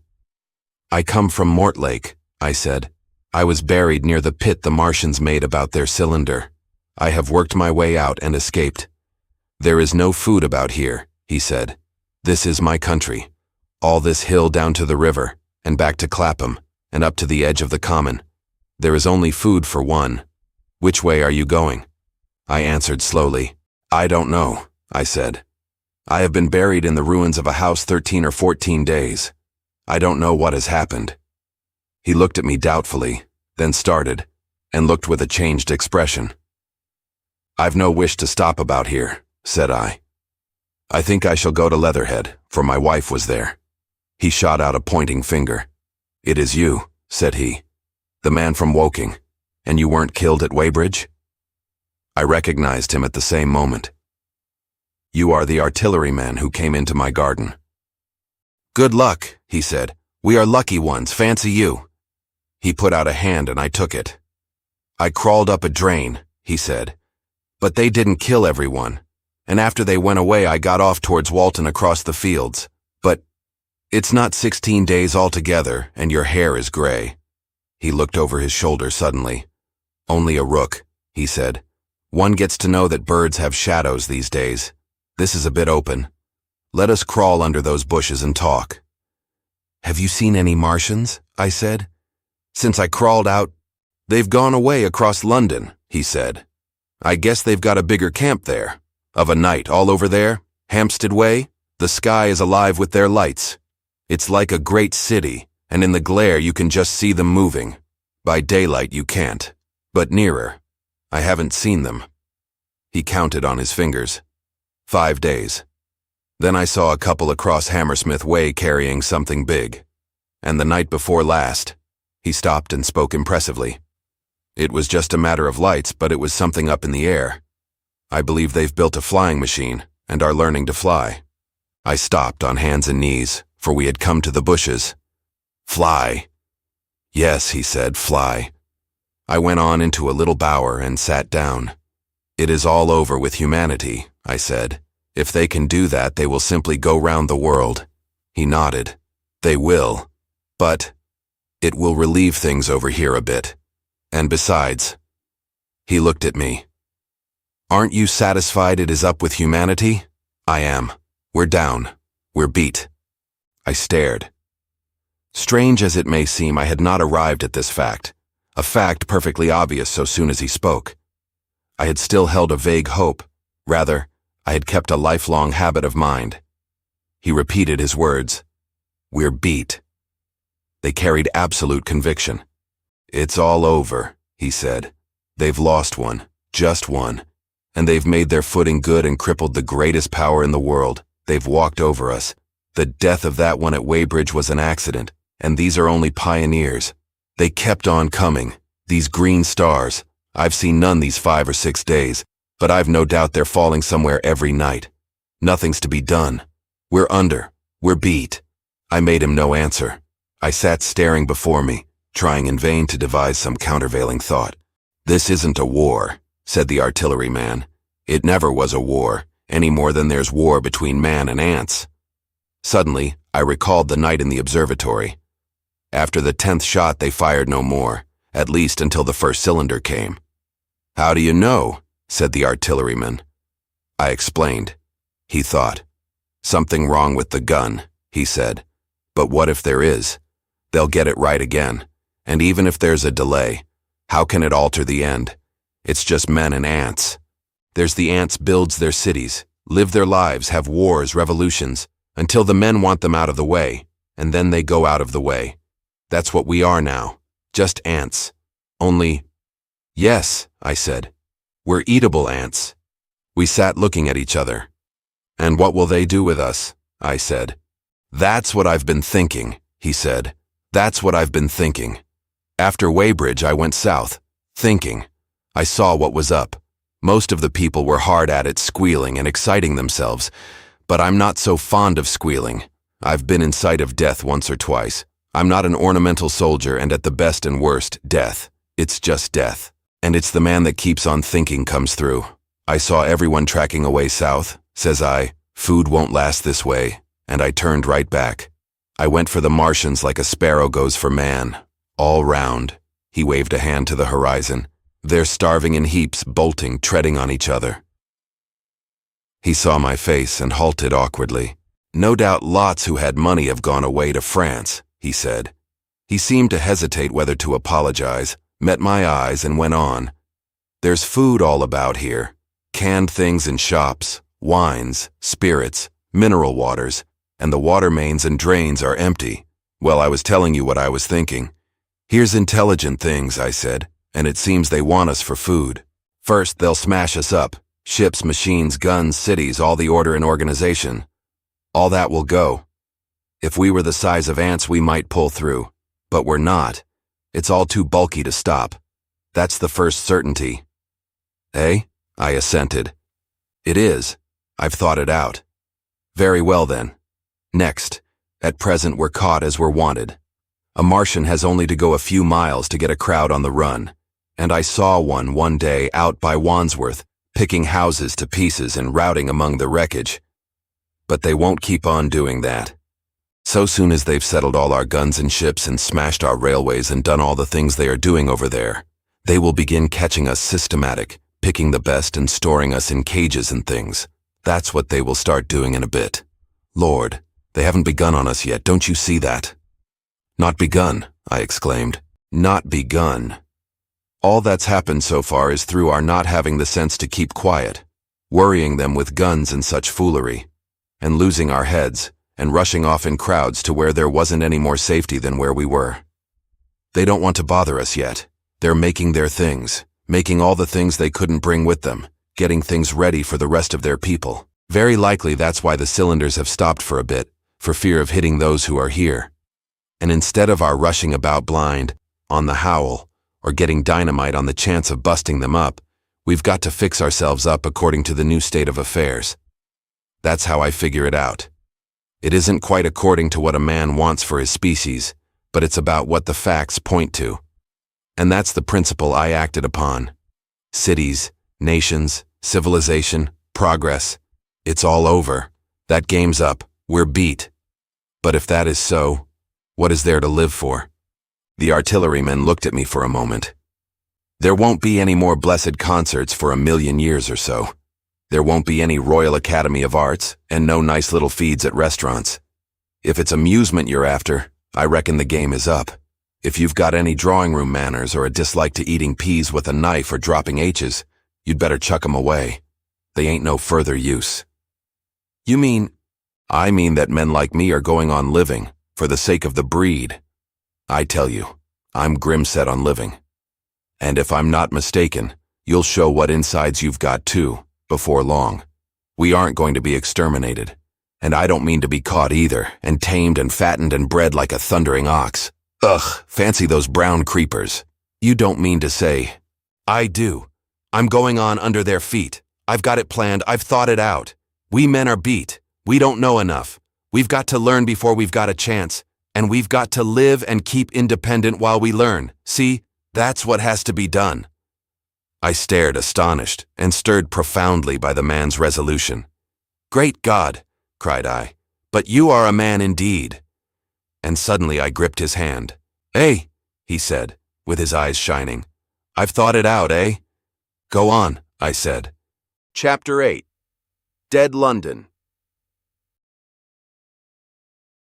After I had parted from the artilleryman, I went down the hill and by the high street across the bridge to Fulham. The red weed was tumultuous at that time and nearly choked the bridge roadway, but its fronds were already whitened in patches by the spreading disease that presently removed it so swiftly. At the corner of the lane that runs to Putney Bridge Station, I found a man lying. He was as black as a sweep with the black dust, alive, but helplessly and speechlessly drunk. I could get nothing from him but curses and furious lunges at my head. I think I should have stayed by him but for the brutal expression of his face. There was black dust along the roadway from the bridge onwards, and it grew thicker in Fulham. The streets were horribly quiet. I got food, sour, hard, and moldy, but quite eatable, in a baker's shop here. Some way towards Walham Green the streets became clear of powder, and I passed a white terrace of houses on fire. The noise of the burning was an absolute relief. Going on towards Brompton, the streets were quiet again. Here I came once more upon the black powder in the streets and upon dead bodies. I saw altogether about a dozen in the length of the Fulham Road. They had been dead many days, so that I hurried quickly past them. The black powder covered them over and softened their outlines. One or two had been disturbed by dogs. Where there was no black powder, it was curiously like a Sunday in the city, with the closed shops, the houses locked up and the blinds drawn, the desertion and the stillness.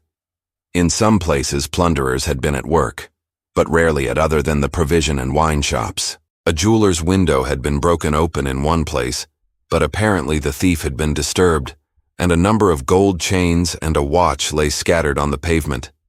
I did not trouble to touch them. Farther on was a tattered woman in a heap on a doorstep. The hand that hung over her knee was gashed and bled down her rusty brown dress, and a smashed magnum of champagne formed a pool across the pavement. She seemed asleep, but she was dead. The farther I penetrated into London, the profounder grew the stillness. But it was not so much the stillness of death. It was the stillness of suspense, of expectation.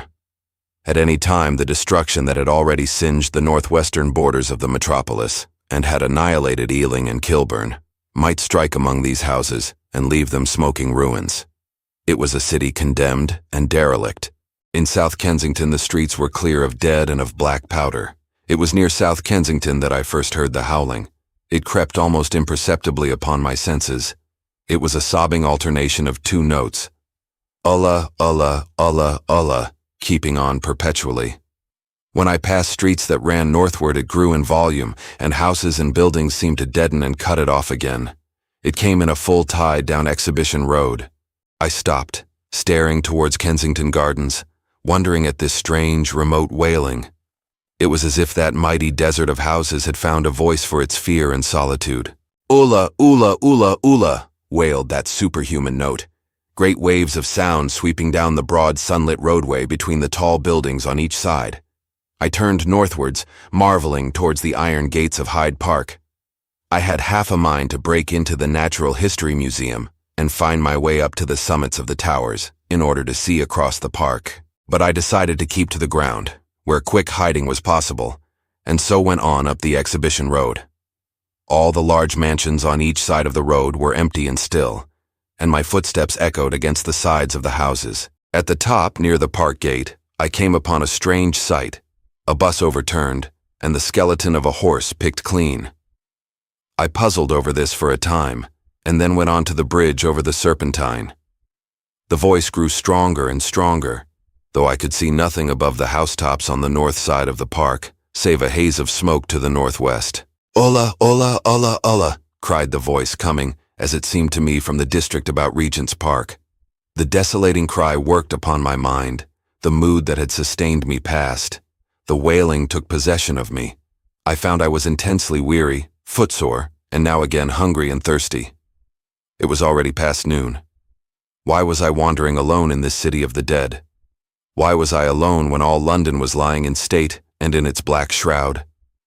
I felt intolerably lonely. My mind ran on old friends that I had forgotten for years. I thought of the poisons in the chemists' shops, of the liquors the wine merchants stored. I recalled the two sodden creatures of despair, who, so far as I knew, shared the city with myself. I came into Oxford Street by the Marble Arch, and here again were black powder and several bodies, and an evil, ominous smell from the gratings of the cellars of some of the houses. I grew very thirsty after the heat of my long walk. With infinite trouble I managed to break into a public house and get food and drink. I was weary after eating, and went into the parlor behind the bar, and slept on a black horsehair sofa I found there. I awoke to find that dismal howling still in my ears. Ula, ula, ula, ula. It was now dusk, and after I had routed out some biscuits and a cheese in the bar, there was a meat safe, but it contained nothing but maggots. I wandered on through the silent residential squares to Baker Street. Portman Square is the only one I can name, and so came out at last upon Regent's Park. And as I emerged from the top of Baker Street, I saw far away over the trees in the clearness of the sunset the hood of the Martian giant from which this howling proceeded. I was not terrified. I came upon him as if it were a matter of course. I watched him for some time, but he did not move. He appeared to be standing and yelling, for no reason that I could discover. I tried to formulate a plan of action. That perpetual sound of "ula, ula, ula, ula" confused my mind. Perhaps I was too tired to be very fearful. Certainly I was more curious to know the reason of this monotonous crying than afraid. I turned back away from the park and struck into Park Road, intending to skirt the park, went along under the shelter of the terraces, and got a view of this stationary, howling Martian from the direction of St. John's Wood. A couple of 100 yards out of Baker Street I heard a yelping chorus, and saw, first a dog with a piece of putrescent red meat in his jaws coming headlong towards me, and then a pack of starving mongrels in pursuit of him. He made a wide curve to avoid me, as though he feared I might prove a fresh competitor. As the yelping died away down the silent road, the wailing sound of "ula, ula, ula, ula" reasserted itself. I came upon the wrecked handling machine halfway to St. John's Wood Station. At first I thought a house had fallen across the road. It was only as I clambered among the ruins that I saw, with a start, this mechanical Samson lying, with its tentacles bent and smashed and twisted among the ruins it had made. The forepart was shattered. It seemed as if it had driven blindly straight at the house and had been overwhelmed in its overthrow. It seemed to me then that this might have happened by a handling machine escaping from the guidance of its Martian. I could not clamber among the ruins to see it, and the twilight was now so far advanced that the blood with which its seat was smeared, and the gnawed gristle of the Martian that the dogs had left, were invisible to me. Wondering still more at all that I had seen, I pushed on towards Primrose Hill. Far away, through a gap in the trees, I saw a second Martian, as motionless as the first, standing in the park towards the zoological gardens, and silent. A little beyond the ruins about the smashed handling machine I came upon the red weed again, and found the Regent's Canal, a spongy mass of dark red vegetation. As I crossed the bridge, the sound of "ula, ula, ula, ula" ceased. It was, as it were, cut off. The silence came like a thunderclap. The dusky houses about me stood faint and tall and dim. The trees towards the park were growing black. All about me the red weed clambered among the ruins, writhing to get above me in the dimness. Night, the mother of fear and mystery, was coming upon me. But while that voice sounded, the solitude, the desolation, had been endurable. By virtue of it, London had still seemed alive, and the sense of life about me had upheld me. Then suddenly a change, the passing of something, I knew not what, and then a stillness that could be felt. Nothing but this gaunt quiet. London about me gazed at me spectrally. The windows in the white houses were like the eye sockets of skulls. About me my imagination found 1,000 noiseless enemies moving. Terror seized me, a horror of my temerity. In front of me the road became pitchy black as though it was tarred, and I saw a contorted shape lying across the pathway. I could not bring myself to go on. I turned down St. John's Wood Road and ran headlong from this unendurable stillness towards Kilburn. I hid from the night and the silence until long after midnight in a cabman's shelter in Harrow Road. But before the dawn, my courage returned, and while the stars were still in the sky, I turned once more towards Regent's Park. I missed my way among the streets, and presently saw down a long avenue, in the half-light of the early dawn, the curve of Primrose Hill. On the summit, towering up to the fading stars, was a third Martian, erect and motionless like the others. An insane resolve possessed me. I would die and end it. And I would save myself even the trouble of killing myself. I marched on recklessly towards this Titan. And then, as I drew nearer and the light grew, I saw that a multitude of black birds was circling and clustering about the hood. At that my heart gave a bound, and I began running along the road. I hurried through the red weed that choked St. Edmund's Terrace. I waded breast-high across a torrent of water that was rushing down from the waterworks towards the Albert Road, and emerged upon the grass before the rising of the sun. Great mounds had been heaped about the crest of the hill, making a huge redoubt of it. It was the final and largest place the Martians had made, and from behind these heaps there rose a thin smoke against the sky. Against the skyline an eager dog ran and disappeared. The thought that had flashed into my mind grew real, grew credible. I felt no fear, only a wild, trembling exultation as I ran up the hill towards the motionless monster. Out of the hood hung lank shreds of brown, at which the hungry birds pecked and tore. In another moment I had scrambled up the earthen rampart and stood upon its crest, and the interior of the redoubt was below me. A mighty space it was, with gigantic machines here and there within it, huge mounds of material and strange shelter places, and scattered about it, some in their overturned war machines, some in the now rigid handling machines, and a dozen of them stark and silent and laid in a row, were the Martians, dead, slain by the putrefactive and disease bacteria against which their systems were unprepared, slain as the red weed was being slain, slain, after all man's devices had failed, by the humblest things that God, in his wisdom, has put upon this earth. For so it had come about, as indeed I and many men might have foreseen had not terror and disaster blinded our minds. These germs of disease have taken toll of humanity since the beginning of things, taken toll of our pre-human ancestors since life began here. But by virtue of this natural selection of our kind we have developed resisting power. To no germs do we succumb without a struggle, and to many, those that cause putrefaction in dead matter for instance, our living frames are altogether immune. But there are no bacteria in Mars, and directly these invaders arrived, directly they drank and fed, our microscopic allies began to work their overthrow. Already when I watched them they were irrevocably doomed, dying and rotting even as they went to and fro. It was inevitable. By the toll of 1 billion deaths man has bought his birthright of the earth, and it is his against all comers. It would still be his, were the Martians 10 times as mighty as they are. For neither do men live nor die in vain. Here and there they were scattered, nearly 50 altogether, in that great gulf they had made, overtaken by a death that must have seemed to them as incomprehensible as any death could be. To me also at that time this death was incomprehensible. All I knew was that these things that had been alive and so terrible to men were dead. For a moment I believed that the destruction of Sennacherib had been repeated, that God had repented, that the angel of death had slain them in the night. I stood staring into the pit, and my heart lightened gloriously, even as the rising sun struck the world to fire about me with his rays. The pit was still in darkness. The mighty engines, so great and wonderful in their power and complexity, so unearthly in their tortuous forms, rose weird and vague and strange out of the shadows towards the light. A multitude of dogs I could hear fought over the bodies that lay darkly in the depth of the pit, far below me. Across the pit on its farther lip, flat and vast and strange, lay the great flying machine with which they had been experimenting upon our denser atmosphere when decay and death arrested them. Death had come not a day too soon. At the sound of a cawing overhead, I looked up at the huge fighting machine that would fight no more forever, at the tattered red shreds of flesh that dripped down upon the overturned seats on the summit of Primrose Hill. I turned and looked down the slope of the hill to where, enhaloed now in birds, stood those other two Martians that I had seen overnight, just as death had overtaken them. The one had died, even as it had been crying to its companions.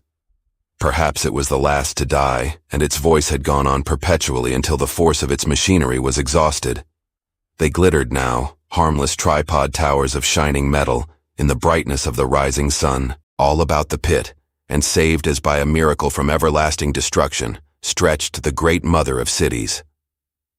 Those who have only seen London veiled in her somber robes of smoke can scarcely imagine the naked clearness and beauty of the silent wilderness of houses.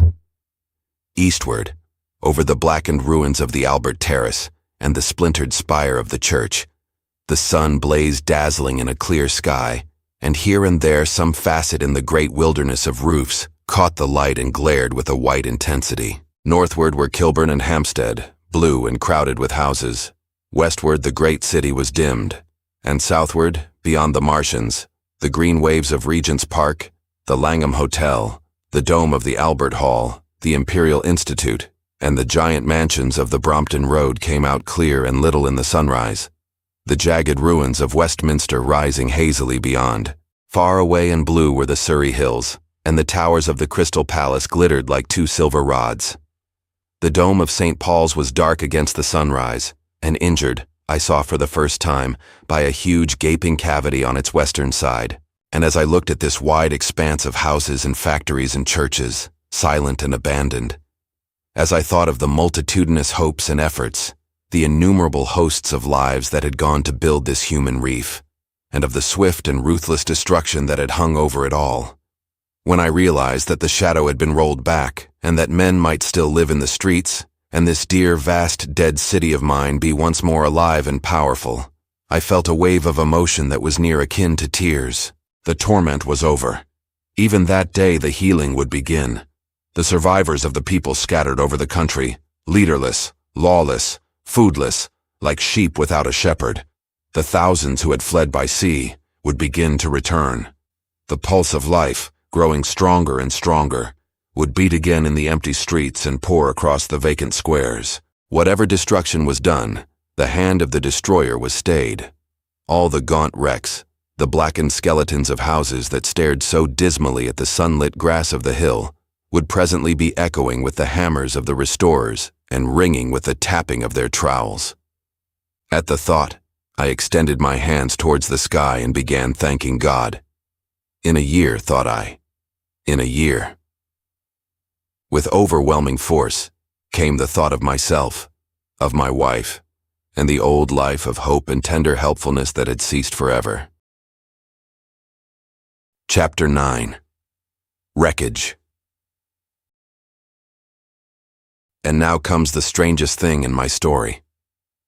Yet, perhaps, it is not altogether strange. I remember, clearly and coldly and vividly, all that I did that day, until the time that I stood weeping and praising God upon the summit of Primrose Hill. And then I forget. Of the next 3 days I know nothing. I have learned since that, so far from my being the first discoverer of the Martian overthrow, several such wanderers as myself had already discovered this on the previous night. One man, the first, had gone to St. Martin's le Grand, and while I sheltered in the cabman's hut, had contrived to telegraph to Paris. Thence the joyful news had flashed all over the world. 1,000 cities, chilled by ghastly apprehensions, suddenly flashed into frantic illuminations. They knew of it in Dublin, Edinburgh, Manchester, Birmingham, at the time when I stood upon the verge of the pit. Already men, weeping with joy as I have heard, shouting and staying their work to shake hands and shout, were making up trains, even as near as Crewe, to descend upon London.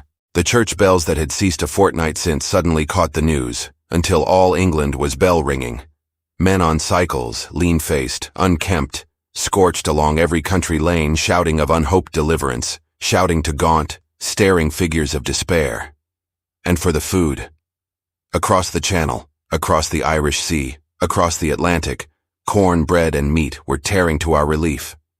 All the shipping in the world seemed going Londonward in those days, but of all this I have no memory.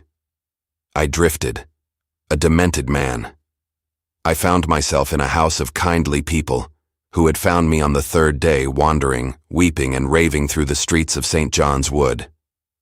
They have told me since that I was singing some insane doggerel about the last man left alive.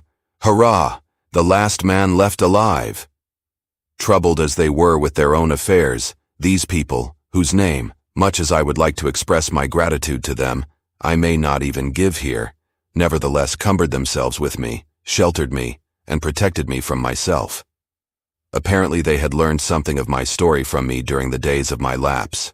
Very gently, when my mind was assured again, did they break to me what they had learned of the fate of Leatherhead.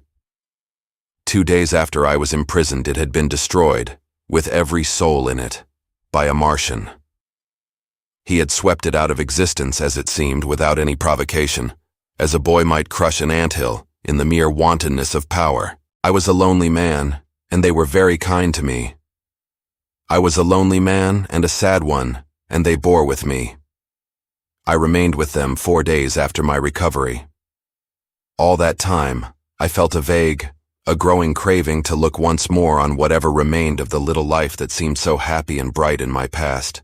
It was a mere hopeless desire to feast upon my misery. They dissuaded me. They did all they could to divert me from this morbidity. But at last I could resist the impulse no longer, and promising faithfully to return to them, and parting, as I will confess, from these 4-day friends with tears, I went out again into the streets that had lately been so dark and strange and empty. Already they were busy with returning people. In places even there were shops open, and I saw a drinking fountain running water. I remember how mockingly bright the day seemed as I went back on my melancholy pilgrimage to the little house at Woking, how busy the streets and vivid the moving life about me. So many people were abroad everywhere, busied in 1,000 activities, that it seemed incredible that any great proportion of the population could have been slain. But then I noticed how yellow were the skins of the people I met, how shaggy the hair of the men, how large and bright their eyes, and that every other man still wore his dirty rags. Their faces seemed all with one of two expressions, a leaping exultation and energy, or a grim resolution. Save for the expression of the faces, London seemed a city of tramps. The vestries were indiscriminately distributing bread sent us by the French government. The ribs of the few horses showed dismally. Haggard special constables with white badges stood at the corners of every street. I saw little of the mischief wrought by the Martians until I reached Wellington Street, and there I saw the red weed clambering over the buttresses of Waterloo Bridge.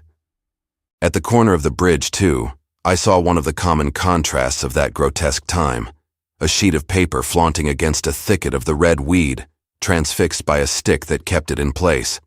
It was the placard of the first newspaper to resume publication, the Daily Mail. I bought a copy for a blackened shilling I found in my pocket. Most of it was in blank, but the solitary compositor who did the thing had amused himself by making a grotesque scheme of advertisement stereo on the back page. The matter he printed was emotional. The news organization had not as yet found its way back. I learned nothing fresh except that already in 1 week the examination of the Martian mechanisms had yielded astonishing results. Among other things, the article assured me what I did not believe at the time, that the secret of flying was discovered. At Waterloo, I found the free trains that were taking people to their homes. The first rush was already over. There were few people in the train, and I was in no mood for casual conversation. I got a compartment to myself and sat with folded arms, looking grayly at the sunlit devastation that flowed past the windows. And just outside the terminus, the train jolted over temporary rails, and on either side of the railway the houses were blackened ruins. To Clapham Junction, the face of London was grimy with powder of the black smoke, in spite of 2 days of thunderstorms and rain, and at Clapham Junction the line had been wrecked again. There were hundreds of out-of-work clerks and shopmen working side by side with the customary navvies, and we were jolted over a hasty relaying. All down the line from there, the aspect of the country was gaunt and unfamiliar. Wimbledon particularly had suffered. Walton, by virtue of its unburned pine woods, seemed the least hurt of any place along the line. The Wandle, the Mole, every little stream, was a heaped mass of red weed, in appearance between butcher's meat and pickled cabbage. The Surrey pine woods were too dry, however, for the festoons of the red climber. Beyond Wimbledon, within sight of the line, in certain nursery grounds, were the heaped masses of earth about the 6th cylinder. A number of people were standing about it, and some sappers were busy in the midst of it. Over it flaunted a Union Jack, flapping cheerfully in the morning breeze. The nursery grounds were everywhere crimson with the weed, a wide expanse of livid color cut with purple shadows, and very painful to the eye. One's gaze went with infinite relief from the scorched grays and sullen reds of the foreground to the blue-green softness of the eastward hills. The line on the London side of Woking Station was still undergoing repair, so I descended at Byfleet Station and took the road to Maybury, past the place where I and the artilleryman had talked to the hussars, and on by the spot where the Martian had appeared to me in the thunderstorm. Here, moved by curiosity, I turned aside to find, among a tangle of red fronds, the warped and broken dog-cart with the whitened bones of the horse scattered and gnawed. For a time I stood regarding these vestiges. Then I returned through the pine wood, neck-high with red weed here and there, to find the landlord of the Spotted Dog had already found burial, and so came home past the College Arms. A man standing at an open cottage door greeted me by name as I passed. I looked at my house with a quick flash of hope that faded immediately. The door had been forced. It was unfast and was opening slowly as I approached. It slammed again. The curtains of my study fluttered out of the open window from which I and the artilleryman had watched the dawn. No one had closed it since. The smashed bushes were just as I had left them nearly 4 weeks ago. I stumbled into the hall, and the house felt empty. The stair carpet was ruffled and discolored where I had crouched, soaked to the skin from the thunderstorm the night of the catastrophe. Our muddy footsteps, I saw, still went up the stairs. I followed them to my study and found lying on my writing table still, with the selenite paper weight upon it, the sheet of work I had left on the afternoon of the opening of the cylinder. For a space I stood reading over my abandoned arguments. It was a paper on the probable development of moral ideas with the development of the civilizing process, and the last sentence was the opening of a prophecy. In about 200 years, I had written, we may expect. The sentence ended abruptly. I remembered my inability to fix my mind that morning, scarcely a month gone by, and how I had broken off to get my daily chronicle from the newsboy. I remembered how I went down to the garden gate as he came along, and how I had listened to his odd story of men from Mars. I came down and went into the dining room. There were the mutton and the bread, both far gone now in decay, and a beer bottle overturned, just as I and the artilleryman had left them. My home was desolate. I perceived the folly of the faint hope I had cherished so long. And then a strange thing occurred. "It is no use," said a voice. "The house is deserted. No one has been here these 10 days. Do not stay here to torment yourself. No one escaped but you." I was startled. Had I spoken my thought aloud? I turned, and the French window was open behind me. I made a step to it, and stood looking out. And there, amazed and afraid, even as I stood amazed and afraid, were my cousin and my wife white and tearless. She gave a faint cry. "I came," she said. "I knew.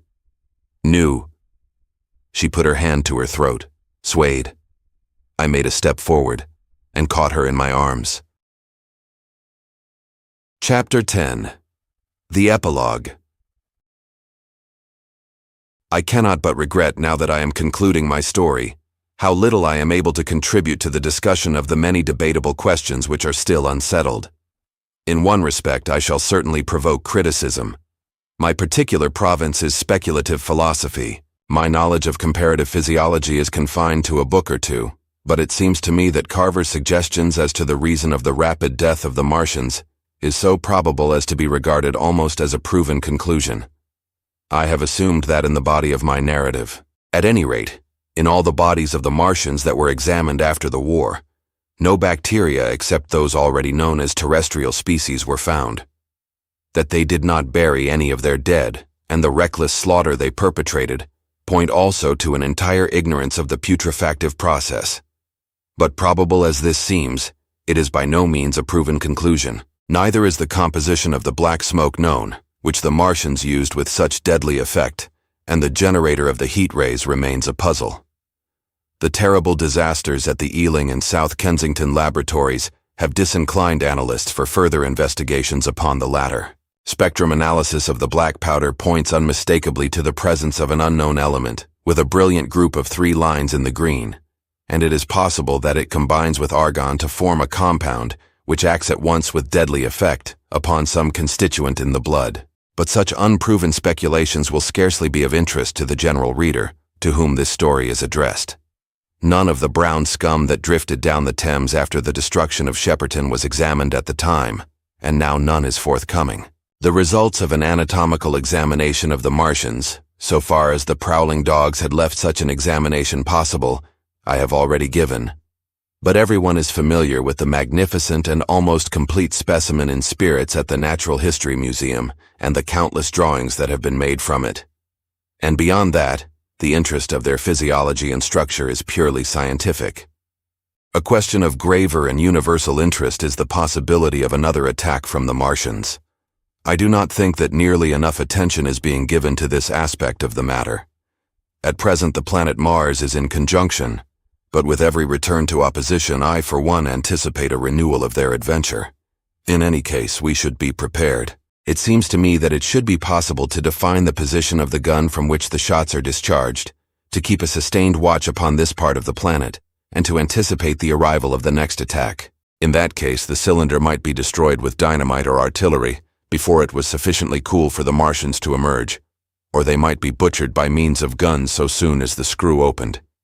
It seems to me that they have lost a vast advantage in the failure of their first surprise. Possibly they see it in the same light. Lessing has advanced excellent reasons for supposing that the Martians have actually succeeded in effecting a landing on the planet Venus. 7 months ago now, Venus and Mars were in alignment with the Sun. That is to say, Mars was in opposition from the point of view of an observer on Venus. Subsequently, a peculiar luminous and sinuous marking appeared on the unillumined half of the inner planet, and almost simultaneously, a faint dark mark of a similar sinuous character was detected upon a photograph of the Martian disk.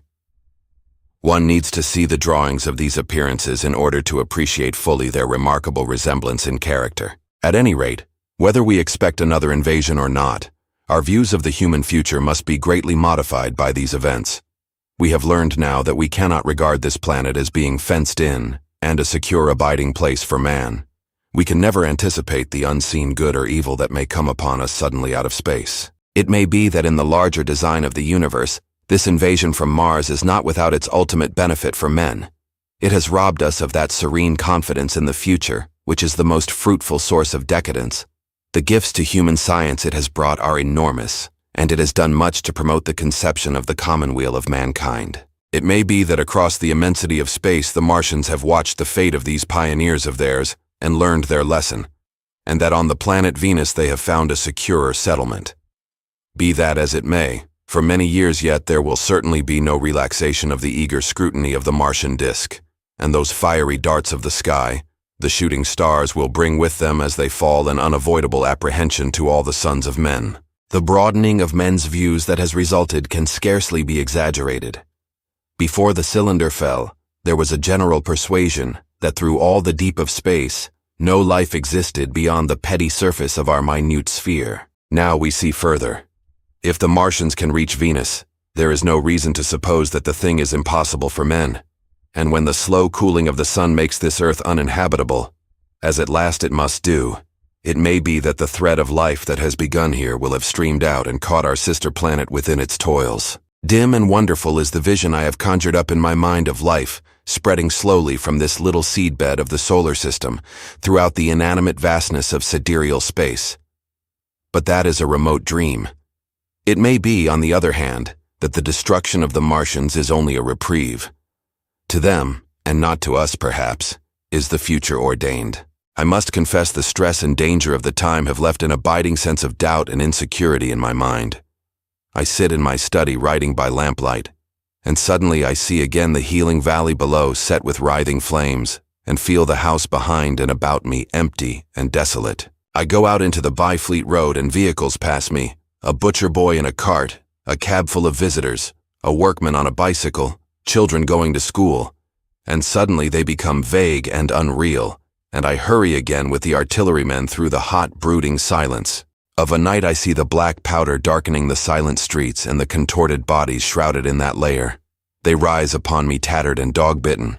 They gibber and grow fiercer, paler, uglier, mad distortions of humanity at last, and I wake, cold and wretched, in the darkness of the night. I go to London and see the busy multitudes in Fleet Street and the Strand, and it comes across my mind that they are but the ghosts of the past, haunting the streets that I have seen silent and wretched, going to and fro, phantasms in a dead city, the mockery of life in a galvanized body. And strange, too, it is to stand on Primrose Hill, as I did but a day before writing this last chapter, to see the great province of houses, dim and blue through the haze of the smoke and mist, vanishing at last into the vague lower sky, to see the people walking to and fro among the flower beds on the hill, to see the sightseers about the Martian machine that stands there still, to hear the tumult of playing children, and to recall the time when I saw it all bright and clear-cut, hard and silent, under the dawn of that last great day. And strangest of all is it to hold my wife's hand again, and to think that I have counted her, and that she has counted me among the dead. Thanks for watching. Please like the video and subscribe to the channel for more excellent content.